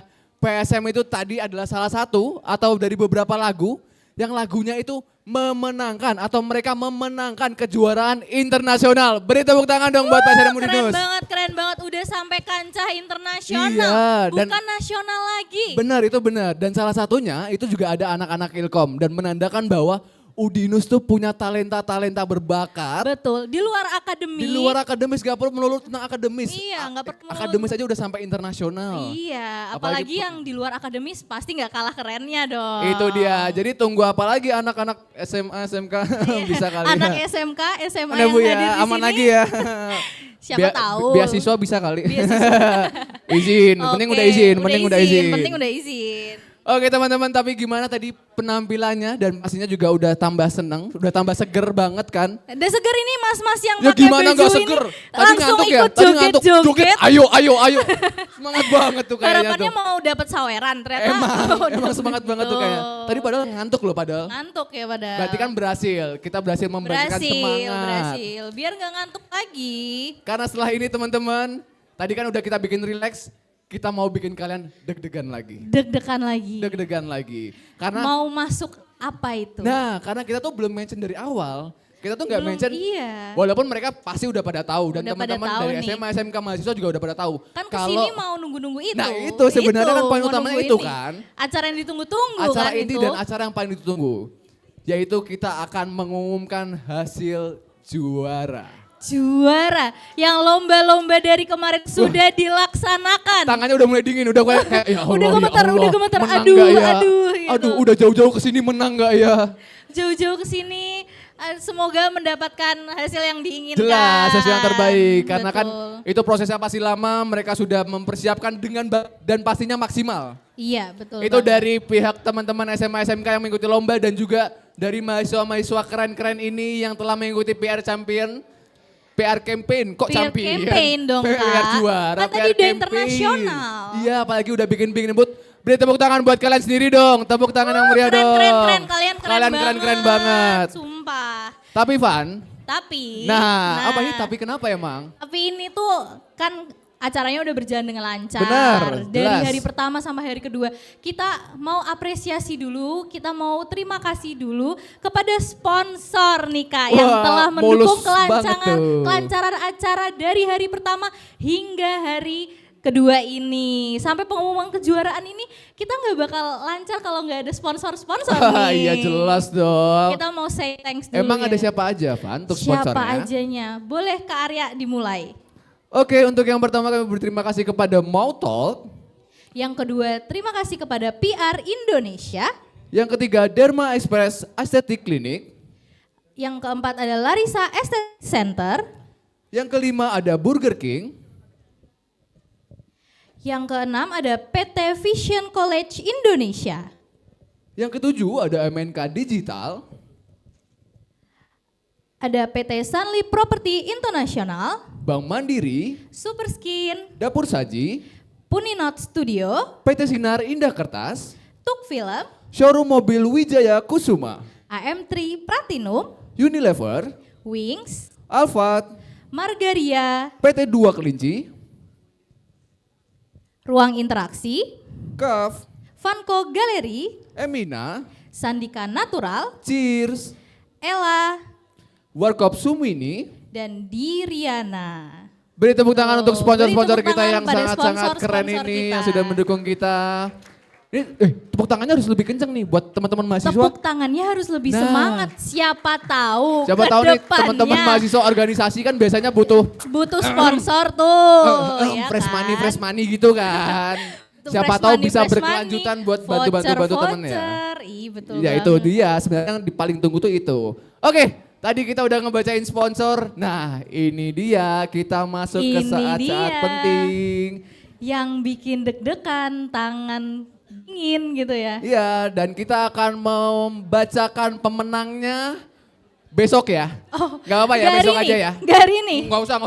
Capek. Lo udah pada dateng Mau loh ikut ya. PSM Gimana tadi. sih? Aku mau ikut PSM tadi soalnya. Kamu masih kecewa ya ditinggal sayang-sayangnya? Masih kecewa. Kayaknya ini personal banget nih kayaknya ya. Banget. Oke teman-teman, kita masuk ke nominasi yang mana dulu ya, yang asik nih ya. Nominasinya yang mana dulu ya? Yang udah ditunggu-tunggu Yang mana dulu nih. ya? Mau dari pihak teman-teman SMA SMK atau dari mahasiswa dulu nih? Kok masuk kenceng banget? Mas? Mahasiswanya Wah, kenceng banget nih. Sambil emosi masalahnya, sambil marah. Sambil emosi. Tegas banget kelihatannya. Oh aku mau tes suaranya dulu. Iya, Untuk coba teman-teman tes dulu. mahasiswa mana suaranya? Tenang aja teman-teman SMA SMK nanti bisa dibantu sama ibu-ibu bapak.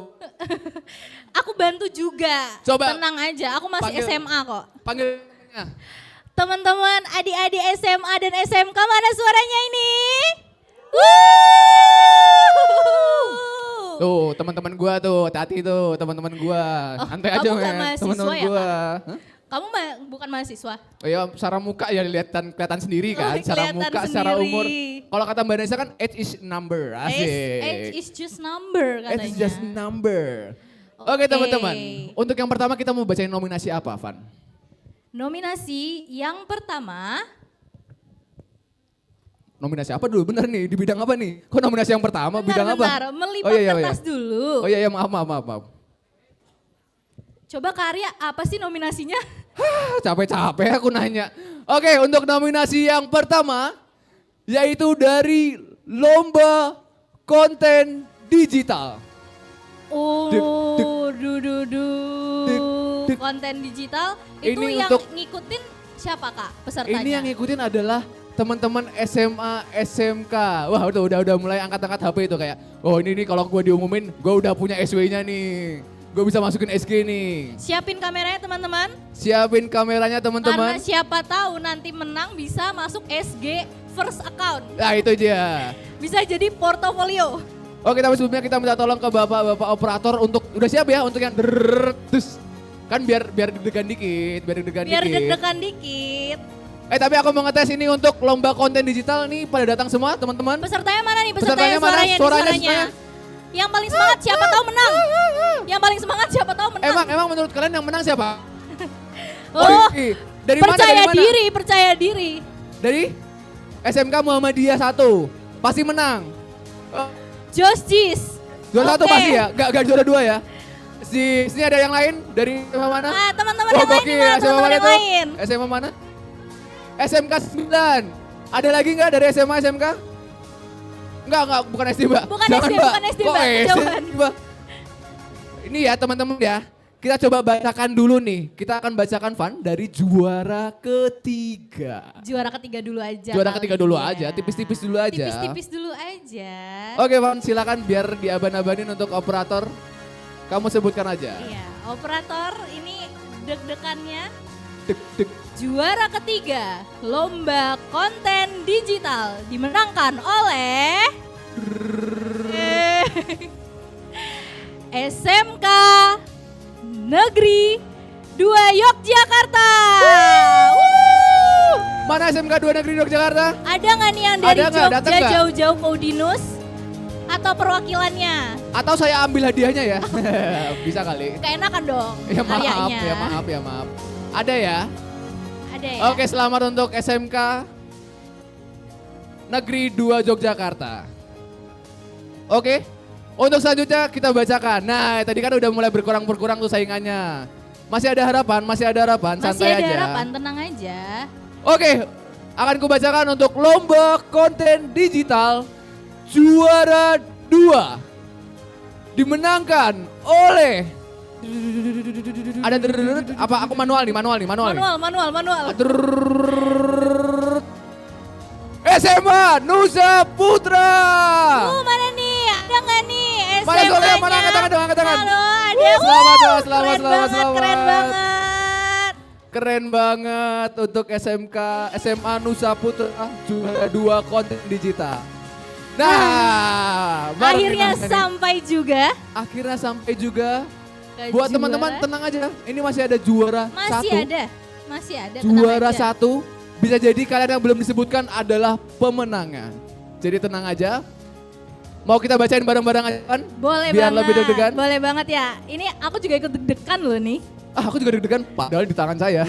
Saya udah tahu. Padahal jawabannya sudah di sini. Kalau mau ngerubah-rubah, enggak. Ini nggak bisa dirubah-rubah karena ini sudah valid ya guys ya. Keputusan juri. Dan ini juri. objektif dan tidak subjektif. Tenang aja teman-teman. Oke Van, kita bacakan. Langsung saja. Juara pertama lomba konten digital dimenang oleh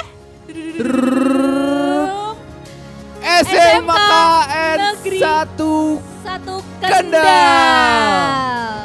Bagi tepuk tangan yang meriah mana? Dari Kendal. Dari Kendal mana nih?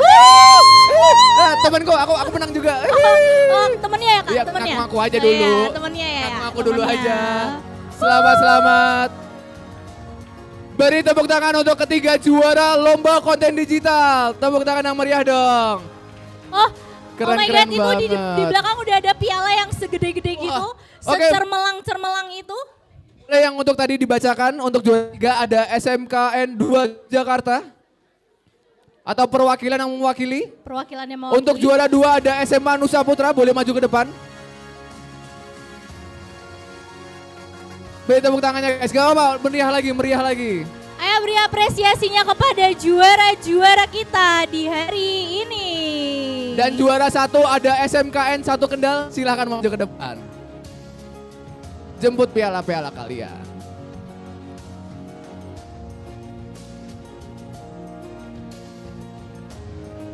Oke, boleh naik ke atas panggung, silakan. Boleh naik. Kita perlu wakilin SMKN 2 Yogyakarta nggak? Siapa tahu butuh. Nanti kita ada yang dapat pialanya ya. Oke, kita wakilin aja nggak apa-apa. Oke. Untuk teman-teman dari SMKN 2 Jakarta. Alhamdulillah, terima kasih ya Allah Tuhan.